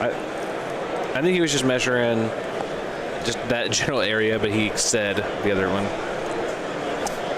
They may have been like, I'm thinking about going here, but I'll just go back. If it's range 1, I'll do it. Yeah. So, ooh, he does have a range 3 bullseye on to Timon. I think that's what he's going to do. For 2 hits, no rerolls needed. Oh, almost another heroic. Takes 1 for Timon. I was the top of that. What's these droids' name? H&P. Yeah, the H&P. Yeah. I keep thinking it's a GSP symbol. Like I keep leaning It actually in. does look really like close to our goose. Yeah. Hey, not a goose. It's not a goose. All right. You can keep saying it's not a goose. It's not a goose. I think we all know what a goose looks like, and that's what a goose looks like. 2 hits on to Chorus. Oh, Is gonna take him. yep. Pop, pop. Down to 2 shields. All right, Chorus again. Rain. Ooh. All right. Blink out. 1. And takes it. Mm-hmm. This is the Buzz Droid's still going to hit the shield, but is going to deal a critical Damage. which is going to do what, Dion? It's gonna deal you a critical card. Nope. Well, he's just on the shield. On the shield. But the more important thing is It's gonna pop off that salvage. the crate. Yeah, that's the more important thing. Yep. Because that's a big swing there. All right, so looking at points here, we have 2 for each side.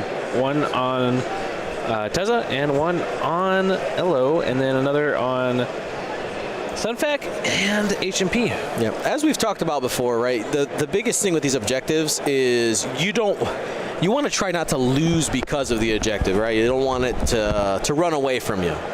So it's important to try to keep pace. Make sure that you are, make sure you're doing everything you can to mitigate points from your opponent as well as get your own. I like the move.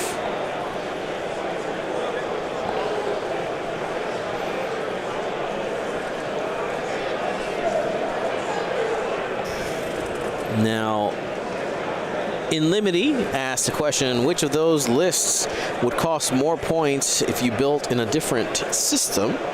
I'm not sure. Somebody look it up. I'm really not sure.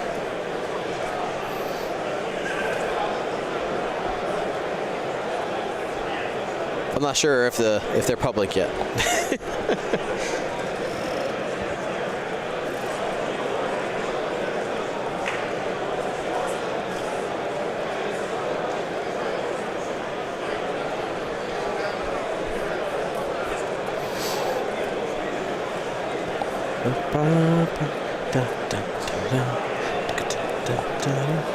We all good?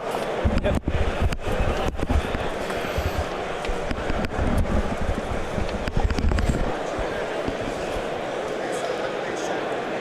So we have a total of 5 rounds of play today here from Adepticon.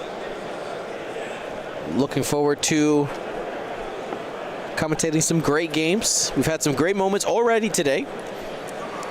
We had our second round match go down to the wire. It's a last ditch effort to win from Chuck Stocky. Looking at some of those top tables, we see some familiar faces near the top. Yeah, X-Wing is a game of luck, right? Uh-huh. There's some luck into it, but it's weird that same players end up. So there is some skill to it. Yep. It's still a dice game, but you still see the same players at the top of the tables every year. I don't know how it happens. All right, our boy Will currently Will he do at it? the top table. Will he or won't he? Or he's in the top row of tables. One Yeah, is over there. he is not the top table. But he is currently 2-0. Yep. Doing great. Representing. We did have Marcel make it into day 2 Nice. of Swiss. I think Ryan scrubbed out. But he had other games to play. He was playing Star Wars Unlimited as well, which is the FFG card game for Star Wars. So he wasn't too upset about that. He had other things to do. I think he also plays Shatterpoint. I can't remember. But I'm not sure. I don't think he brought it for this event.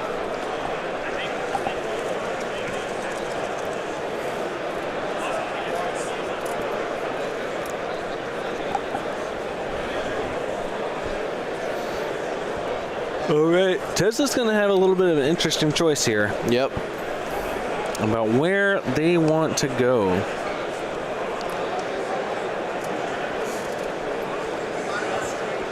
Tessa has the pink ring right there in the center of the board.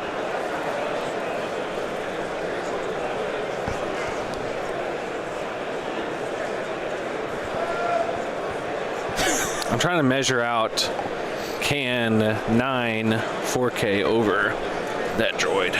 Oh, because that would be disgusting. I mean, obviously, you don't want to give like your open back to Sunfact. Right, but that would be cool. I mean, it would also be the Mark Sable. That's true. So this is what I'm talking about right here. So I'm just wondering, can he 4K over flipped and dipped this and point this way and give the Mark Sable for the obstacle onto this poor guy here? 3, 4, I think so. Let's see. So 1. I feel like there's one space in front. The obstacle is 2. Then we have 3. 3. And then 4. It's a 4 straight. I think so. I think he landed like around here. But I mean, obviously, you don't really want to give him this shot here. This is a bad idea. Let us start by this is a bad idea, but it'd be sick. It would be freaking cool. All right, we do see a roll here from Chorus. Not used to seeing these guys doing rolls, but we also saw, more importantly from Chorus, an Ion Bomb up here. So keep an eye out for that if these droids go too fast. Yep, stay away. Oh, well, now he ran right over it. Got it. All right. Found it. What do I do now? Ooh, a cookie. I was attracted to the Ion Bomb.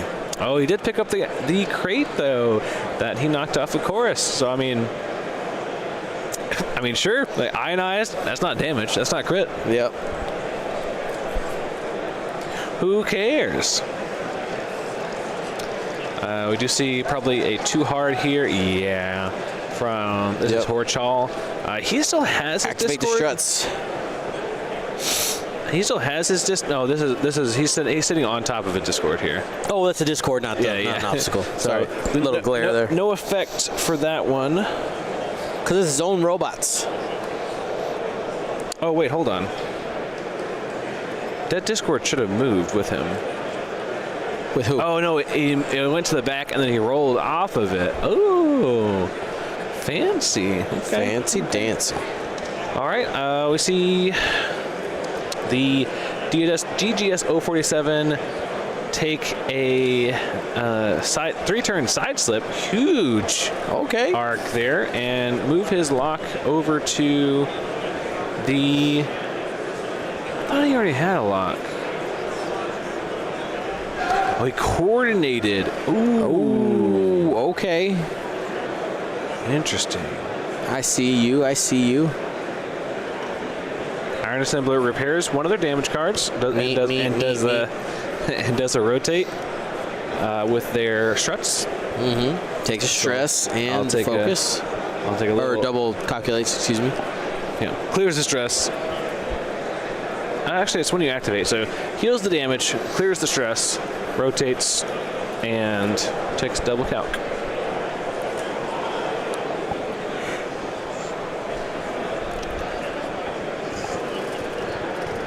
All right, I think we're going into Teza is up next. And possibly doing like a 2 or 3 turn here. That's 2 in his hand. Mark. Great use of markers there.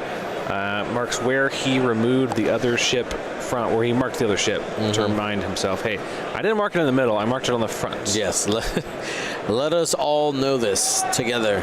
Yeah, so great use of marking there. Andrew knows what's up. Yep. Very experienced player. He's from Canada? Oh, I don't know.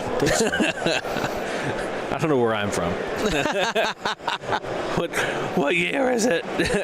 Maybe I'm thinking of a different Andrew. I think I'm thinking of a different Andrew. Unfortunately, it looks like Timon is going to do a self bump here. Oh, so close. It's Italian with that little oh, man. Mamma Mia. All right. Well, doesn't love that, but is going to have to roll for. He gets rid of the stress. We'll roll for a self bump damage, so could potentially see a damage here. It does. Oh no. Oh, this is Canadian Andrew. Okay. Canadian Andrew. Yeah. Wow. He's got a brother who's also Canadian. Because that's how that works most of the time. And his other name is Canadian, they're both Canadian names. brother. Andrew and I assume every X-Wing player from Canada is Andrew. no. That's a good guess, though. Stats say. Elo. Not sure what their action will be here. Could take a lock. I think he may take a lot. Just a focus. Just keeping it safe. Yeah, you might see Sunfac come in and be mean to you. So maybe still threatened there. Ooh, actually, that is true. Ion bombs. I do actually think they do damage to remotes. I will absolutely look that up for you. Because now Confirmed. It's confirmed. By who? By me. Okay, well. Hey, I played this game a lot, okay? Let me double check on that. I'm 100% sure. Each remote suffers a damage. All right. I told you. That's why Andrew was checking on his phone too. Oh, did he have his phone out? He had his phone out. He was looking. He was on Yasby. Yasby. Yeah.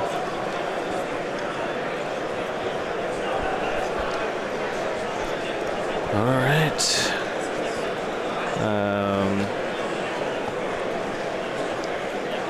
Oh, we saw a Talon here. Ooh. And a roll over the obstacle. He's trying to shove him forward as much as possible to be off for the attack. To not be obstructed. Yeah. Yeah. So that is one charge spent from the droid, and most likely another use a second one. Yeah. another one to engage while on the obstacle.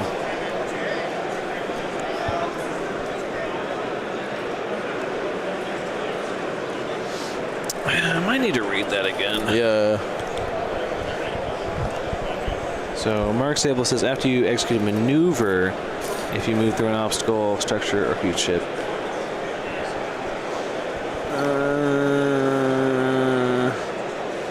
Okay, all right.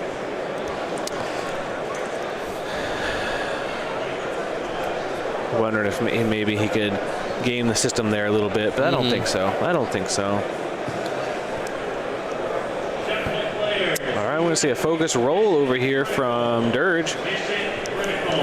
Really does not like picking up those crates because he loves those linked actions.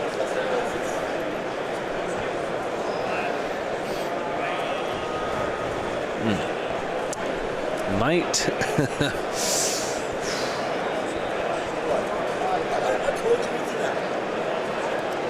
Man, Sunvac's in a weird position here. Can't get out of arc from Elo here. So Andrew's got a pineapple tattoo on his wrist. That's awesome. So yeah, I think it's just, Sunfax plays it safe, just throws down the focus and hoping that gas cloud can help him out a little bit.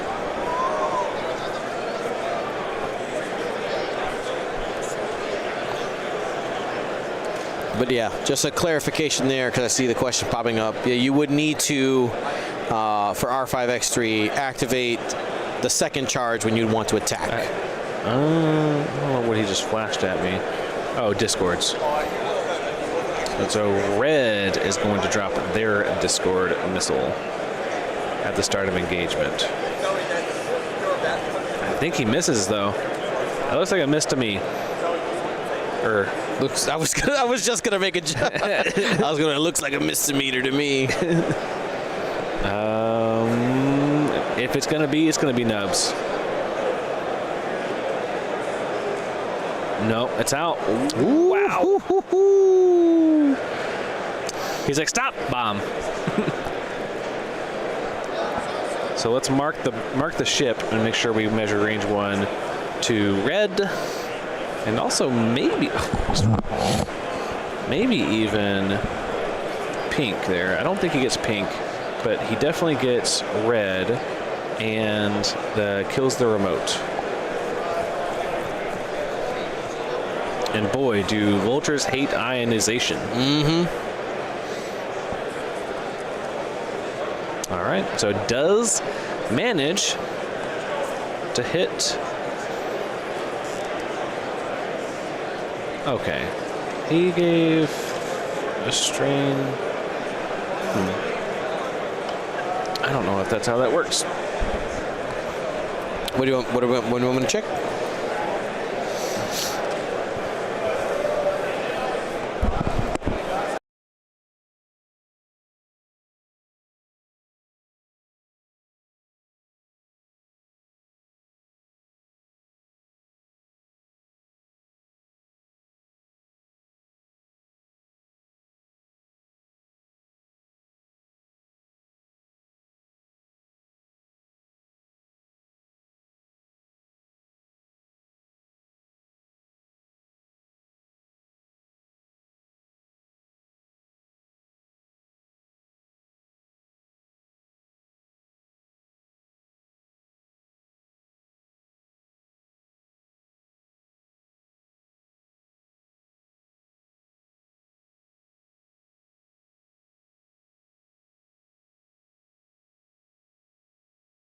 Real answer. Yeah, until you have to. My brain hurts. Yep.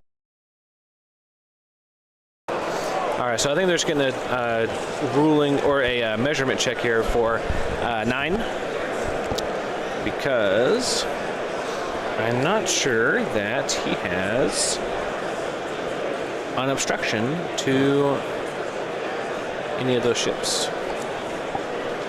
Maybe to no, I don't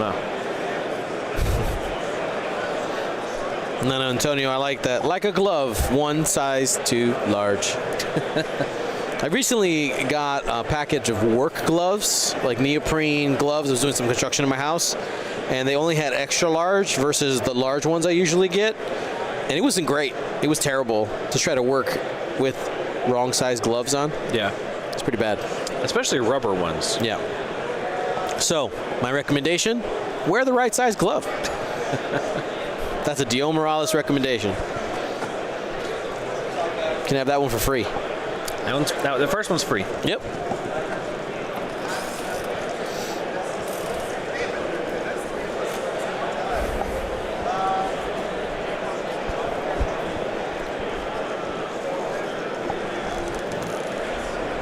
Checking the bullseye there.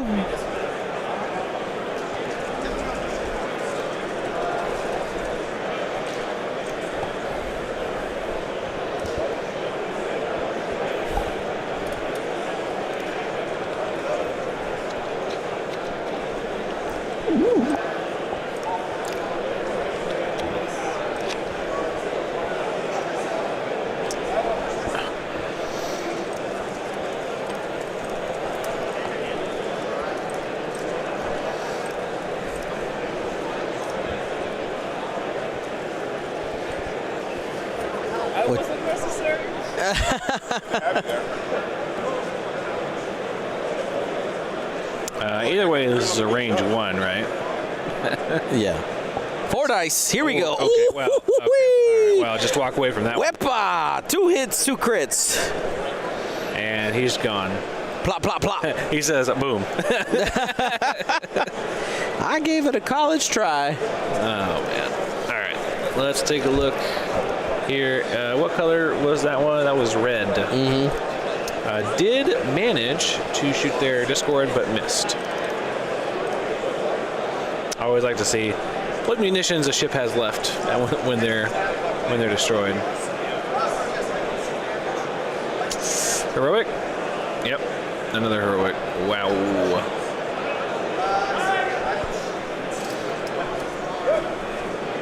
So 2 damage goes down on to Timon.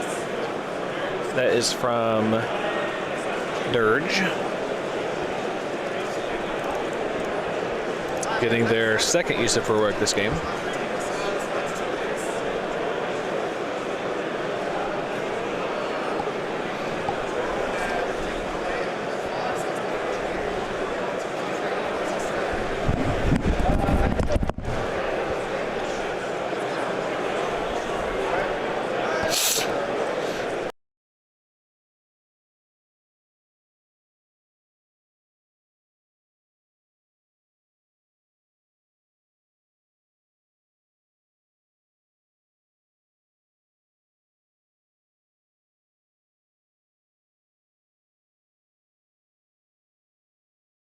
All right, this will be a shot from the Y-Wing here. 2 hits and 2 of 8s. Most likely going into yellow from the dorsal.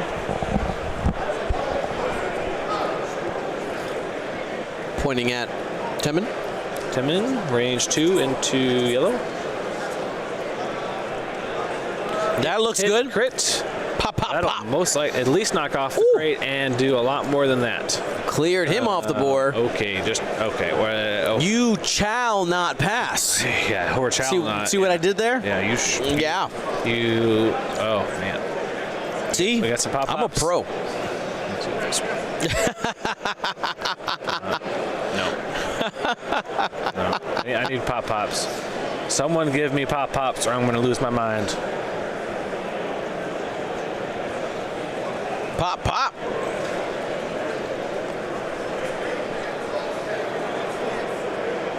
They're going to bring up the dice stats, right?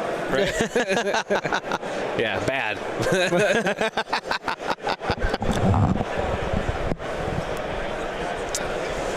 All right, so that's another droid taken off the table. Oh, man. Droid's falling down left and right.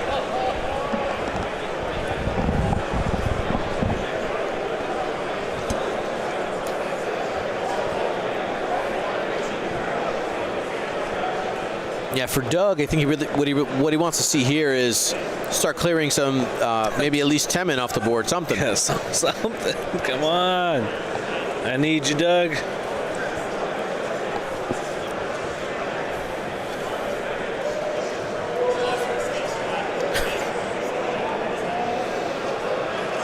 Oh, he's going to steal the focus? Wow. Mine. Chris. It's mine. Thank you. Wow. Got the squiggle on that one. How rude. 1 box of spaghetti.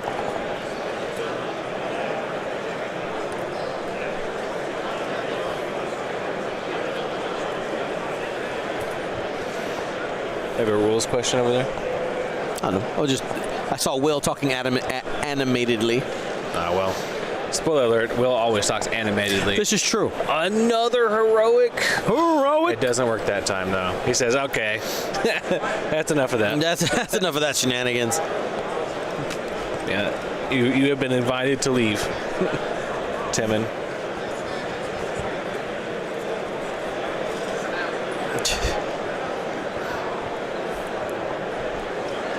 Hit crit. There you go. The dice are just hot for everybody, I guess. 1 crit. Direct hit. Yeah. I think that was on. That was on chorus, I think. Yeah.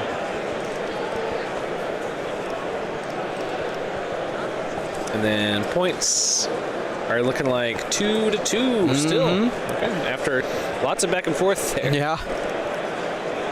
And I mean, that's still the getting rid of Temin. Oh yeah. Evened that up a lot. Yeah. 10-8. Yeah. Much more manageable. Yeah. Scenario points are currently the same for each, 4 and 4 throughout the first 2 turns of objective scoring. Want to cut to the table cam? Just we haven't done it yet. Bam. Bam. Shatter point. It's like center screen. Yep. I wanted to get our other backdrop. Who said no? Oh, the other way. Yeah. To like cover this area. Yeah. But it's like, fine, you're right.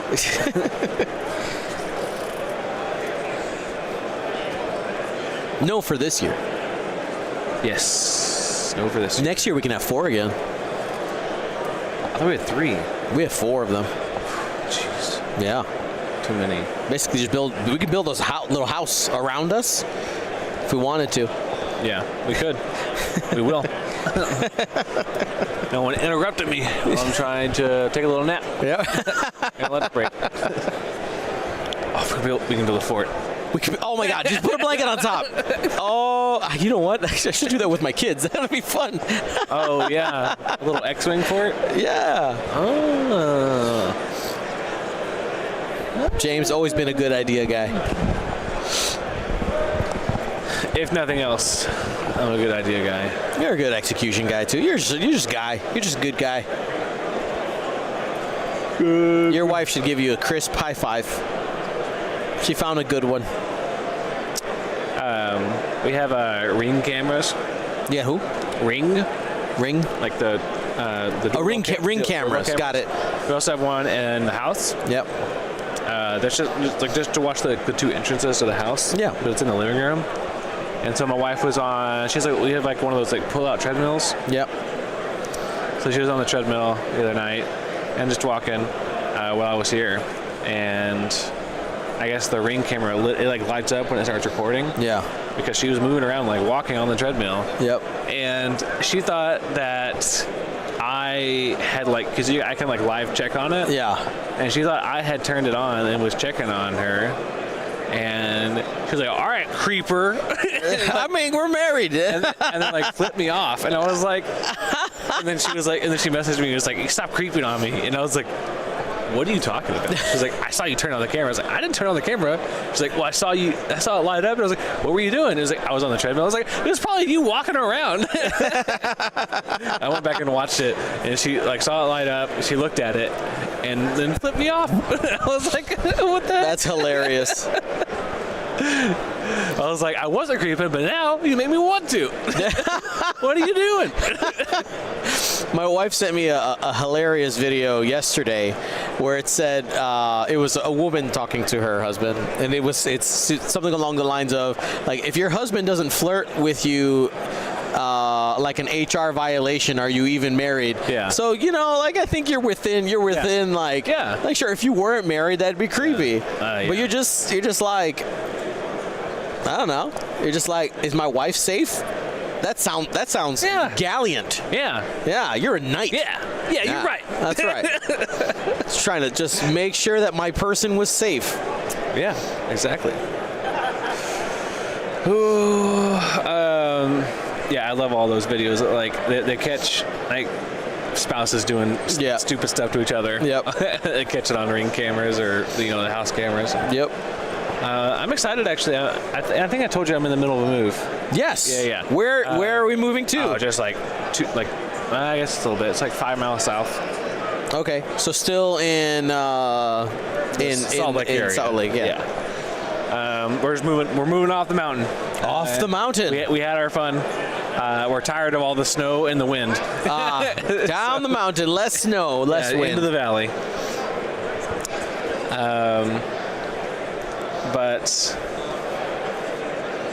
one of the things I'm super excited for is like they have in this new apartment we're going to, they have like everything's connected on like through like your a smart home. Yeah. So it has like cameras all over the place, and then also AC is on the phone, lights are on the phone. So super excited. Nice. I get all the benefits of having, you know, one of those like $1 million houses, and I don't have to like take care of it. So. Yeah. Very nice. Yeah. And then you really can creep on your wife with all the cameras. Yeah. Yeah, you're in on it now. you get it. I picked up what you were putting down. All right, Iron Assembler's gonna fix the blinded pilot with their ability. They have 1 charge remaining. Remember, it says repair, not like discard the card. Yeah, you can't just chuck it. Yeah. So if it's a crit, you just turn it down. All right, Chorus is going to face off with the DGS 047. What did DGS do? Stop? I don't think that's a great move.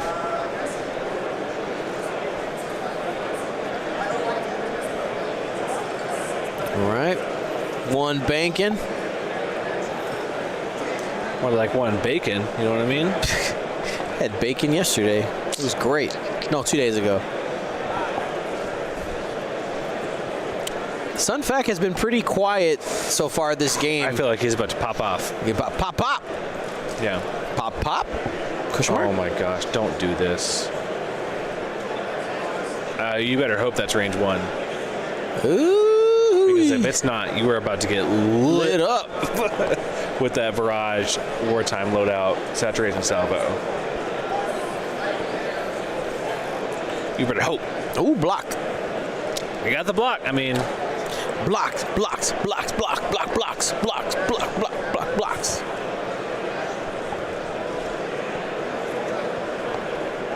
Thank you for enjoying my parody on Shots by Pitbull. It was good. By Pitbull.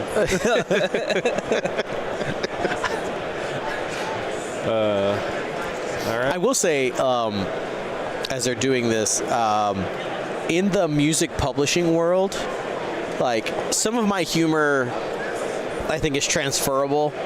But there's definitely like some of the experiences we've had being streamers and playing these games, like cause some of my humor to not quite hit with music people. Yeah. And it's just been interesting to see like things that hit and things that are just like. Like, oh, she's such a half note.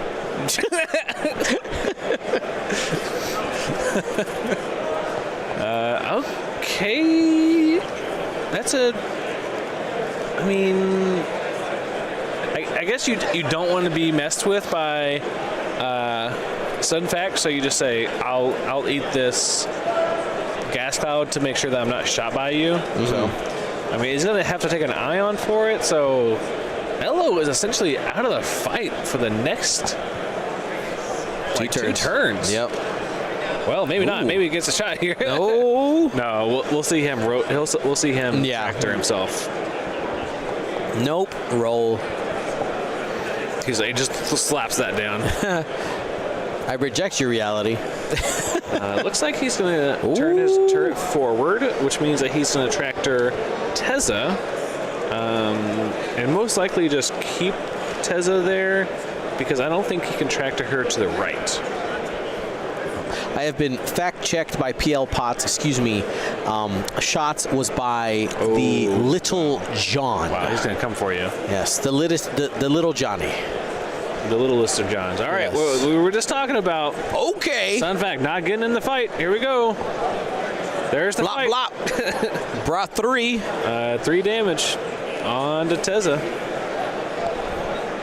Oh, I didn't realize Tezza was down some shields. Yeah. What? No way. All right.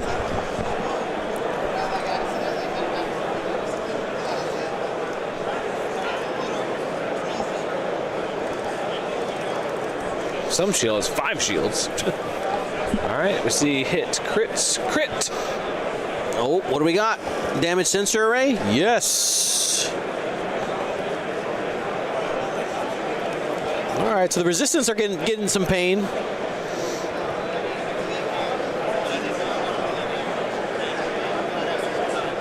When do you turn to a crit for?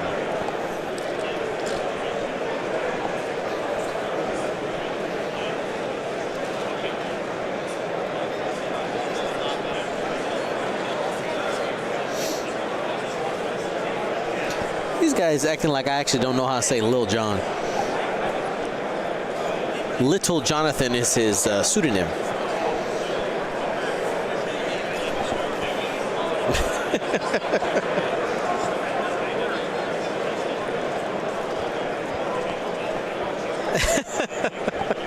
I'm real confused. What are you confused about? Here? I don't know who's Maybe I can help. I don't know who's shooting.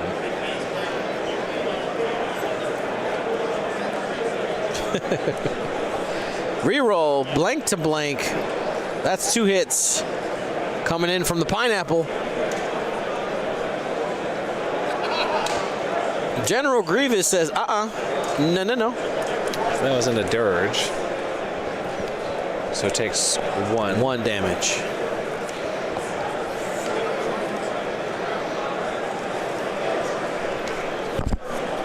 Sorry.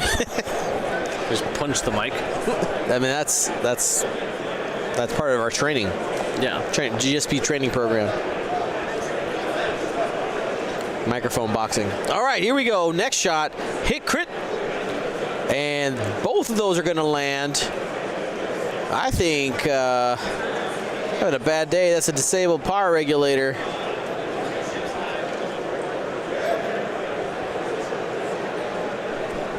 Let's see if the Iron Assembler can finish it here. Single crit. Stunned pilot. It's gotta be.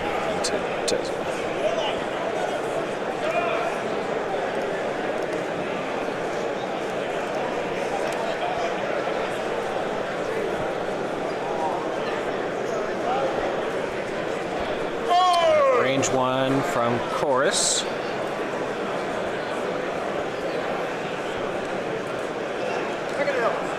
Into the DG. Oof. Never mind. Gone. She is removed. All right. Lots of trading there. And that's going to be 1 to 2. Bernoic.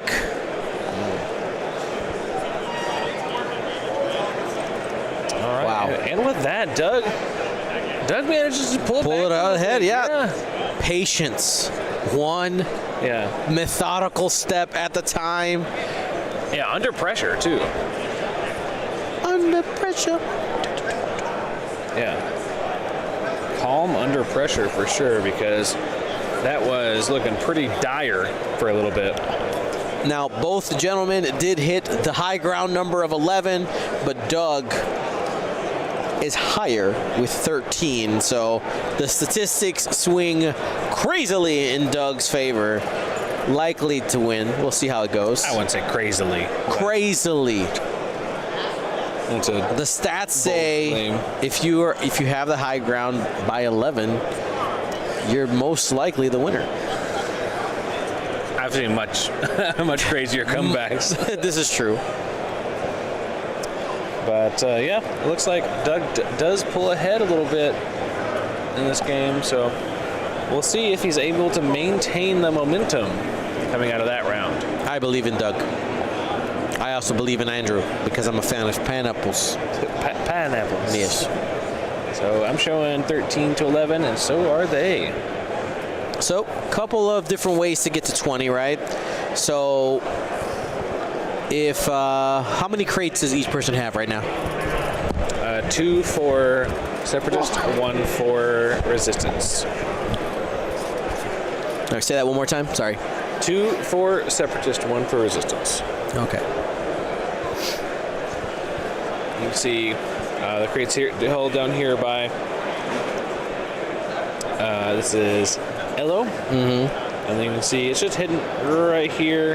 There it is. Okay. By, It's a 2-1 Sunfact. Doug at the moment. And then there's one up here with DGS. So and the other two are here and here. So yeah, and I don't see any way. Nope. There's no way that that Andrew can currently pick up either of these two. All of his ships are heading this way. Wrong direction, yeah. So essentially, Doug can take out Teza. That's going to be 4 points, brings him to 17, and then plus 2 turns would wrap it up. Put a bow on it. Yeah, I mean, yeah. If you can take out Teza here, get another 4 points to 17. Yeah, exactly what you said. 2 more rounds. Or I mean, if he can take her out and get another. I mean, look at that guy right there on the rock. That's true. Like Iron Assembler is about to repair another card, get back up to 3 hull, and pick up one of those crates, and that'll end it right there. Yep. Yeah, I don't see a way back for Andrew. I think Doug has. Like, he obviously pulled ahead, but more importantly, he pulled ahead at the perfect time to swing with that momentum. Unless he makes some crazy choices, I think this is Doug's game to lose. Keep it steady.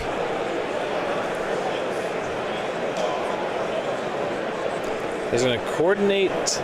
Ooh, nice. Sunfact for an evade, most likely. Okay, focus. That works too. And then We got a little jam action. he's going to rotate Iron Assembler. And there it is. Yeah.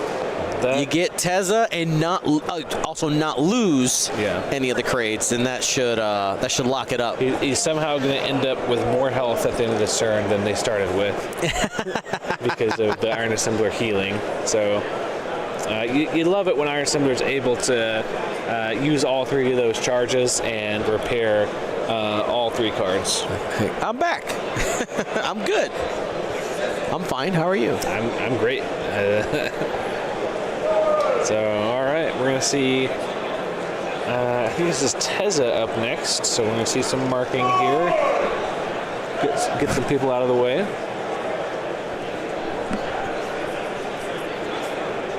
And we're going to see the 5K. Teza's trying. You know what? I'm going to go out. I'm going to go out shooting. You should try. Fair. Because Now, I see another ship coming in the name of Sunfact. Yep. DGS will have a shot. Remember, we got that 180 arc. Yep. And they locked. No, sorry. They hondoed. Yep. Which is great because Iron Assembler was already planning to pick up the crate, so it wasn't planning to have a green token or a lock or anything. So why not jam that guy? Like, yeah. Sure. All right, puts down the focus for Elo. Looks like he might have a shot on DGS, but may be able to pop the crit off. Or the crate off does have Predator and Marksmanship, so most likely going to be at least see a crit in the pool. So that could be a saving grace to prolong the hurt. What is this move here? Oh no, it's a Talon. The Talon that's going to bump, unfortunately, self-bump Talon. The Talon that never happened, unfortunately. Yeah, that's just going to about seal it there. But Well, maybe it's gonna. maybe. No, I think Much doubt was had. Yeah, even if he goes all the way forward, it's not going to happen. So he's going to end up basically following on a 3-turn, and then wherever you land, you land. Then the bump rules as well. Yeah, self-bump. more importantly, is going to be stressed based in that way. 9, when he becomes stressed and actually has to keep the stress, Yes. becomes very hard to get back in the fight, especially if he's facing the wrong way. I like the Epionic summon the Toronto roll. It's an old joke. What is the joke? I don't remember. I'm sure somebody in the chat remember the details better. There was some weird ruling about Talon rolls and how they were measured. I don't remember exactly. Hilarious. Yeah, I know. Yeah, exactly. Invoke. That was the word. Invoking. Speaking of invoking, I was traveling recently for music stuff, and I found myself in Roanoke, in the city of Roanoke, and then I laughed to myself because I thought about X-Wing. And if you were an X-Wing at the time, the Roanoke 8, right? yeah, the Roanoke 8, yep. I was like, why is that so familiar? I just giggled to myself. Where's that at? And that was the end. It's in Virginia or West Virginia. I remember I traveled through both places like at the same time. I think it's Virginia. Roanoke, Virginia? No. I did a whole thing in the Northeast. But anyway, I giggled, and that was the end of it. We'll see Sunback do some shenanigans here again. Rotates to the right, tractor, and going to hand that tractor off to... He's going to try to give it to Tezza, but I don't think she's close enough. So it'll just be 9, and most likely not going to move them because they don't want to have them give them a shot. If they move them, they have the opportunity to turn around.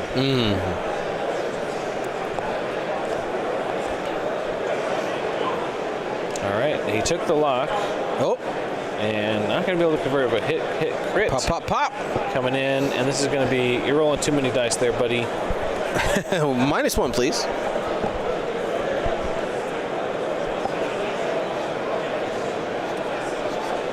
All right, no heroic on this ship. So that's just going to be 3 damage into 9. It's flashing cards at me. I thought I saw a loose stabilizer. I don't think it's going to matter. I think the game's going to be over. I think you're correct. Tezza, I've come for you.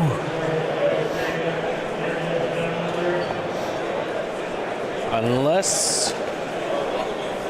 Oh, yeah, he didn't take Tezza off. That's right. So... I think you go for the H&P. Yep. Yeah, Predator Bullseye focus. Get him. Hello. Trying to lay some hurt. In the box.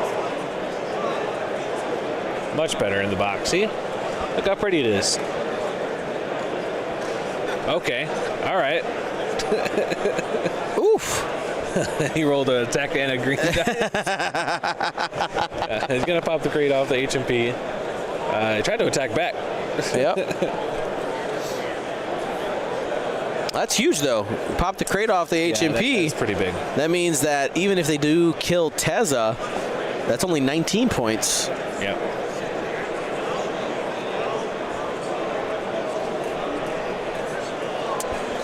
Tezza is going to take a shot at... Nope. Denied. Nope. No, thank you. Range 1 from Iron Assembler. For nothing. And lastly, this is going to be the shot from H&P onto Tezza, most likely, but I could see going into 9 at this point. Oh, Tezza. 1 crit and 1 of 8. Nope, 1 for 1. All right. The future has changed a little bit here. I thought we might see Tezza be removed and then Doug scoring 3 points, but in fact we're not gonna see Tezza removed at all. No. And him only scoring 2 points. 2. So another 2-1 round for Doug. We go forward into the night. All right. Sitting at around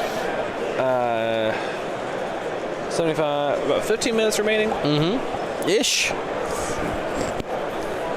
We will see how things play out.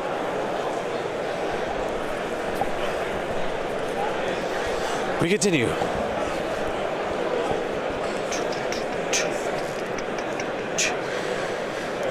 You know, we haven't talked about just like Star Wars in a while. How did you enjoy Skeleton Crew? Did you get to watch it yet? I'm in the middle of it. You're in the middle of it right now? We were really, my wife was working a different shift for a long time. Yeah. Which means we weren't able to see each other very often, which means we didn't watch TV together very often. So I get it. But we're in the middle of it right now. We took a small detour to watch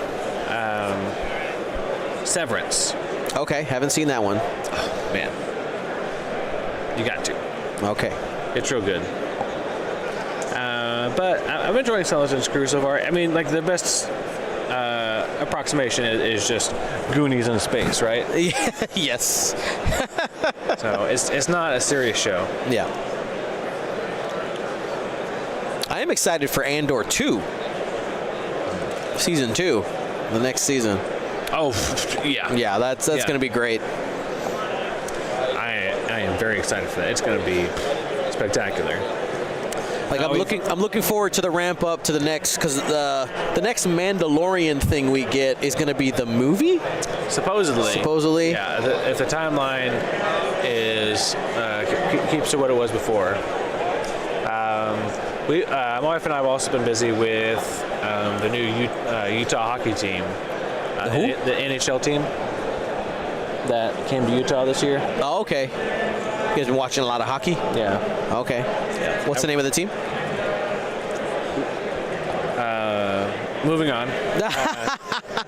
No, currently they didn't name it because it was so quick. Okay. So right now it's Utah Hockey Club. Oh, okay. So they don't have like a mascot or anything like that. Yeah. That's hilarious. So it's a sore spot.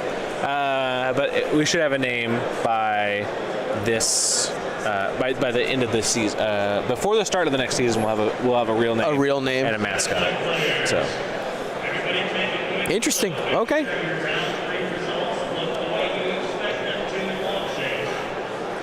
The mascot is the hockey.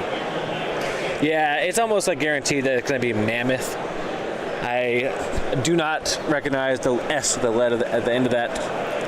Let the Wookiee win. It's a Mammoth, not Mammoth.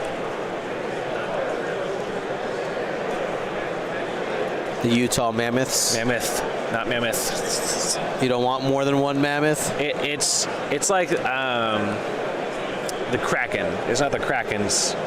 Oh. It's a singular mammoth. But like there was more than one mammoth. Nope, there was just one.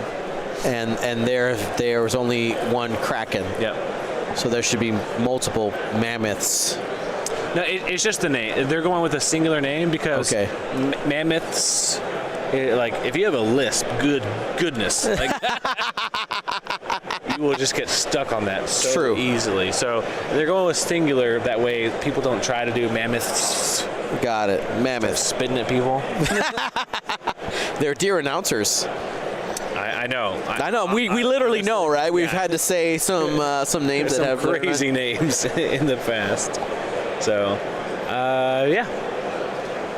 Utah Hockey Club right now, and they had a real tough start to their season because a lot of their defensemen. I don't know if you know much about hockey. I know nothing. So there's nets, and you get the puck in the net, and if you get 3 hockey goals, you call it a hat trick. That's all. That's what I know. That's a good amount.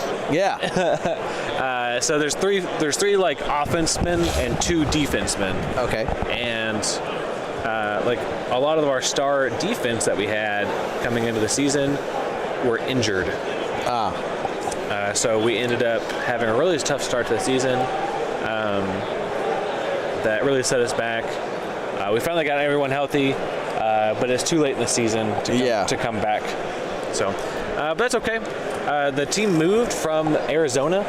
Oh, that's doesn't seem like a very hockey place. Yeah, they were the worst team in the league. So the Arizona Coyotes. So it was also like the dump team for everybody. They were just like, hey, you guys aren't winning anything. Here, take our bad players. So they were like a dump team for several years. So it's still that team. All the players came over from it. So now they're playing with a chip on their shoulder. Well, a fresh start. Fresh start. Fresh start. So is it like, so it's the same team, but it's like the same chart, like a new charter? Essentially. It's kind of. They call it a combination of an expansion team and a move. Okay. So they moved all the assets, players, people. X-Wing players, main event players, that is time of the round. Time has been called.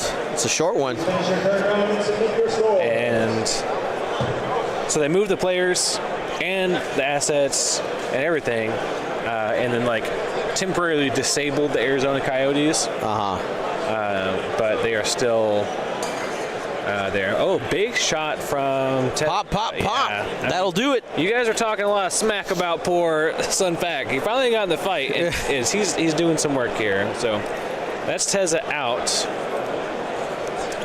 and that should pretty much seal up the game here. Elo going to take a range 1 Predator marksmanship shot here.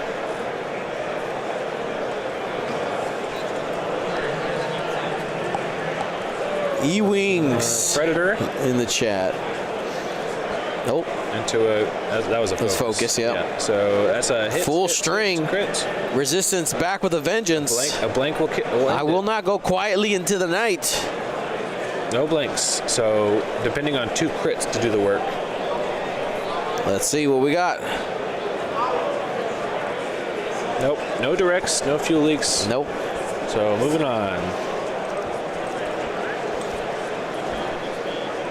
That does pop off the crate, but he needs 1. As long as he still has Sun Facs, it doesn't matter. And no one's shooting him, so. Doug says, let me milk you for all you're worth.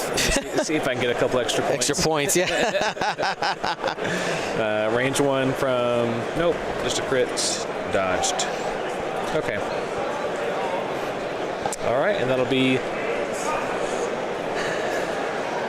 1 point for Doug, which is all he needed, and 2 points for Andrew.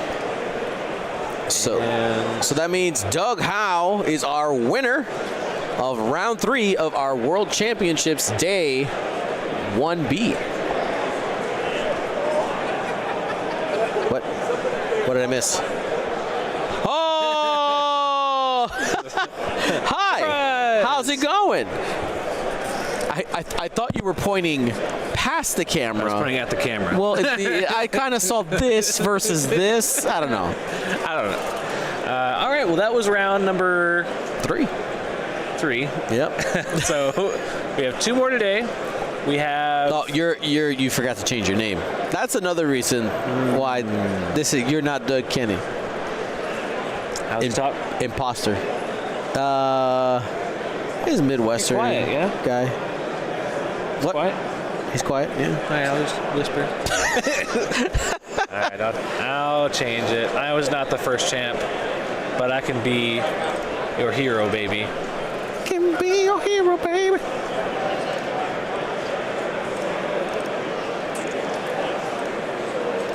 There we go. All right. Excellent.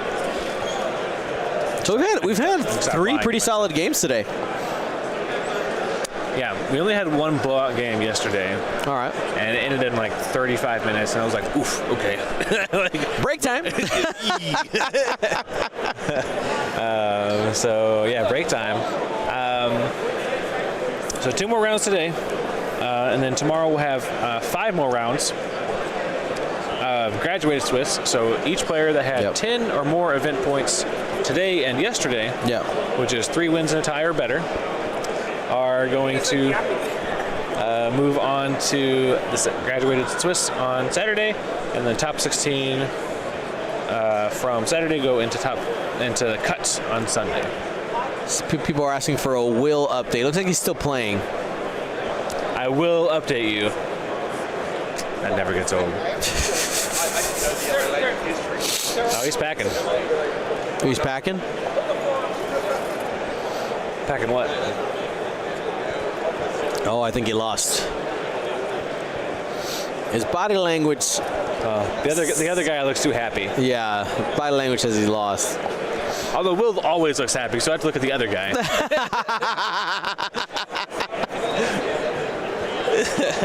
See, look, he's just laughing and smiling. What a maniac. Why is he always so happy? Yeah. He just lost. we should take a second to kind of explain how we're going to pick the next couple games, because a couple people were like, "Oh, get Nick, he's 3-0," but like the way the tournament system works, it's not really a bubble game. We always try to get bubble games, which if you don't know, that's when they sit at the table and blow bubbles at each other. No, I'm familiar with that. I got 2 kids at home. Lots of bubbles. Lots of bubble games. So bubble game is when the 2 players are trying. They need the win to make it into the following tournament structure. Yeah, we want the game to matter for the people and also for you guys. We want to show you games that matter, because sometimes when the games don't matter, players won't play to their best ability. Yeah, they're just kind of like, it doesn't matter. Like they literally are like, it doesn't matter. They'll do like GSP joust zones for fun and just throw dice at each other physically. So we want to make sure. Yeah. That failed. Did you get it? No. Just throw it at the shatter point people. I should have thrown it at the shadow point. Oh no, I got it. You got it. All right. So we won't try to get bubble games, but the problem is, I say problem, and I say that very loosely, because I like this tournament structure, but the problem for us, it's an us problem. Let's be honest. Yeah. We want to get a bubble game, but that means that we need to get people that have 7 or 8 event points going into the last round. Yep. Which means that they are 2, 1, and 1. Yep. Or 2 and 2. And 0. So 2 wins, 2 ties. Yep. Or 2 win, 1 tie, 1 loss. So basically, there's not many of those. So yeah. So basically, next round we're looking for people who have 2 wins. 2 wins is what we're looking for, and then the final one, the same thing. Well, 2, 1, and 1, because you need to have 7 event points. True. 7 or 8. Otherwise, those games don't matter. Which, not that they don't matter, but like it matters for getting into the next graduated Swiss event. Epionic says, "Do you like the prize dice at Worlds?" I think they look beautiful. We were talking. I need to figure out how to get myself some before I leave. Just walk up and be like, "Do you know who I am? Do you know who I am?" Like at minimum I need 2 for my little display in my office. So I've got to figure that out. Yeah. Usually they're pretty good about giving some out for the judges and event staff and streamers, but we'll see. It's only day 2 of 4. This is true. So they may be wanting to see if make sure they have enough for players. Fair. Before they start just handing them out. Willy-nilly. Willy-nilly. There's Will again.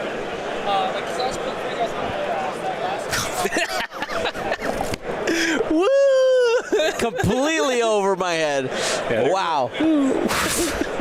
All right, everybody. He's going bald up there. We will be back here in about, what would it be, 25 minutes probably for the next game? I'll say 15. 15? 20. Let's put 20 on the clock. If we come back earlier, don't be surprised. All right. We'll be back with round 4 of the World Championships of X-Wing. Day 1B. B for beautiful. Later. Oh. They're beautiful. Nailed it.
Hello, everybody. My name is Dio Morales, your host of the Gold Squadron podcast, and we're coming to you live from round 4 of the World X-Wing Championships. This is day 1B.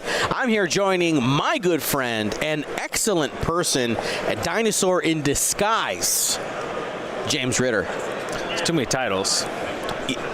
You know what? You've earned all of them. You're only allowed one title per ship. Well, you know, I don't have that many upgrades. You have a ship ability that says you can have as many unlimited titles as you want. I love it. In Star Wars, who would have the most titles? Definitely Anakin, right? Yeah, I mean, he's like killer of children. The kid. Absolutely. So many titles, all the titles. Youngling Slayer, Darth. There's quite a few. Yeah. He was never a master. Well, he was a master to the Inquisitors. Did they call him master? Ooh. I don't know. I don't know. I don't think so. Somebody Star Wars fact check us on that one. I feel like that would be a no for me, dog. But let's take a look at these lists here. This is round 4 of day 1B Swiss, as Dion mentioned. These two players are currently 2-1, 2 wins, 1 loss, which means they are still fighting for their lives to make sure they try to get into day 2 of Swiss, which is a graduated Swiss. You need 10 events points, so they currently only have 6. So they need another win, or 2 more wins, or a win and a tie. So this is going to cut them out. I feel dumb, of course. Ahsoka. Oh, hello. my God. Hello. All right. Youngling Slayer 9000? Yeah. That's a lightsaber. Actually, you know what? The lightsaber might have the most titles. Like this is Anakin's true. lightsaber, like Luke's lightsaber, and then Rey's lightsaber, and then I want to say at some point Finn was holding on to it. Yeah. So that's true. But yeah, let's take a look at these two players we have for round 4. Kyle Mydell. I want to say Mydell. Yep, Mydell. Yeah, he's out of, I think, Evergreen Squadron in the northeast of the United States. I don't want to say which state because I'm not entirely sure which one it is. They're all the same up there. They got lots of trees. That's what I know. I heard you like trees. Yeah, I want to say, let's take a look. It's Seattle or Portland. Like, it's one of those 2 major cities, and I get them confused. He's from Silver Squadron. Silver Squadron. You're all. Oh, he's got trees on his shirt, you know. Yeah. Well, we also have here with us today, Austin. I'm not sure what team they're from, but they've been doing good so far in this event. Let's take a look. Kyle is flying Resistance, and Austin the Separatist. So, interestingly, we just had these 2 factions up in our last game, but very different lists. Yes, yeah. I mean, we still have a couple of vultures and a DGS, the H&P gunship there, but very different archetypal lists. I thought it was super interesting that both these factions have multiple options that seem to be at least somewhat competitive. Yep. But you know what's the same between the 2? The Iron Assembler. And DGS. Oh, yeah, that too. And Dirge. Well, honestly, your list starts with Dirge and Iron Assembler, and then you're like, I guess I have more points to spend. So the Separatists have so many good pieces that you just can't choose. You can't choose them all. Can't choose. You catch them all. You can't. Catch them all. You can't. You ran out of Pokeballs, and the store ran out as well. Yeah. You're done. So it looks like betting is still open. So make sure you get your bet 1 all or bet 2 all in. You have about 4 minutes and counting. Well, let's start breaking down these lists. I know, break them down. What do you want to do? You want to do the Resistance? Well, see, I did Resistance last time, so let's change it up. And I'm going to take Austin's list. All right. Some other Separatists. We'll start at the top there with Dirge. This is the on his own time. Correct, on his own time version of Dirge. He's got Contraband Cybernetics, Synced Laser Cannon, and Marksmanship. Thank you to Tequilasaurus Rex for the subscription, by the way. We got Cad Bane, also in that Rogue class fighter. He's carrying that Xanadu Blood title. Contraband Cybernetics for some cheekiness. sync laser cannons, and elusive. Sometimes it's going to be like, no, I don't want you to hit me. I'm going to try to get away. And sometimes it'll work. Sometimes it won't. So a lot of the times in these rogue classes, we see the proton cannon be more effective. But just to say, like, hey, I'm going to roll 3 dice, whether it's range 1, range 2, or range 3. And occasionally I may even get like a range restriction bonus if I have it calculated. A little spicy. But the sync laser cannons are so much more consistent than the proton cannon, even if they have much lower damage potential. Then we got General Grievous in the Balba Lab with the Soulless One, shield upgrade, impervium plating, and elusive. General Grievous, so good. So good. Just going all in on defensiveness. So usually we just see like, hey, Soulless One, impervium, outmaneuver. Like that's the loadout, right? Right. So this guy, he thinks he knows better than everyone else in the world, and he's going with a much more defensive Grievous. Grievous was already too defensive, in my opinion. So more double down. All right. Next ship on the list is DFS 081. We got grappling struts. We got independent calculations. We got energy shells. Or energy charges, excuse me, there for DFS 81. Then we have Iron Assembler. Yes. You're so excited about this guy. Yeah, the Iron Assembler. Able to repair himself with his ability. Also has grappling struts, independent calculations, and discord missiles. And last but not least, we got DGS 47 with repulsor lift, stabilizers, and Kraken. Yeah, so we saw a very different DGS 047 in the last game. Opting, instead of swapping out Kraken for Hondo, which he really wanted to make sure that his high initiative aces, including Sunfac, were making sure they got their extra actions that they needed. But this one opting for Kraken to make sure that his giving some support to droids versus his droid friends versus his high initiative organics. All right.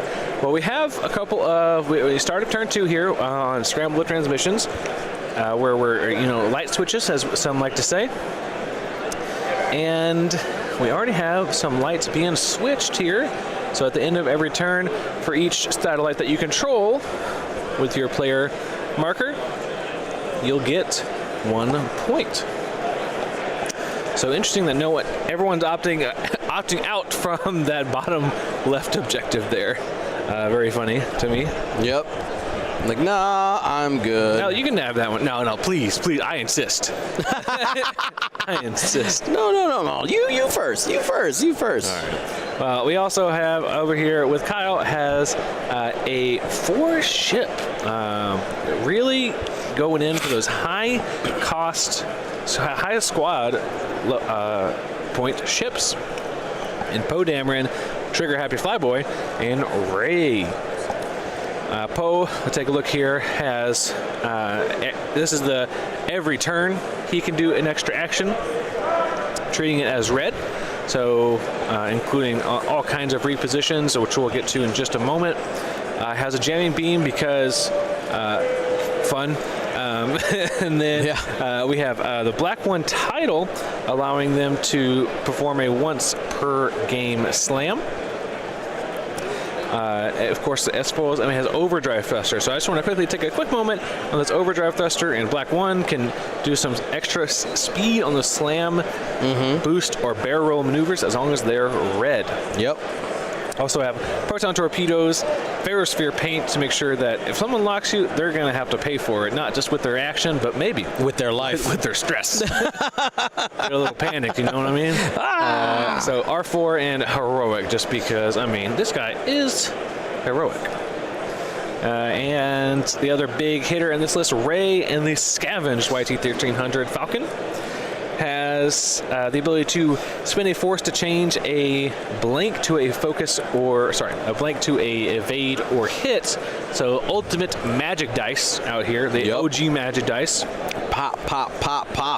Ray's Millennium Falcon title, allowing them to boost or rotate or Segner's loop while still having 2 or fewer stress tokens. Has engine upgrade to reduce the cost of those stress tokens, trying to keep as few as possible. In the classic fin rose in your fin in your rose. Yeah.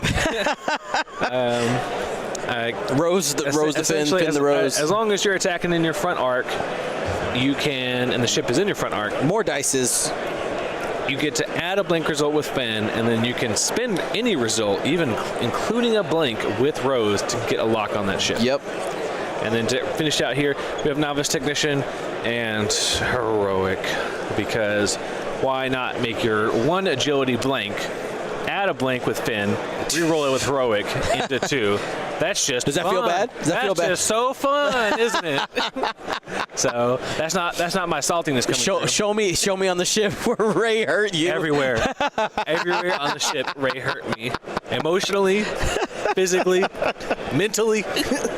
All right, and we have BB-8 here, a great 2-point option here with Chewbacca being able to change a focus to a crit after Chewie charges up. He's going to get a little revenge modification and do some damage. BB-8, just a great support piece. We have Nimi Shireen finishing out the list here. A great pilot that in that T-70 X-Wing that can, when they're attacking a ship with a higher initiative, they can change a blink to a focus, and most often they're just going to be using focus actions. Has pattern analyzer and a BB astromech to get some system phase barrel rolls. All right. Taking a look here, it looks like Ray did a bank maneuver and is going to boost to try to maybe get some extra offense on Grievous, possibly. Maybe focusing in on Grievous a little bit. 3 straight from Poe. Yes, absolutely. Yes. Good to see you. Guess who's back? Back again. You? Dion's back. Oh. Tell a friend. Tell a friend. Yeah, I'm not too big of a fan of that boost there from Ray either. It's very aggressive. I feel like they had a pretty safe shot onto Pink. Maybe the goal. Maybe Kyle was thinking getting. She's pretty far back. We're giving some space for Poe. Possibly. Now that I do see the maneuver, yeah, that one may have bumped. Oh no, he just did a 3 straight boost. So Yeah.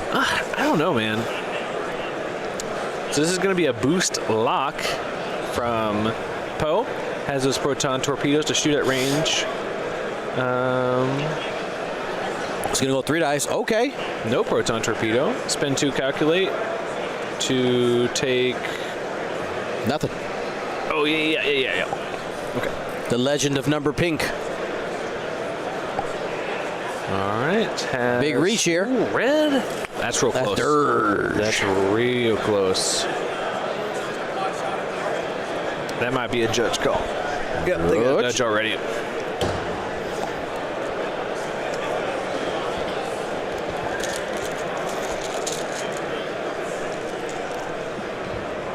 Those are sick. They're pretty cool. That's what I say. Armada dice so much better than X-Wing dice. They're so interesting. You're so interesting. They have so many more icons. More icons? Yeah. Well, sometimes simplicity is king. Nah. Silence. That's why some people like minimalist design, right? That's fair. All right, we're getting the judge check on this range. It looked really close when they were looking at it previously, so I can see this one being a little bit important. This is a synced laser cannon from Dirge. Yep. On trying not to reach out and touch Ray. I got a little question here for the chat as they're doing this. What is a ship or an archetype? Like what version of a pilot has been your favorite to fly in your X-Wing career? So Like an example would be like, I was a really big fan of, you know, X ship when I was able to put these upgrades, or I'm still able to put these upgrades on it. I love hearing people's like, this was my jam. Yeah. Yeah, that's an interesting question. That's 2 shields on Ray, though. Big 3-die attack there from Dirge. Ray all day. Ray all day. Center fell. But like, which one?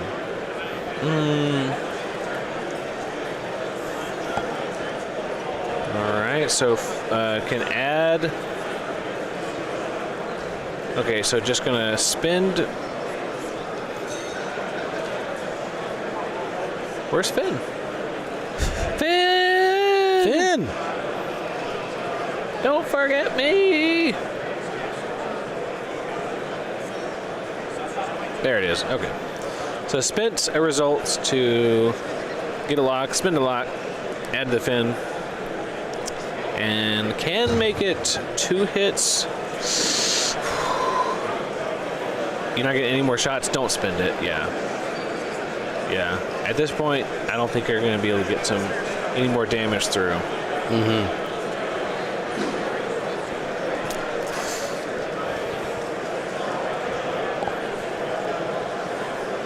All right, nothing there from that attack. I think that was probably. Ooh, nice. That was Grievous onto Ray, and Grievous has spent his action claiming that objective, which is going to give Austin a advantage. Man, this objective is so can snowball so quickly, very fast. Big shot here from Cad Bane. Pop, pop, pop. Oh. Heroic. And then spin out here to take 1. You just lose all your shields, essentially. Yeah. Yeah. Not a great first turn for Ray. Ugh. All right, this is going to be pink DFS 081 with an energy shell charge. And it's going to be hit crit. It's a really aggressive turn here from Austin. So rolls 1, then adds a blank. Unfortunate. Because if they'd rolled the blank, they could have heroiced. So it's going to be hit crit. And that's going to charge BB-8's Chewbacca. As a note, blinded pilot. Oh boy! Oh my god! Oh my gosh! You have to novice that, right? Yeah, right now. Yes. I mean, there's no. Oh. I can't imagine a worse crit. This is why you bring that technician. That's literally why. Fix my eyes. My eyes. Surgeon. It's like I only work with wrenches. All right, we're gonna have a range 2 shot here from yellow. Also another, nope, no energy shell here. A regular 2-die attack. My bad.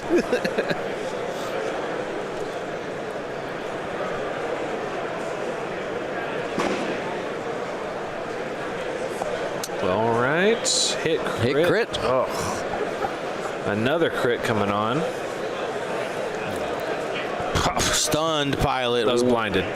No, that was stunned. You're 100%.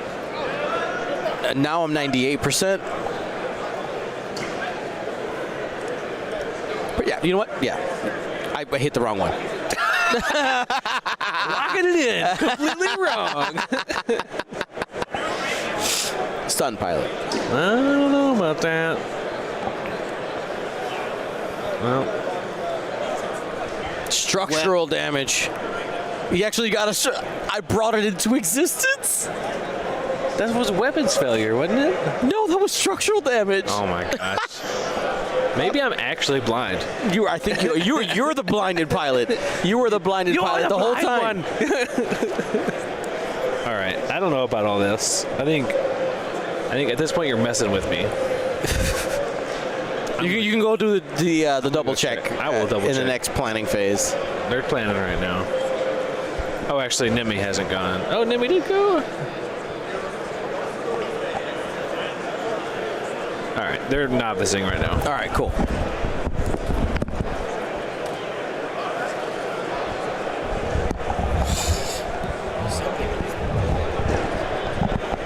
I don't know what it is, but something in here is making me sneeze a bunch of times. I'm sorry for having to keep taking my headset off. You guys keep hearing me sneeze. Something in here is giving me like allergies, which is funny because I like never have allergies.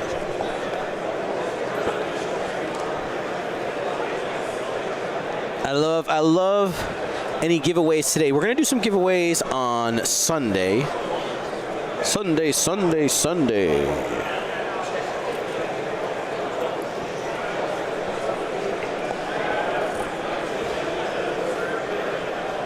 Do a few t-shirts. I got some ideas for some other things that we can do in person, but obviously shipping is not fun, so we're gonna, local pickup.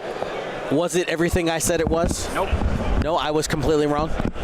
You were wrong on both of them, but don't look at the screen for a second while I update some things. Okay. I'm gonna look inside my sweater instead. It's cozy in here. Okay, you can look again.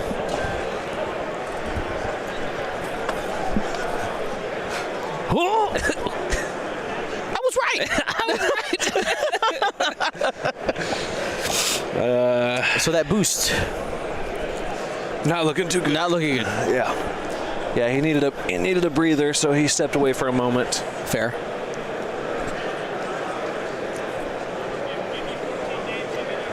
To be fair, Kyle was a little bit nervous about coming on stream. Yep. We gave him the option to step Yeah, step I was away. like, hey. This is about you. It's not about us. If you want to walk away, walk away. Do what you need to do. We said it like 3 times. Like, you can go. You can go. You don't have to do this.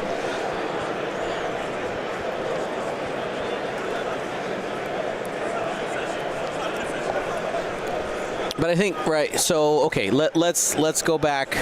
If he had done the boost to the left with Ray, I don't think he needed to boost anything. he just to stay where he was. Yeah, because he was like right here. Yeah. So I'm guessing the boost, I think the reason for the boost is he was afraid of probably all of these droids ending up in front of Ray.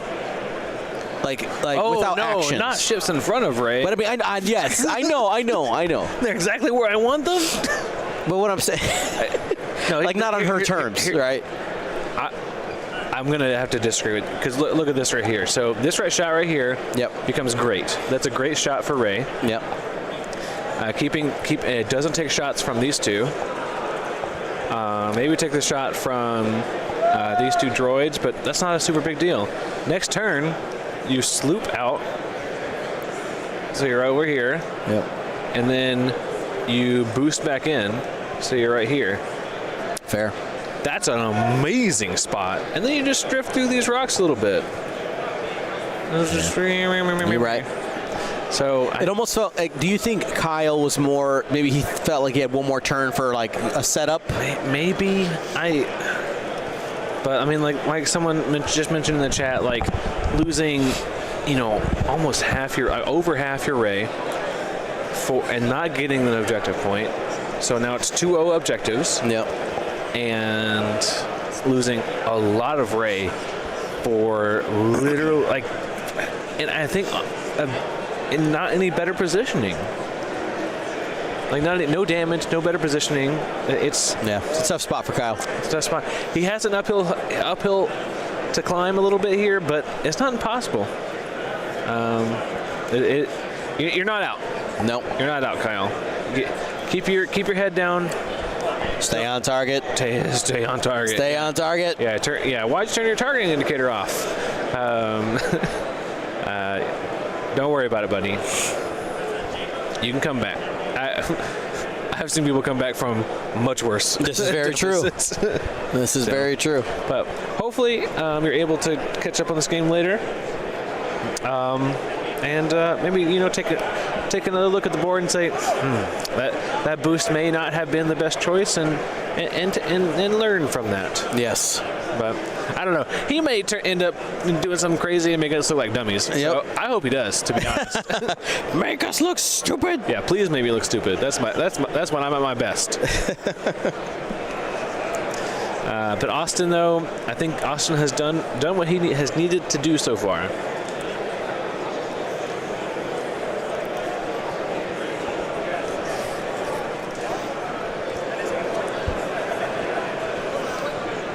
Let's go ahead. Let's do a all wings report in. Where are you watching from? Twitch chat and YouTube chat. Where you at? Yeah, I will say, yeah, if Poe can manage to get a nice torp off and just one-shot one of these vultures, you can really turn the tide real quick.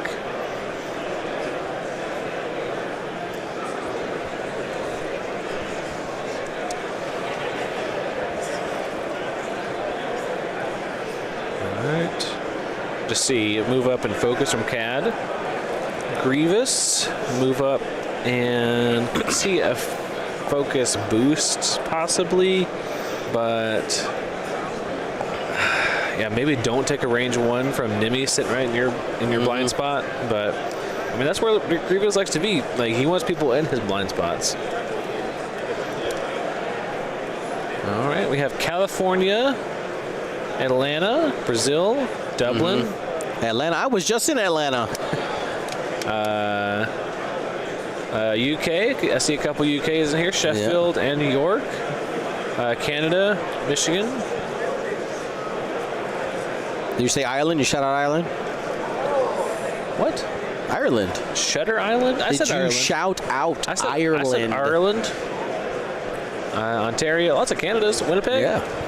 All right, you guys are having a good year. Your NHL team. Yep. Too good of a year, I would say. Toronto, as they love to be called. They hate Toronto. Do they? That's not how you say it. But boy, do I love saying it like that. Just a 1 bank here from Ray, and man, that Grievous boost is looking better by the second. Blinded flip. Okay. Does still have a lock onto Grievous, so. Oh no. Oh Okay, it's looking better now. I think when he slotted it in, it looked better. Okay. All right, cool. Cool. All right, it wasn't in the nubs yet, and I was like, wow. But that looks great. So gonna focus, lock onto. That's gonna be Dirge. Apparently, somebody's in your house, by the way. No, not my Clayton Killer posters. No, I only have Surgatip posters up right now. Oh, okay. We're plopping out some buzz droids. Ooh, I don't know. I think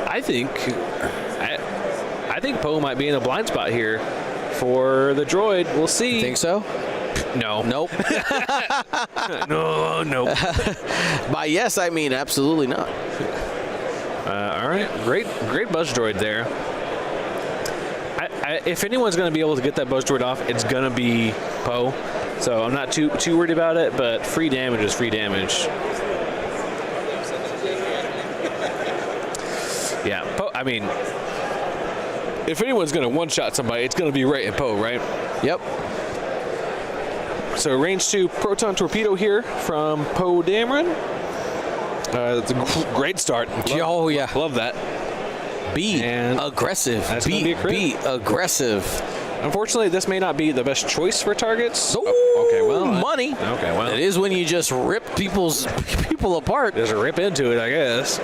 That's gonna be on the dirt. So that's gonna be 2/2 and 2 cards, and one of them's a crit. Oh my gosh! Did he just fan shuffle that deck? Yeah, he did. It's got a nice curvature to it. Nice curve. Weapons failure. That's not too bad for Dirge. He doesn't like that, but I mean, he's not shooting anybody. He doesn't love it, doesn't hate it. They don't hate it. All right, that's a good start. That is a good amount of damage. Unfortunately, Dirge may not be the best target, as I was saying, because he can come back to life. True. So, Peekaboo. yeah, do a real peekaboo show. But we'll see. Oh, okay. Well, I mean, What's happening? This is the shot into. You have the lock. Yeah, spend the lock on both of those. Money. Do you have a focus? No, she repaired the blind. Oh, yeah. That's still pretty good. So that's going to be Crit. 2 shields and a hit crit. Most likely going to be thrown away with impervium plating. Oh, shield upgrade. So only 1 crit going through. Oh, no. Hold on. No, it's just a crit. Just the shields. Yeah, I'm sorry. That's math. Yep. Yep, it's okay. Sometimes it don't. Because they got 5 hits. Yep. They blocked 2. 3 shields. Yep.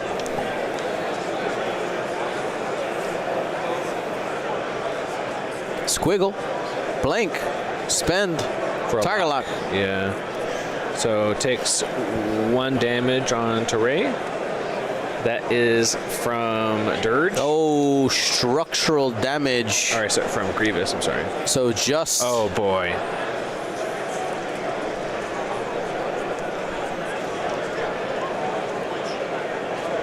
What he's saying is, like, I can't roll any dice. So what you're telling me is I can't roll any dice. I think that's it for Ray. I see a big hand claw coming out. Yep. I think Ray repaired with Novice Technician the first structural. Yep, got it. So, but yeah, like you said, that should do it for Ray. And yeah, it's just gonna have a mountain to climb now.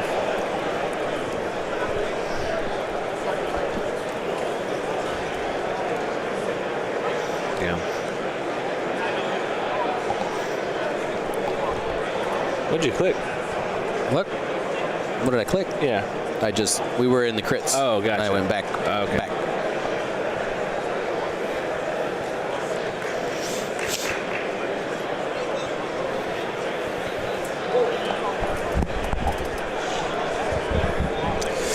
Yeah, having all 3 objectives for Austin is going to be a real tough break here. Soulless into another evade. Ugh. I think that was BB-8 shot into Grievous. Mm-hmm. This is going to be Nimi's shot into Grievous.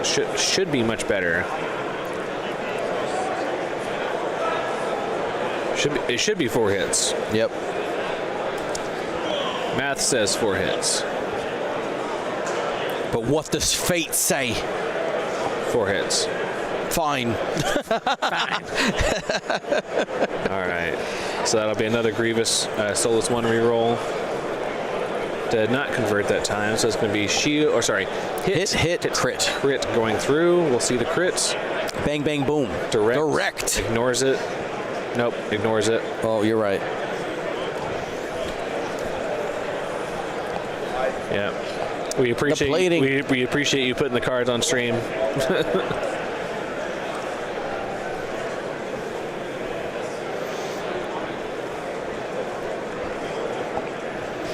All right, so now I saw the initiative 1s.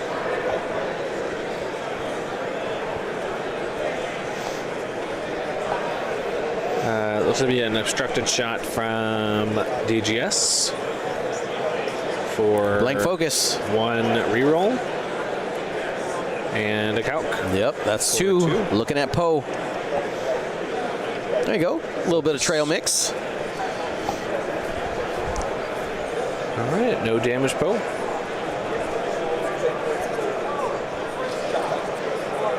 Gets a lock. Checks for bullseye, potentially. No bullseye. Okay. Poe keeping his shields is big, especially with those buzz droids there. Yeah, we'll see. Heroic. Oh, heroic. Oh, Heroic. double doink. All right. Well, not great, but still does have 2 shields remaining. Yep. Well, 1 after the buzz droids. When we get there. Yeah, I think we are at that point. Bing bong.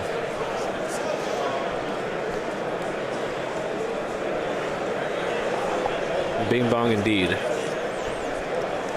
Bing bong, our imaginary friend. Yeah, that's 3 points for Austin.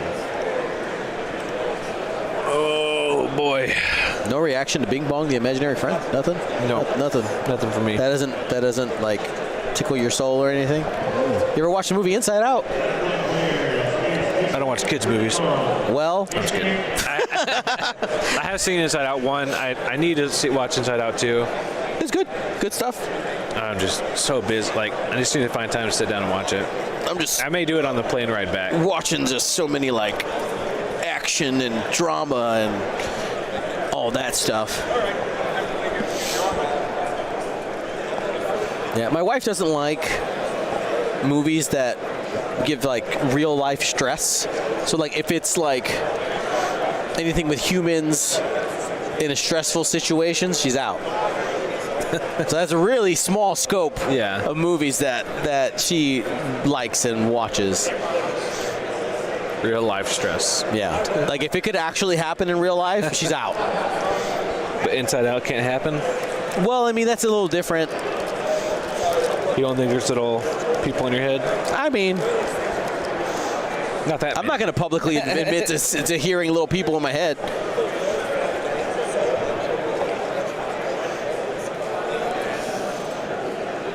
It's so funny. When I see the top of this, it just reminds me just so much of the X-Wing 1.0 cards. Yeah, they're thick. Thick boys. Oh, nice. Is it plastic? It's plastic. Yeah. I think so, but it feels like paper. No, that's plastic.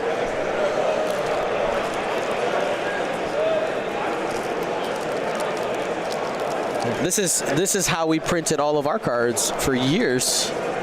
They finally caught up. They finally caught up. I mean that with all the love in the world.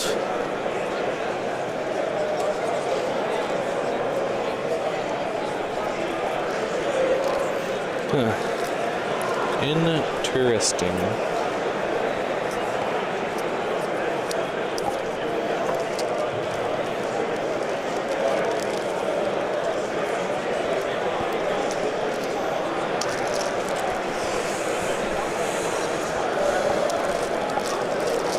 All right, going into turn number 4 here. Does Kyle have a win? I mean, like, with Does he have a win condition? With Poe, anything is possible, right? It's true. In Poe, we trust. In Poe, we trust. But, man, is it going to be a hard uphill climb? I think if he can start taking out some ships, he has a real chance here.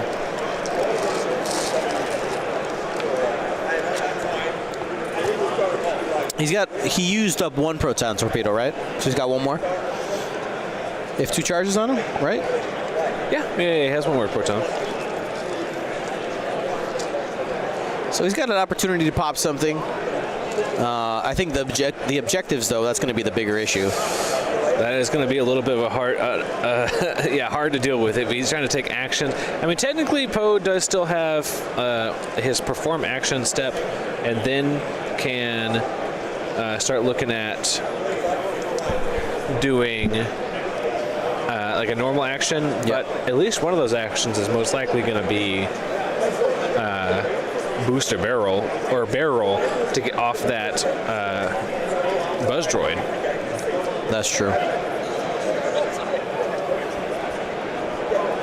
So it's going to be a little bit limited in what kind of maneuvers that they can do. Limited. That's actually unlimited. You watch Wicked? Yeah.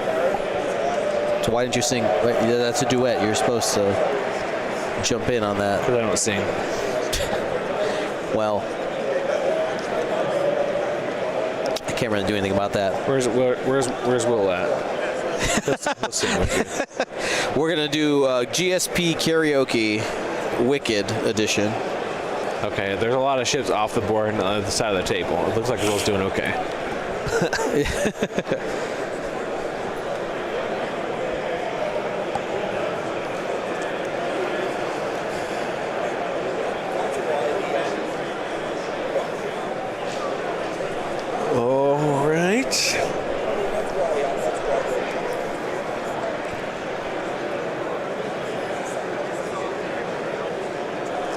Grievous did a 1 hard. Is going after BB-8. Okay, all right. BB-8 did hit that switch. Yep. Hit that light switch. Click. Mine. Dirge, we see a 5K, most likely a contraband cybernetics pop there. Yep, here's the contraband focus. And keeping that arc wide. Remember, he still has that weapons failure. Still not going to be doing too much on the offensive output. Only rolling 2 dice at all ranges now. See a 2 hard here from Poe.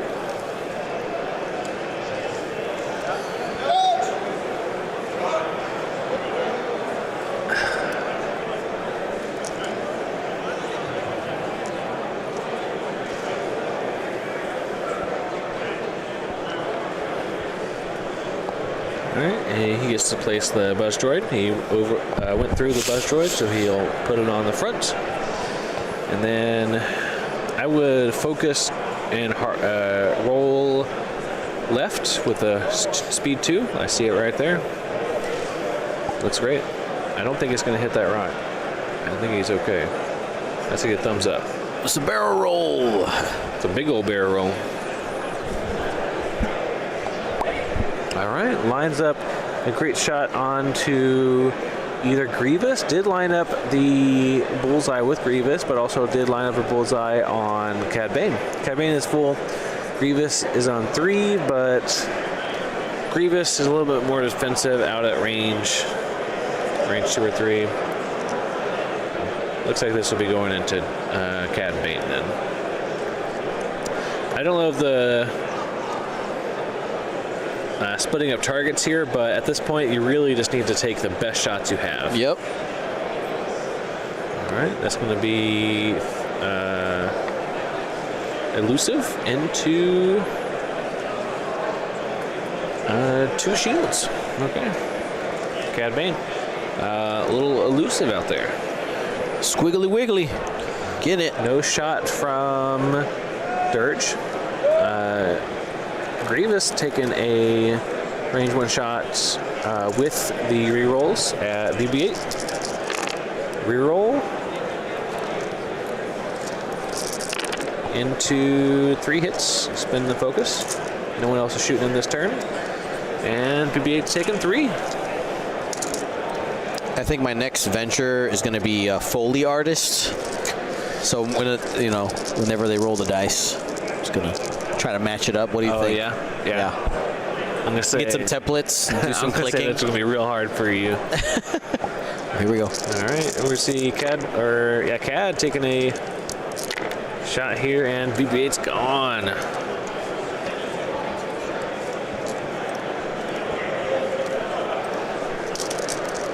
Didn't even get an opportunity to use those Chewie charges.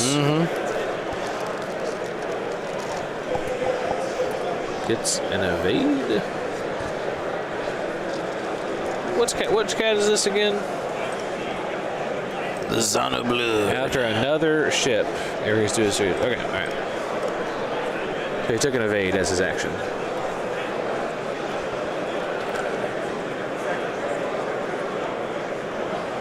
A range 2 shot here. Looks like he has arc from Iron Assembler. Did we shoot DFS already? They should be first. Yep.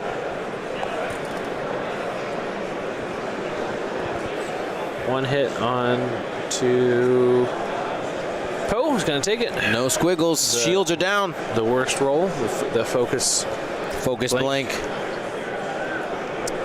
2 dice here, 2 rerolls because he has 2 friendly locks. Oh, that's going to be 2. Oh, okay, never mind. He's going to just roll 1. Takes 1. That's half. Nope. No, well, not half points, but that's half of half of the health. Yeah. I know you ain't been going that long.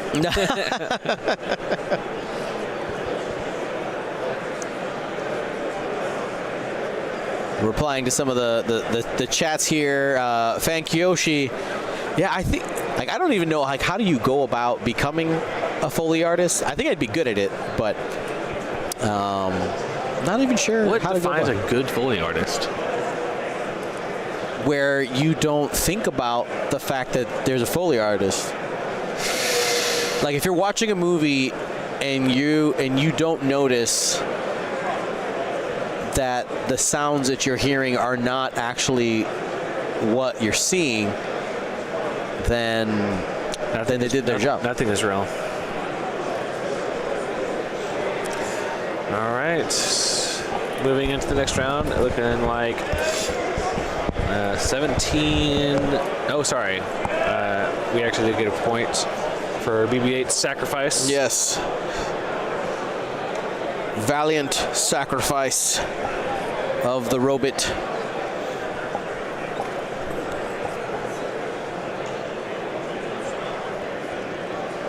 So essentially, we're on a 2-turn timer for Kyle. Can Kyle turn this game around in 2 turns is the question. DD Sunder asking, so what happens at the end of this round? Will there be a bunch of IDs or something? Probably. Yep. I think they're aiming, or they're predicting 60 players for day 2 of Swiss. So 30 sounds right. Approximately 30 from each event. Yeah. Getting through, and anyone that is 3 wins, 1 loss going into round 5 will be IDing. I mean, I say will be. It is in their best interest to ID, intentionally draw, to make sure they make to Saturday, and then they just need to win all 5 rounds on Saturday to make it to the cut. It is interesting to watch body language. You see people walking around like, I did it. I did it. Yeah. I did it. And then you see other people like, oh, man. Yeah. I did it. I did not. I did not. Here's a roll. Rolled.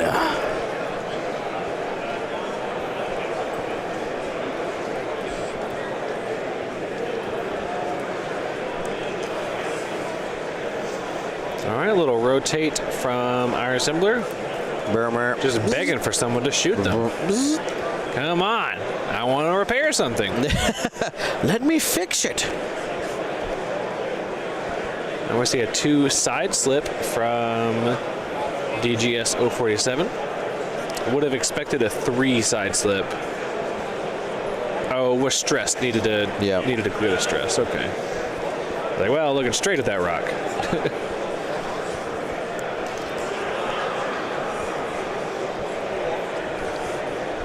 The Iron Similar, move over. Make room.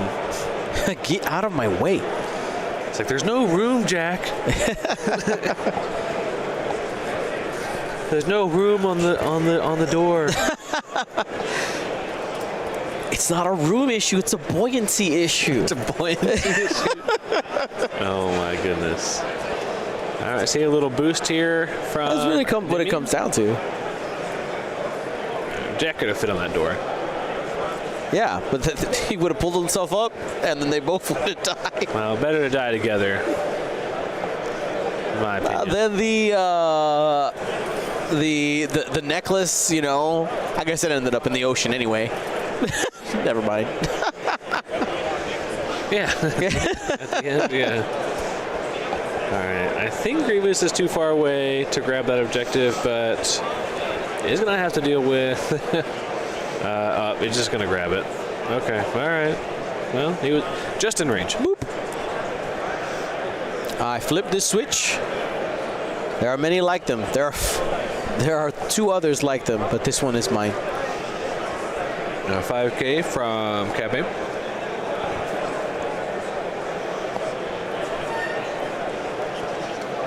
There was a template under CAD the whole time.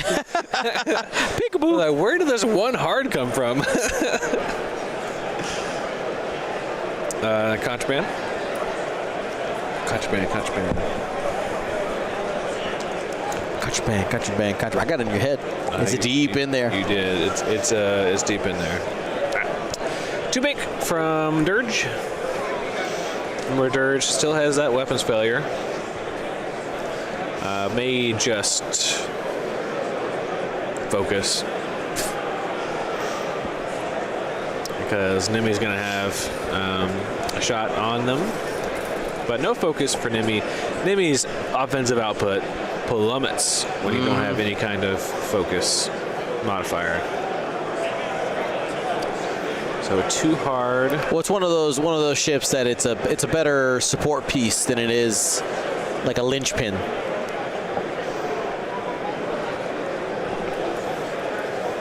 They should have done railroad there, but I think at this point, Kyle may be a little bit flustered and be like, whatever. Yeah. All right. Probably going to take a bump focus, though, just to have some kind of offense here. Now, what is this? SCX Tom Vale said, if you want to win, you don't ideally want to ID. Yeah, and I think I like what you said earlier. It's like, are you playing for? Are you playing for Sunday or are you playing for Saturday? Yeah, are you playing so that you can? Are you playing today so that way you can play on Saturday, or are you trying to play for Sunday and make it into the cut? That's the question. Yep. So, if you're trying to make it into Sunday, your best interest is not intentionally draw. Let's say you got plans on Sunday. Yeah, I mean, we saw Paul Heer over there on the Armada table. He said, I already made cut on. Sorry, I made Saturday for X-Wing. So if I make the cut on Armada, I'm just gonna, drop. So fair. And he said he was doing well. He had a couple of good wins. Follow the fun. Follow your heart. I mean, yeah. Big Cad Bane shot here. Pop. Had the lock. Thank goodness. Try again. Well, ooh, still came up empty. Yeah. And good thing about it, only one hit going to be going through there, unless he's got some type of modifier. He does have a focus there. But does he want to spend it defensively, though? Yeah, that's the thing. I think he needs to use it offensively. Yep. Oh, he already attacked. So hit crit from Nimi, better than expected. Takes a crit. Okay. Hull breach. Good to see.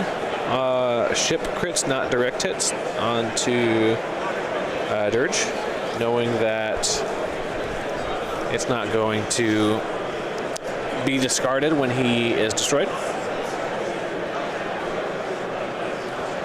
Range 2 from our assembler. Hit crit. Takes a crit. Oh, dead to rights. We forgot about dead to rights. Oh, that's why he couldn't. He didn't because he could not. I forget it every time. The rules say no. Here's the thing. The rules say no.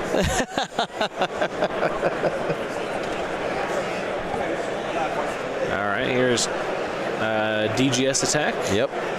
For 2. The HMP gunship gets dodged. Ooh, all right, big Can't touch this there for Poe. So lives another turn. Oh, we had somebody across the million mark. Oh boy. Nato Antonio. There he is. You did it. Millie for Millie. 1,000,000 points and Milwaukee. Mill for a mill.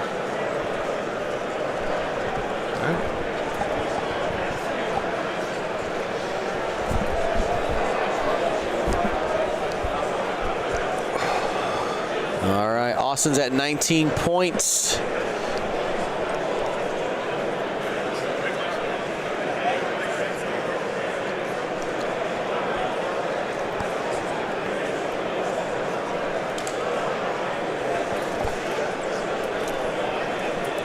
Yeah, I think there's no way out for Kyle now. I think he really needed to destroy Grievous there, get a couple points. But I think he's in a losing battle at this point, so Yep. it's unfortunate. I know he said he was a little bit nervous going into this one, so maybe the nerve just got to him. Yep, it happens.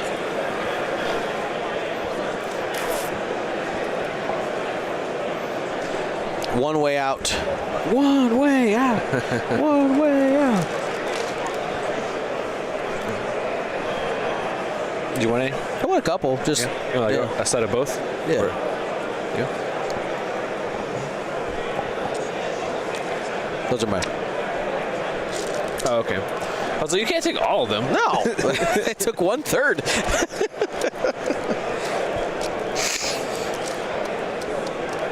When was the last time you played Armada? Armada? Yeah. Never. This is just for fun. Oh, just for fun. No, that's not true. I've played it a few times. It's been a while. But they're pretty. They are pretty. They're very marbly. I like this one. Where to go? Yeah. Some of them are definitely prettier than others. I like this one. Oh, no, not that one. This one. It's just like, it's just a blue dye. Surprise!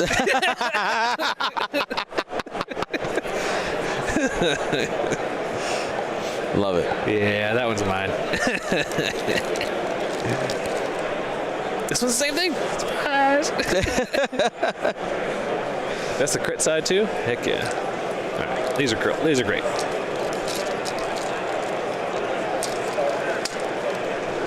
To just roll up to your local. Yeah, I won World. That's how I got all these dice. No, all my locals are over there. Oh, okay. I've already seen Fair. a lot of them. Well, never mind. They will catch you in your lie. Yeah, they will absolutely catch me in my lie. And then straight to jail. Armada players are serious. They're very serious.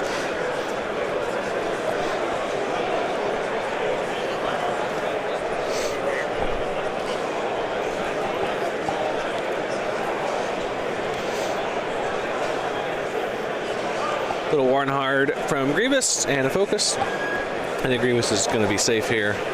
I don't think Austin has any plans to run all of his ships off the board this round. Hard turn boost towards the edge. I think that's going to be the only saving grace for Kyle is some big mistakes from Austin here. Yep. So we have one more round today after this one. Yep. And then we have how many rounds tomorrow? Is it 5 more? 4? 5. Is it 5? So, yeah, we have 10 more rounds from right now. 10 more rounds? Okay. So 5 tomorrow for the following, for the cut. And then we'll have our new champion. Or wait, is last year's champion here? Nope. No. Ilya is not here. Wait, right? That was Ilya last year? Yeah, that was Okay. Ilya. Things are all going. So it's going to be. We're going to have a new champ, well, potentially, unless somebody who's won it before wins again. Which that's only Paul and Doug. Doug. Doug was 0-2 when we talked to him earlier. Oh, he's out then. So he's probably out. Yeah. Yeah. Wait, Doug? Him right there? No, Doug Kenny. Doug Kenny. I thought it was Doug Howe. No, not that. Doug Howe hasn't won, has he? A world championship? No. Yeah. No. He's won a lot of other stuff. Can't win anything. He's won many other things. All right. So tough break there for Poe. Lands on the debris and then is going to eat the buzz droid at the end of the round. So is dead ship walking here. Christopher Walken, if you were.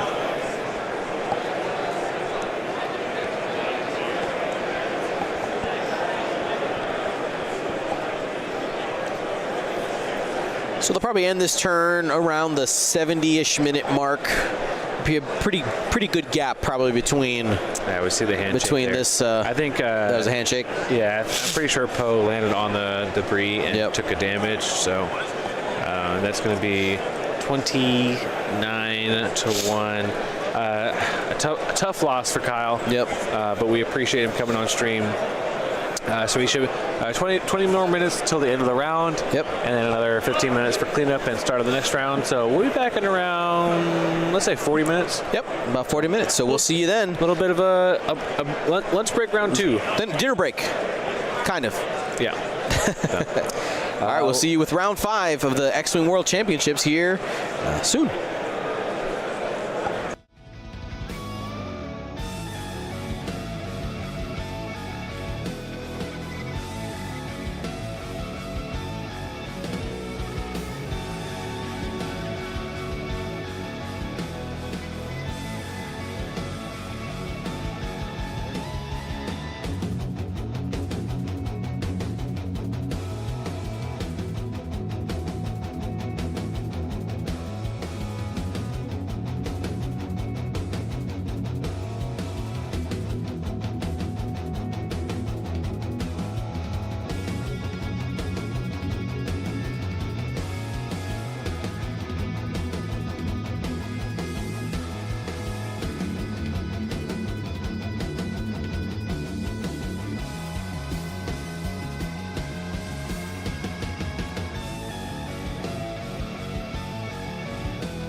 Hello, everybody. My name is Gio Morales, your host of the Gold Squadron podcast, and we're coming to you live from round 5 of the X-Wing World Championships. We're on day 1B. Today, I am joining the one, the only, with the most luscious locks of hair, James Ritter.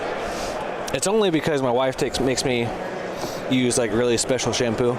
Yeah, that's what I'm saying. Like, I noted, like, you got sheen. You got legitimate sheen. You're not greasy. Yeah. No grease here. Yeah. I ain't no greasy boy. You grew your hair out because your wife liked long hair, right? Yeah. Yeah, fair. And like, because I had long hair when I was a kid. Yeah. When we started dating. And got all military on her. Went military, and she was like, man, I really miss your long hair. And I was like, okay, I'll grow it out. And she was like, yes, please. Fair. Yes, please. Fair. Right, well, I appreciate the very gracious intro. We'll go ahead and take a look at these two players. We have Blake Garcia. If that looks familiar, it's because it is. We had him in round 1.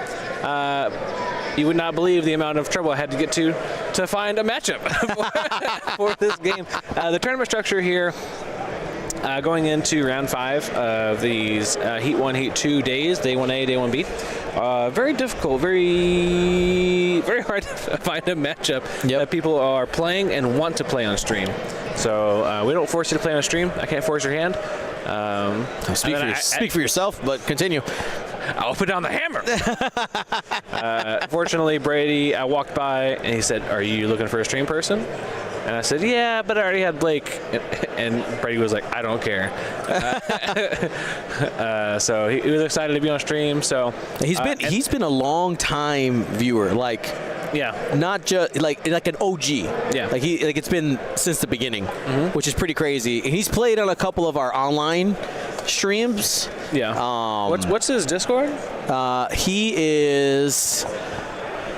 I just always edit people's names to be their name. So yeah, me too. Oh hell! Do you want a cookie? Yes. Who made those? Are these Sarah's? Ryan cookies? Ooh. Want to eat them on stream? Yep. Ready? Cookie time. Thank you, Sarah Staniszewski. Yeah. Stannies. All right. We'll eat those later when you're not listening. Or we'll eat them on stream. You want some, what is that called? ASMR? ASMR, yeah. ASMR cookies. Well, all right. we have in this game Blake Garcia versus Brady McCoy. You know what time it is. But you know what time it is. It's time for the people to choose their champion. Every time I walk. Oh, got him. I'll get it this time. Got him again. Like, what did he say last time when he did this big intro thing? All right. We have our choose champion poll up. Bet 1 all or bet 2 all on who you think you're going to win. Who thinks going to win? Well, you're all not going to win because Daniel Antonio has already won our 1 million point challenge. Woo! Bow. Great job. That's right. Unless you can dethrone him by the end of the day. Yeah. Oh, I mean, end of the weekend. Oh, that's true. Yes. Yeah, we have a couple more days. 2 more days. This is, including this one, we have 10 more rounds. 10 rounds of action. 1 more today, 5 more tomorrow, and 4 more on Sunday. But let's take a look at the objective here. We have assault at the satellite array. 5 objectives out there. Each one is a mini King of the Hill. To note for this scenario, please hold. Loud. Somebody did a boo-boo. The judges are looking for specific people. We go get them. They either did a boo-boo or they lost something. Yep. Either way, they're going to find you. That's right. All right. So 5 mini King of the Hills. To note for this objective in this scenario, normally medium and large base ships count as 2 ships when determining who has control, but seeing as there are no medium or large base ships in this matchup, we're just going to ignore that. So 5 on 5 here going into this game. Each of these players are 3 wins, 1 loss for a total of 9 tournament points. As I mentioned earlier, I had a little bit of difficulty finding a matchup for this game because what you need to advance to day 2 Swiss tomorrow is 10 tournament points. Yep. 3 for a win, and none for a loss. None for a loss, and you do get 1 for a draw, whether it is intentional or not. So most of the 3 wins, 1 loss, players at 9 tournament points need just 1 more point to get into day 2. So they do what's called an intentional draw. Yep. The problem with that is it gets you to day 2. Yep. You're playing on Saturday, but you're holding on to those points for the Sunday. Yeah. Right. Stanny. We got some. Yeah, he wouldn't give them straight to us. Yeah, I know. Yeah. We had to fence them off the street. Yes, Yeah. that's how directly it works. Oh, we're not like on cam. No. We could be. Yeah. Press the button. Oh. Your little cam. Stanny cam. Hi, Sandy Cam. So what is Miss Stanny's cookie business going to be called? I don't know if I'm allowed to say that. You're not allowed to say that. When under NDA. When it happens, I don't want anyone to take the name before she gets the LLC for it. That's true. Fair. When it happens, I would steal it and then make you pay for it. You're gonna park. You're gonna park. Kick him off the cab. Well, when it happens, we just got to let everybody know so Yeah. they can figure out how to get a hold of these cookies because it's certified delicious. Yeah, true. That way, when there's events, certified. yeah, It has to be certified. Sponsored by GSP. Sponsored by GSP. You could sponsor something this time instead of us. I could. You know what? Yeah, flip it around. No, like You have all your cookies have to be eaten while playing my music. And they all have to be Yeah, sure. in the shape of a goose.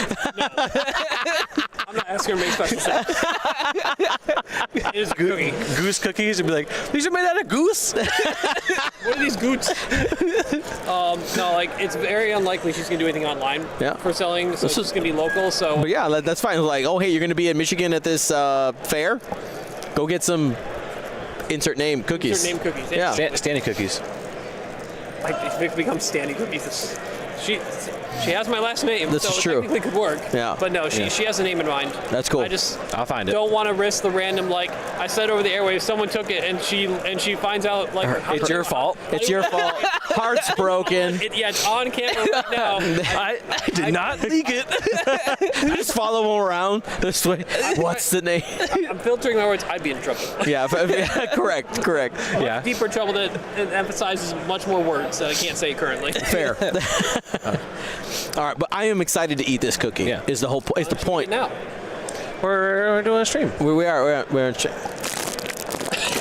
Yeah, we did talk about maybe doing an ASMR. Yeah, I'm not sure. Some people would be into it. Some people wouldn't. yeah. So we used a food sealer for this too. Like we sealed the bag. Yeah. I was like, where's the Ziploc?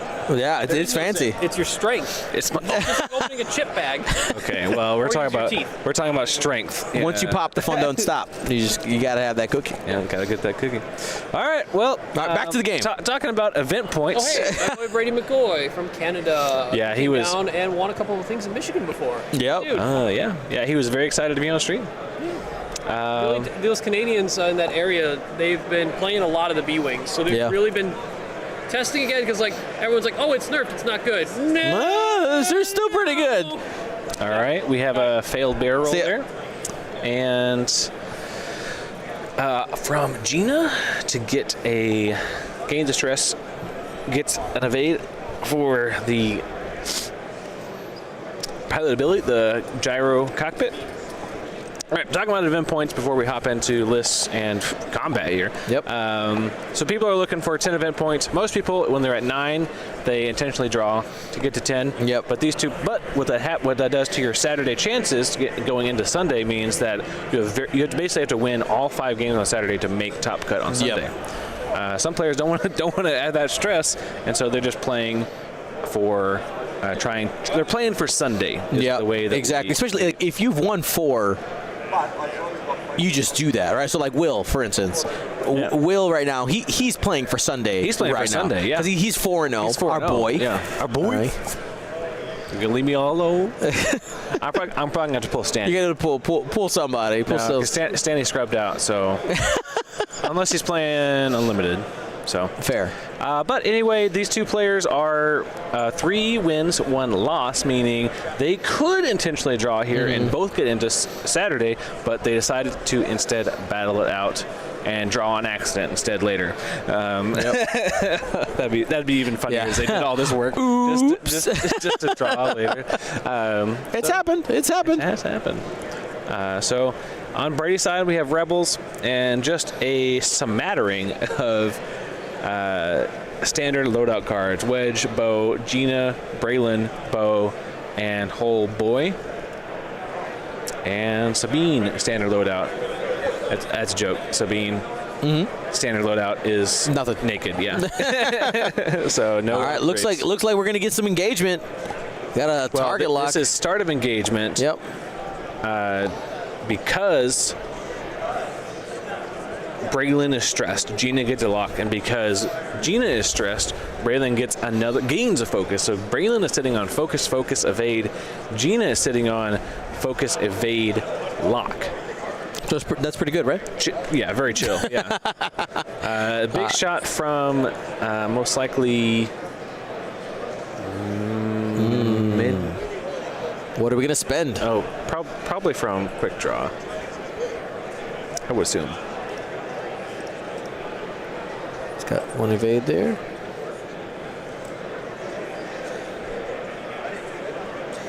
All right, next attack coming in. 2 hits.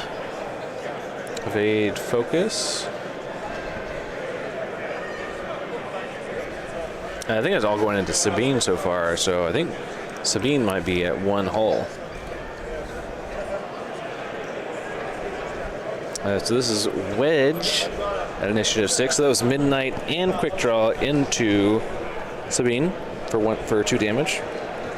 Maybe 3. We'll see if she gets removed at the end of the initiative 6s. Yeah, Wedge is range 2. Of LaHuse. Yes. Interesting. That's LaHuge. LaHuge for Brady. That's right. He's going to spend that focus. 3 hits, And -1 back. agility. Yeah. No, this is Bow Wedge. So what? He'll battle over indoor wedge. Oh, okay. So after he doesn't reduce agility, after he performs an attack that hits, which he just gains a focus. So he spent his focus on the attack and then gets it right back because he hit LaHuse. Punched him more like. Did 2 damage. We have Kylo out on the flank here. Thinking about what concussion missile he wants to shoot. Oh. He does have... It's definitely obstructed to Gina. To Braylon, maybe. And then the action for him, I think, was a booster barrel. I don't see any locks out there. Or a focus. Pretty crazy that he didn't focus, so he must have done a reposition. Big points at Braylon. So this is going to be a instinctive aim concussion missile. Here we go. Ooh, betrayal mix. So spins another force for 2 hits, most likely. He's debating. He's going to leave it. He's afraid. Well, I mean, to be fair, that Braylon is he's about to smack you around. Evade double focus. Yep. So unlikely to be able to do 2 damage with that much modification. That's a modification we can't stand. Yep. That's at that firepower. All right. So it looks like Sabine is still alive out there. So LaHuse may have something to say about that. Does have barrage rockets and all kinds of stuff that they could be shooting at other ships, but maybe wants to take Sabine off the board. Yep. So you got a nice range 1 shot here. 2 hits. No. Yeah, it does have 2 hits, but no focus. Yep. Target lock. Spins Midnight's lock. That's LaHuse's ability. That's going to be 1. Okay, gonna need all 3 paint here. Doesn't get it. Oh. And I'm pretty sure I saw 2 damage go down early. There, okay. Yep. All right. I was like, Sabine is off the board. I was a little confused at the beginning of the game on who was shooting who there. So I was like 90% sure that was Sabine taking some extra hits. So glad I was right. Sabine down. Early small lead for Blake, but keep in mind, Brady has not punched back yet. So here's going to be Gina shooting a proton torpedo, focus, lock, juke at LeHuse. This is this is most likely going to kill LeHuse. LeHuse is only at 4 health. It could very realistically destroy him because LeHuse does not have a focus token for that juke. Well, overall, that'll end up being a good trade for Brady. Right, 4-2 trade there. Oh, yeah.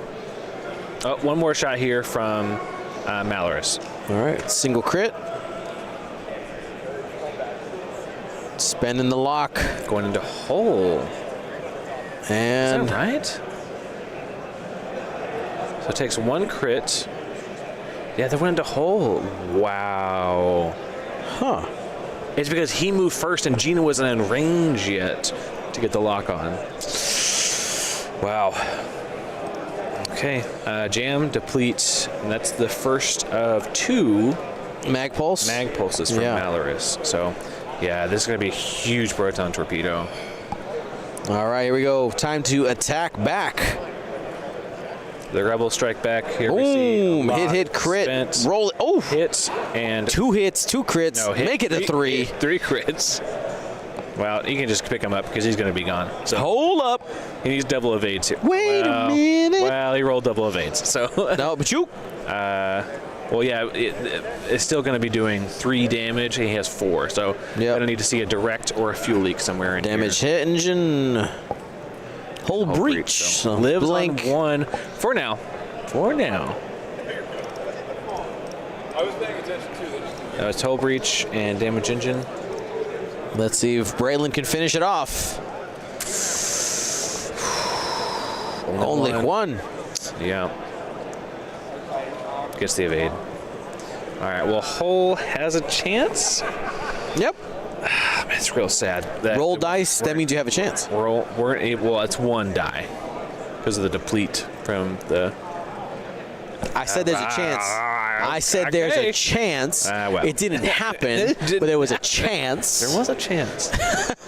So we're ending out. We're going into the end phase here, counting up points. I think this is going to be 1-1. I'm pretty sure they tie the middle. Yep. And we can certainly check. Houston at range 3. Yep. Yeah. Because I'm pretty sure they tie this one, and then Rebels and FO. Yep. So it's going to be a score of 3-1 going into that. Brady not getting a ship off the board, but putting some good damage in. Yep. I mean, if you think about it like this, he got half points, quote unquote, fair on LeHuse, and he'll get the other 2 in a second. Well, the way you could really scored yet. right. The way you could really make it feel better if Wedge can end up taking LeHuse out in the next turn. I don't think it's gonna. Don't. Wedge needs to shoot a proton, an advanced proton at somebody. Yeah. Fair. I'm just thinking about the PS kill, or the initiative kill. Excuse me. Yeah, you really want to do the initiative kill. What is PS? You really want the initiative kill, of course, but I would much prefer like an advanced proton torpedo into one of these more fragile ships that have more than 1 health. Fair. I guess I'm thinking like, depending on the board position, you might be in a situation where you're like, I'm going to kill Hughes now, and then. So you're of the opinion that if you have it, take it. Use the weapon that you paid for. Oh yeah. Okay. Yeah. What I would do is just like 3 bank wedge here. 3 bank I said it again. 3 bank wedge right into the middle of the scrum. Yep. And take your focus, and then use your R2A3 droid to acquire a lock. So, while there's a lull here, we can talk about these ships. We just mentioned some of the upgrades on Wedge. Wedge, like we mentioned, has the ability to, after he performs an attack that hits, gain a focus. Yep. Also has locked S-foils in attack position. After you perform a boost action, gain a deplete token. Also has focus into boost, which is normal I'll say more normal than this amazing roll into red focus.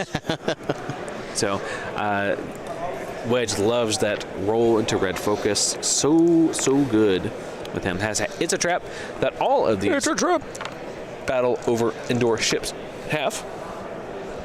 To be able to re-roll a defense die at range. If they have more friends at range 0 to 1 than they have enemies. I have you at range 0 to 1. We do. Yep. I would say arm's length is range 1. Until you reach out and touch me, then it's range 0. Yep. It's a trap ability is on all of these battle over indoor ships. So the 2 B-Wings and Wedge. And I will say, it is super helpful in the initial engagement where there's no enemies near you. But going into the scrum here, it may be a little bit more difficult to make sure that you have more friends than you have enemies, because they start launching themselves into you to turn off that it's a trap. Wedge also has Predator, advanced proton torpedoes on that R2A3 to once per game require a lock after you perform an action, which does work on bump focuses. So bump focus, lock the guy behind the guy you focused, and advanced proton, that guy.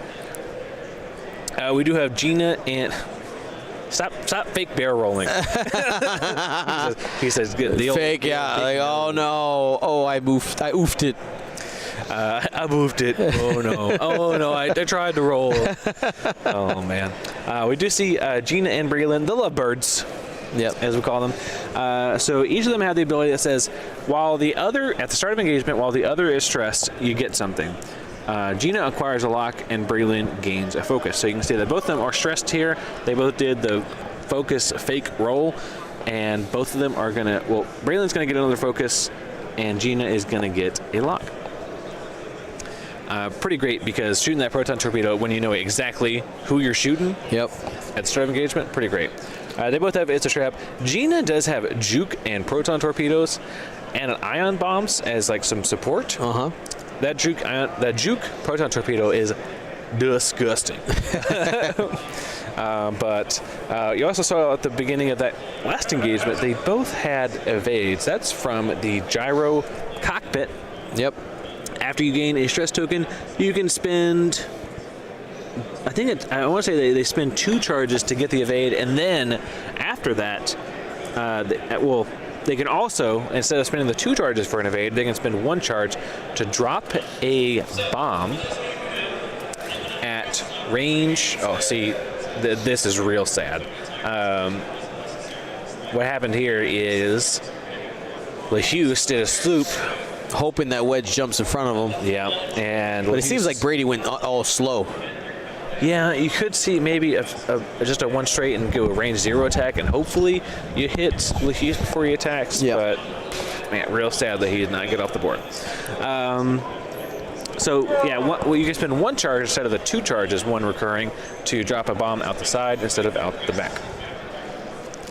We also have Braylon, like the other piece of that pie, with the same ability, but gains a focus instead of a lock, and has It's a Trap, homing missile, and proton bombs with some delayed fuses on there. All right, we see Kylo come up and jam off Braylon's evade, or sorry, one of Braylon's focuses. He'll get another one later, unless he has a way to remove Gina's stress. That'd be cool, right? Yep.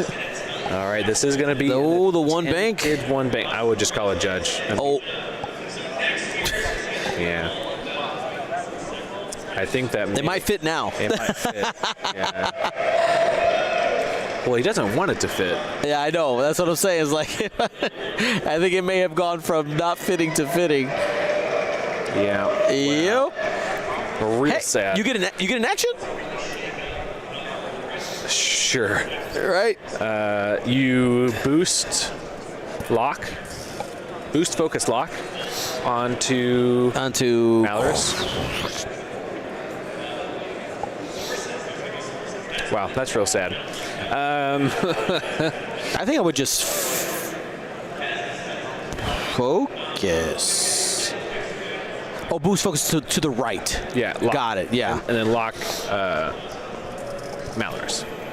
There's a focus. So focus is the start of that chain. So if you're right, I mean, I could see a focus being prudent here. He's just going to focus lock, no reposition, keeping his style open for later. And 2 straight. And, man, Midnight is going to need to lock Wedge. Yep. Has to. Pink. Yeah. No. Is going to need to. Yep. Yeah. All right. To prevent that devastating double-mounted proton torpedo. All right. We talk about Hull, though. Holocant has dorsal turret, advanced proton torpedoes, and precise astromech. Precise astromech is what's allowing him to get a free lock. It's very similar to R2A6. Hull can also regen some charges when he has no enemies around him. So very cool reload-like effect. All right, we also see does Wedge Draw come in and take a lock on to Wedge as well. I wonder who Brady's attacking here. Wow. Complete whiff. Range 1. Did not shoot the advanced proton into quick draw. Or No, I mean, I wouldn't. Midnight. Yeah. Wow, that's real tough. It rolls absolutely no hits on that attack and can't modify his attack because Midnight has him locked. Yep. That looks to be range 3. Just a bit outside. Yep, range 3. Fire control systems. There it is, full string. Takes 2. I don't think he has more friends, so he has more enemies, honestly. So he's going to take 2 shields. Shields are down. Nope. Nope. One more. They used to have 2. They have 3 now. He does. Yeah. Spends the focus. Takes 1 more shield.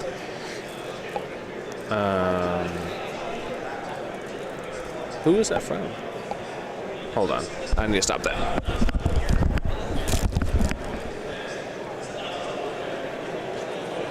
Ooh, full string.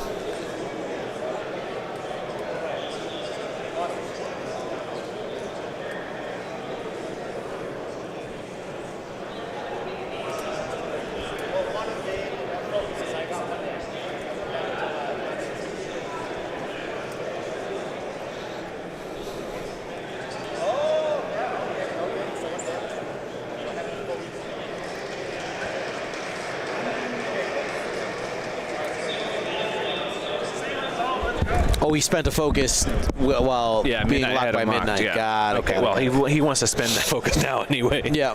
Because this should be LaHuse going into him. Oh, I'm sorry. No, that's Brady. Oh, I'm sorry. Who? Brady smacking somebody. It was 4 dice. I'm guessing that's going in. That went into Midnight. Did he roll anything? Oh, he got 2 crits through on Midnight? Yep. Wow. Did you see what crits they were? I did not. Okay, well. Here's LaHuse into Wedge.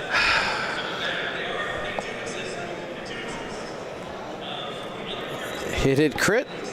And nothing there. Spends the focus. Take crit. Hit crit's going to have 1 hole left. And he's got a wounded pilot. Yep. That's going to be tough.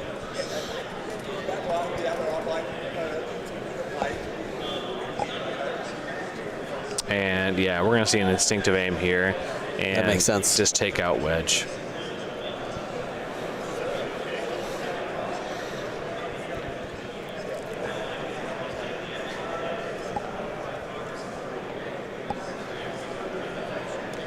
Focus. Spin the advanced optics to guarantee it. Yep. Unfortunate for Wedge. Just didn't get off the advanced proton torpedo like he needed to.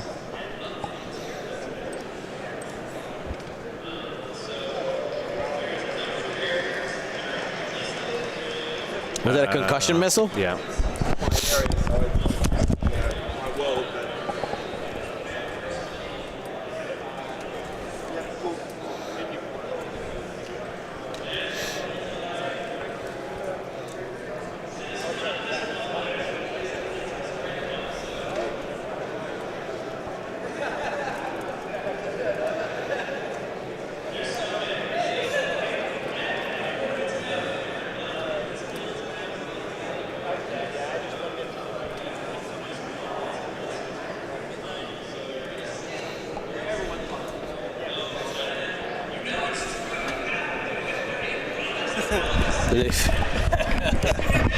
He was like, what cards do you want me to flip? They're all face up.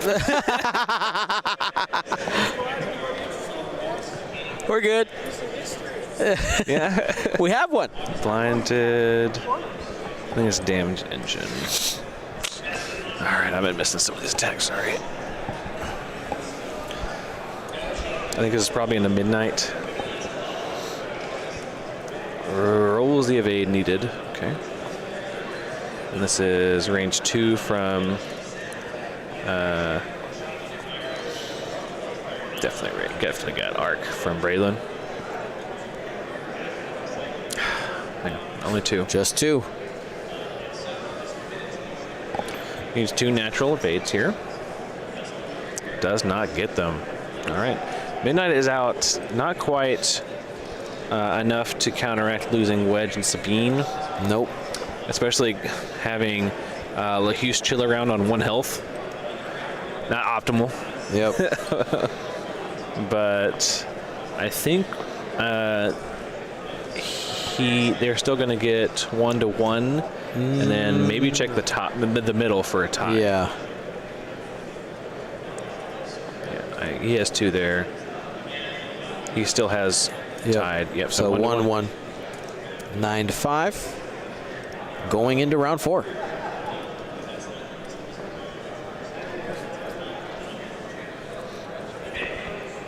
They're doing their calculations.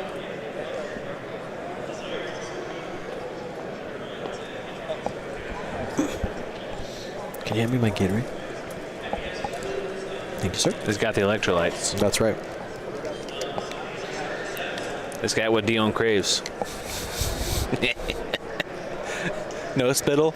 You almost got me. You almost got me.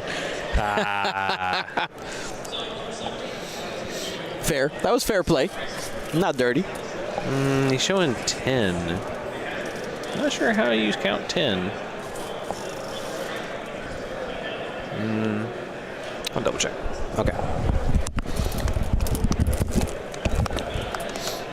It's Baffle. Mr. Chase Baffle. Saw him earlier today. I will say one of my favorite things about being in the booth today is just being able to see so many people at these events that I've seen over the years. So many great smiling faces. It's been fantastic. So Braylon was actually out of that center one. Ooh, so that's how we got another point. So a little bit of a swing there for Blake, 10-5. Yeah, Brady needs a big turn. Not insurmountable. Unfortunately, all his ships are stressed. So like they do. Like one does. So a little bit of an uphill climb for Brady, especially with LaHuse. I don't know. I don't see any way to get LaHuse out of here.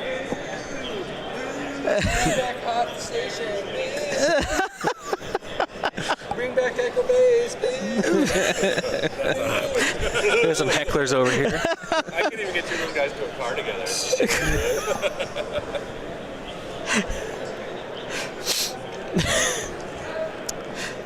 Hold on.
All right, we're back.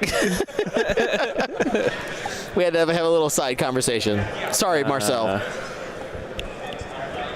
So I don't love the dropping the ion or the proton to the rear. I would have preferred to see the dropping the proton to the left. Yeah.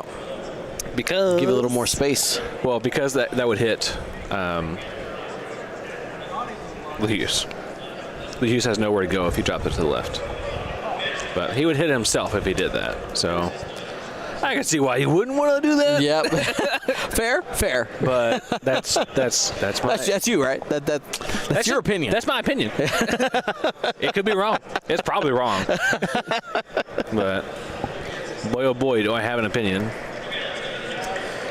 He will ionize and proton Malorus if Malorus doesn't roll here.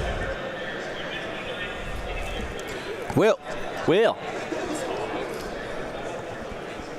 Oh, it's a judge call. It's 50-50. All right, cool. No ships are destroyed, so. Oh, that's fun. A very different game than his last one. he was like, we each lost a ship per round for like 5 rounds straight. So there was like one ship left on each side. Yep. It was a bloodbath. There's ship parts everywhere. All right, yeah. So we do see just a look to be a 1 straight or 2 straight here for Lehus. So just going to be a bump and most likely a focus. I can't remember. Are there 1 straights blue? I can't ever. I feel like I always mess this up. But they are blue. Yep. All right. All day. This thing can really move. Slowly. Hopefully Gina turns in here and takes care of this Lehus. I would hate to see Lehus just continue to be a menace out there.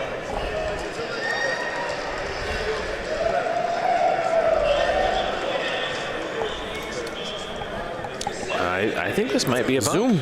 Oh, that's a bump. That's a bump. Bump. Bump. Bump. Bump. Bump. Bump. Bump. Bump. Bump. Bump. I don't have enough energy to deal with you. You what? Come on. I'm too tired. Come on. Too tired to vibe. There's not enough vibe in my soul. Yeah. I mean, my house is just all day singing about everything. Give me anything. I made a song up about pancakes yesterday.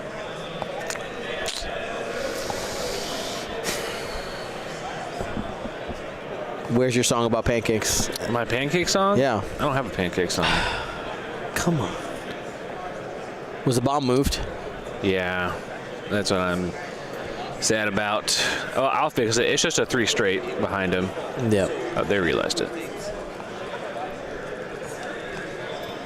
I'll make sure that's in the exact right spot. Yeah. That could matter. That could really matter. Yeah. I'm going to double check that. I'll be right back. Yep. So do we have anybody in the chat who has seen 5 out of 5 games today? Ooh, anybody here 10 out of 10 with yesterday? I know yesterday and today are both work days, so maybe not. It's unlikely. There's a chance, though. If we have any 10 out of 10ers.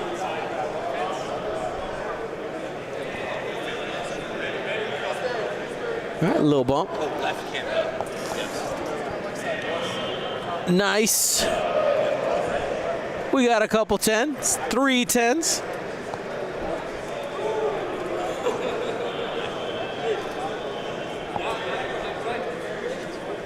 Beautiful. Amazing. Well, thank you again for once again welcoming me into your homes, at your computers, your phones, all of it.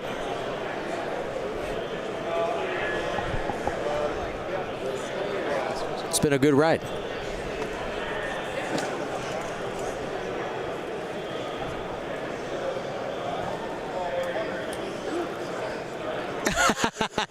Yes, Gordon, you would sing a pancake song with me. I 100% know that.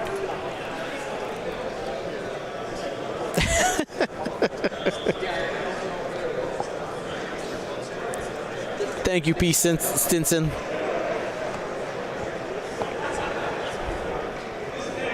Waited all year for you, dear. It has been a year.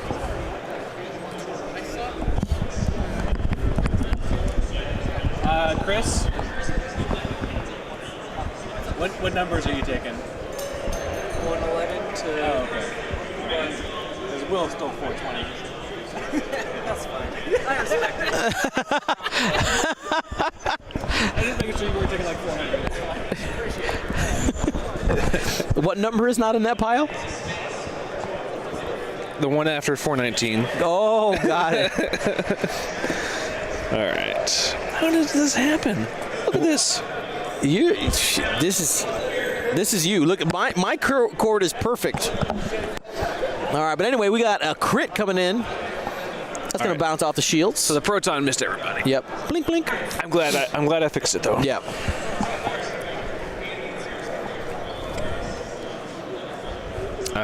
Did ionize Malrus. Where's Quicktraw's green? Okay. Quickdraw says, "Show me.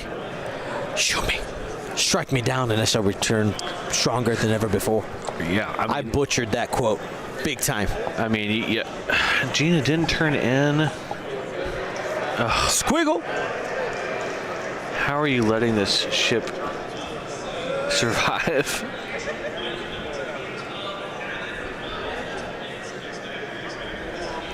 All right, so this is initiative 5. Yep. Here comes LaHuse into Braylon. Hit crit. Has a focus. That's going to be all 3 shields that were left there on Braylon. They are gone. Next shot coming in. Hit crit. Got him. Natties. What's next? Here we go. Hole.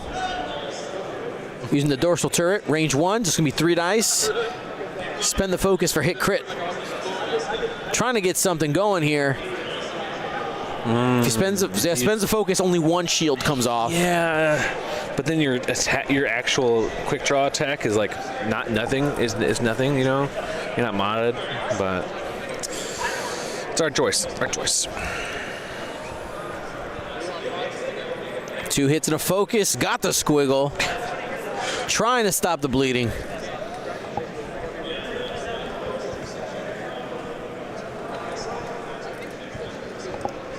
Hit crit. Modify for 3. Hit crit against a blank. A blank. Double blanks. Oh. Another face-up card. I don't think he has any face-down cards on that side of the table. Direct hit. Oh, now he does. He has a couple. All right. And that was that's quick draw down to 1 hole. Yeah.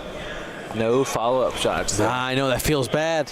It almost feels like he should have 1 more ship. Feels like it. He does have proton bombs, so fair. I think that's actually going to be his objective. So 2-1 in favor of Brady. No, the FO. Sorry, my bad. Yeah, Blake. So they're going to double check this measurement onto quick draw. I don't think he has it. Definitely. Yeah. So 2-1. Yep. Okay. Going into round 5. Turn number 5. All right. B-Wing's probably going to K-turn here, right? That's pretty clear. They didn't stress themselves. Yeah. I think K-time. K-time. So flipped it. What speed K? They have 2. They have 1, 2, 3. Say that again. They have multiple, right? Multiple what? K-turns. Oh, no, they have Talon rolls, right? Okay. Which how are you testing? Fast? Is it a test? This is a test, yeah. Okay, they have 2 1 Talon rolls. 1? They only have 1 Talon roll on each side. And it's a speed 1 Talon roll. Talon roll, okay. Right? I think. And what's the K? Oh, wait. It used to be a 1, and they couldn't get around people. Is it a 1 and a 3? All right, let's see if you're right. You wanted a 3. Split the difference. You did get the one talent though. that one, honestly, one of the cooler moves in the game. The one talent. But man, is it hard to use effectively? If you know, you know. But if you don't, then you set. I think they both dropped their bombs again in 2K. That feels safe. Did they used to have a one flip around? Don't ask me about 1.0. I think it was 1.0. Somebody help me out. No one cares about 1.0. But I mean, it's the past. We learn from the past. Yeah. I think it was a 1K, and that's why nobody did. They didn't do that again because it kind of sucked. It's really easy to block. So I think, oh man, this is one of those times. I'm moving on from this ridiculous K talk. No, they only had the 2K. Yeah, 1.0 has been retconned. My bad. You can quote me on that one. Here's one of those things going into the next round that someone mentioned up here. Blake has 2 ships. Yep.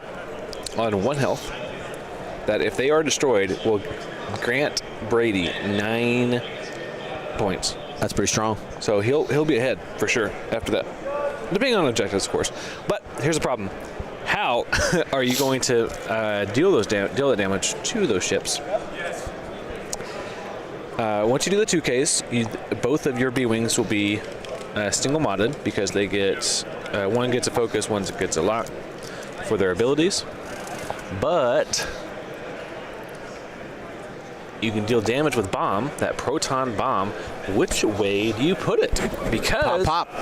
You could drop it to the rear from it. Braylon has it, so it's blue, right? I'm gonna get the telestrator. I'm gonna need to talk to my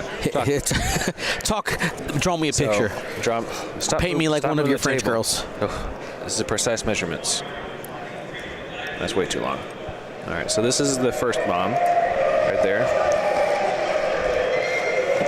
Oh my God, Dion. Sorry, I bumped the table. He's just shaking the table. So those are really the 2 options, right? Yep. For the proton bomb.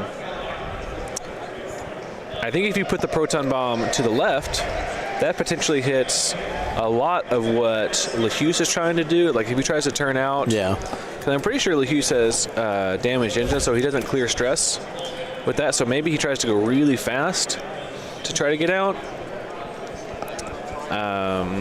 That's something you could try. To the rear, I don't think the rear gets any more value. Well, you just barrel roll. He tries to go fast, right? Right. Those things really move. If you're going to drop it, you have to do the side. Yeah, he goes over here and then rolls this way to get out of that bomb. So, I don't know. We'll see. I think both drops. He did not. I didn't see that.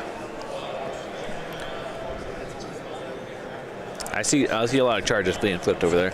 I've got to think that he drops the proton out the side. Let's see.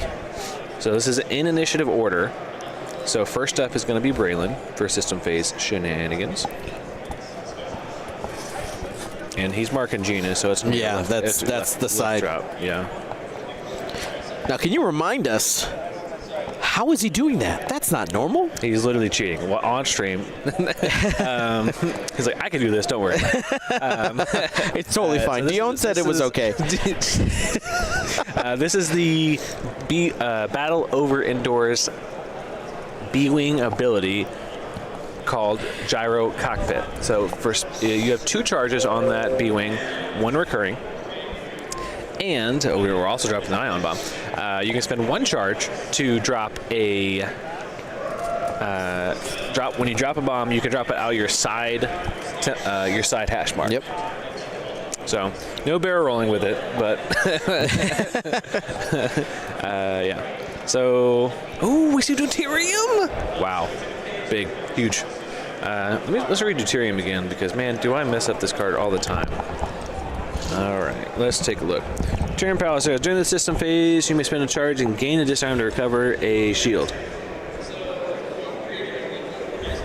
Okay. So potentially 2 shields here. All right. So you got to think. He kept the disarm, so he's not using deuterium to get rid of it. So okay, so not a Why? Not the turnaround here. He's just going to focus roll and get 2 focuses. Man. I really would have liked to see him be a little bit more aggressive here, because he would have ended up with a mod from the stress. Yeah, he doesn't get an evade because he spent one of his charges. So Gina gets the evade when she 2Ks. I hope she 2Ks, I'll say. We also did see Hull 2K as well. Yeah. Brady might also be going for that top objective. Top left. Like, trying to spread his ships out a little bit. that B-Wing is going to have a hard time getting way out there. All right. Malorus just says, I'm an objective monkey now. I'm just going to stand near this objective the best I can within the relegations of this ion maneuver. So 2 bank. LeHugh's facing down Hull. He is going to clear the stress. And he's going to have to roll. And I think the roll does get out of it.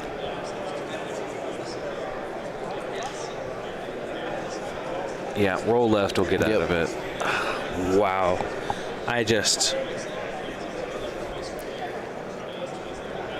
He's got it. Yeah. Yeah. Man. Can just not tie down this LeHugh's.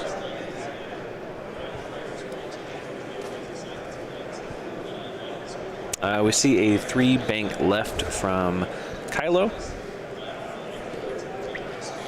Probably don't want to hang out there. So just probably going to see a boost to rotate. Uh-huh.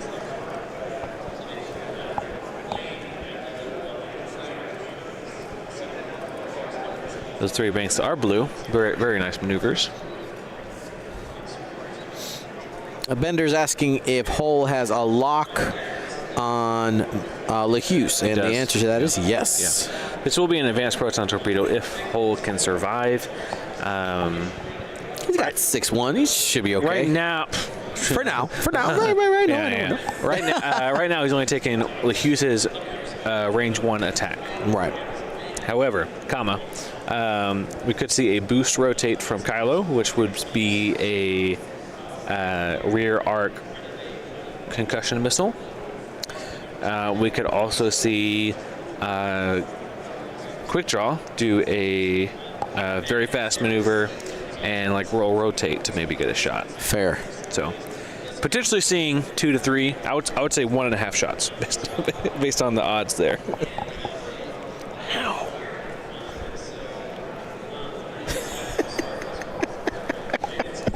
I don't even understand. I haven't rotated my body. I ate my cookie. Roll rotate. That's still in the proton, I think. Yeah, he's gonna take the proton. Oof, maybe the ion. That will be real bad. Actually, that's actually not that bad. That's because the banks, you can bank now. He doesn't have 1 bank. That's right. It's one of those ships that doesn't have 1 bank that gives it to him. But also he likes focus, so he doesn't mind the the 2K or the 1 bank focus.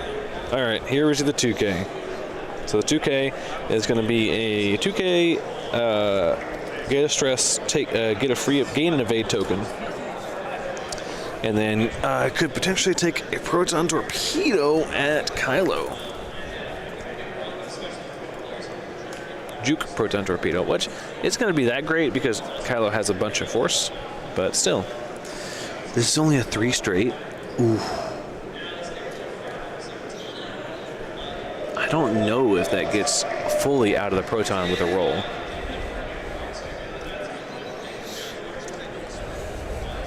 That is going to be really close. No, if he rolls left, I think he has it. He might still be ion if he goes left. Well, he's going to be proton torpedo no matter what.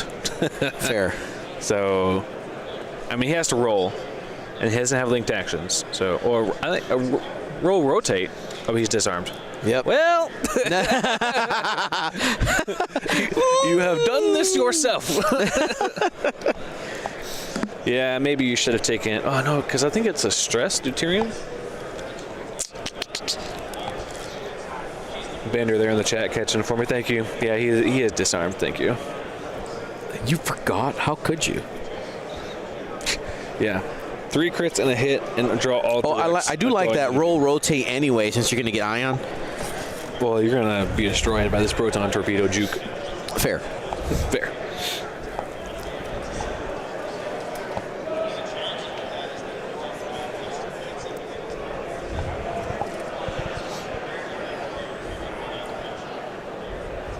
That's not out of the proton. He needed to roll. He needed to roll right. All right, here it comes. That's unfortunate. This might be a big swing. What? No. 5.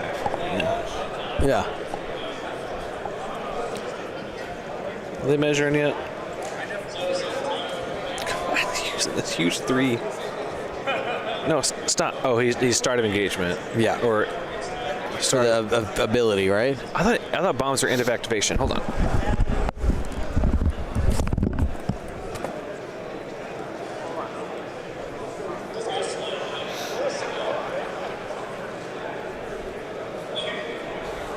Yeah, the bombs would trigger first, and then she can make a decision as to where the target lock would go. So that order doesn't end up mattering.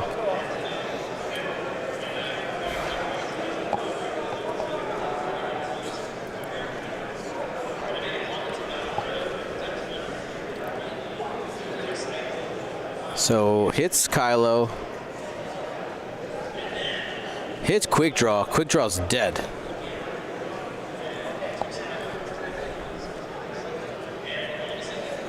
Ionized and dead, right?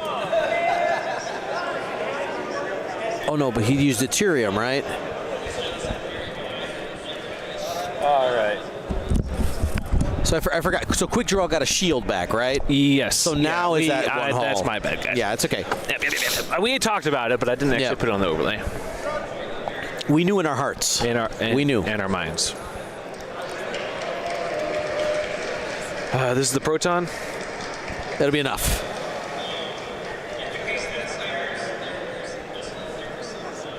Do you have a structural or something? No, that was LaHuse. That was LaHuse range so 1. 2 into hull. Takes 2. Yes. Okay. All right. So did not see the crazy crit chain that we were hoping to see. So 1-1. Okay. Shout out the back here. Kylo's got to make a decision. I mean, you got to go into Braylon. Braylon's on 3. You could potentially take him out if he blinks out. He's going to have a reroll on his evade. Ooh. If he remembers it. Reroll. He does. There it is. So it takes 1 crit. One critical damage. At. If my math is correct, and I could definitely be wrong here. Conk hits that up into a hull breach. So the next one up was a crit anyway. So. Oh. And the next one is a panic pilot. Panic. Okay. All right. Hull breach. And panic pilot. Shots back here.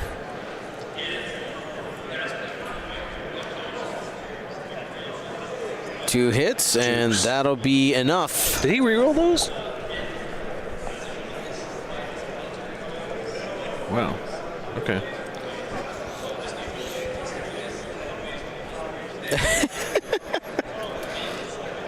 Right? He's gone, right? Oh, yeah. Sorry. Yeah. End of the day. I'm sorry. Boom. LaHuse still alive. He's gonna get advanced proton torpedo though. Kill him. Do you advance? I just do primary. it. I would just primary. Really? Yep. Save the advanced proton for Kylo. I guess you're right. Okay. No, he's not. He's not messing around. He's like, I'm not playing right now. Playing that game. You dead. Go away. You see? Oh, he rolled the you doubles. see? Okay. You see? That's why. I'm wrong. Yes. Super dead. Direct. Yeah, direct. All right. Well, that's a swing right there, 12 to 15. I don't know. Blake hit 11 first, and I know the rules of this game. Now, I think the uphill battle here for Brady is his ships are a lot more squishy than Blake's. Right? You say that, but all of his ships are on like limping except for Gina. That's what I'm saying. Yeah. That's what I'm saying. Brady's ships are more squishy. They're easier to kill. Oh, nowadays, yes. Yeah. They're easier to deal damage to, but they do have a lot of health. At the moment, yeah. They have a lot of health. So, we'll see. Unfortunately, Kylo. Well, Kylo is going to one bank or one straight focus. Either way is really great. Can I see the dial on the B-wing? The B-wing? I need the B-wing dial. I need the B-wing dial. Stat.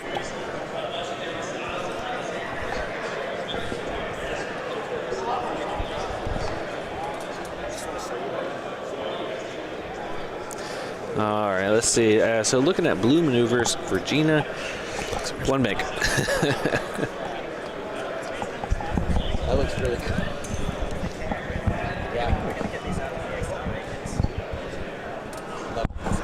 No, I'm good. So one bank is the blue that you're looking at here. I'm sorry. Ask your question one more time. I got distracted by people handing me your question. Shiny things. I was answering your question.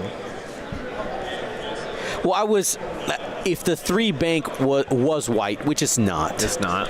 It's red. I was wondering if that would get Braylon close enough to the objective. You 2 bank here with Braylon, and you just leave. Yeah, I agree. Get as much room between you and the board, and between you and Kylo as you possibly can. Run away! Yeah. I do like the 2 bank as well. Yeah. 2 bank and then 3 straight, and then just hover around that objective. Be an objective monkey. Be alive for at least 3 turns, right? And that could win you. I didn't get objectives.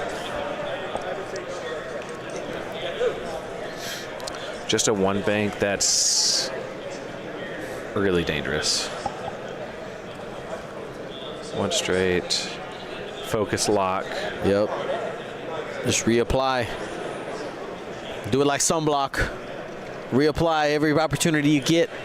Otherwise, you're going to get burned. That's just health advice. Wear sunblock, people. It's good for you. Quick updates. Proton bombs, proton torpedoes, ion bombs, proton bombs. Advanced proton torpedoes are gone. Proton torpedo, precise astromech. Might still be up. What action did he? Oh, he did not focus. That's a choice. Okay. He just locked. All right. It looks like Braylon's going to get away scot-free here.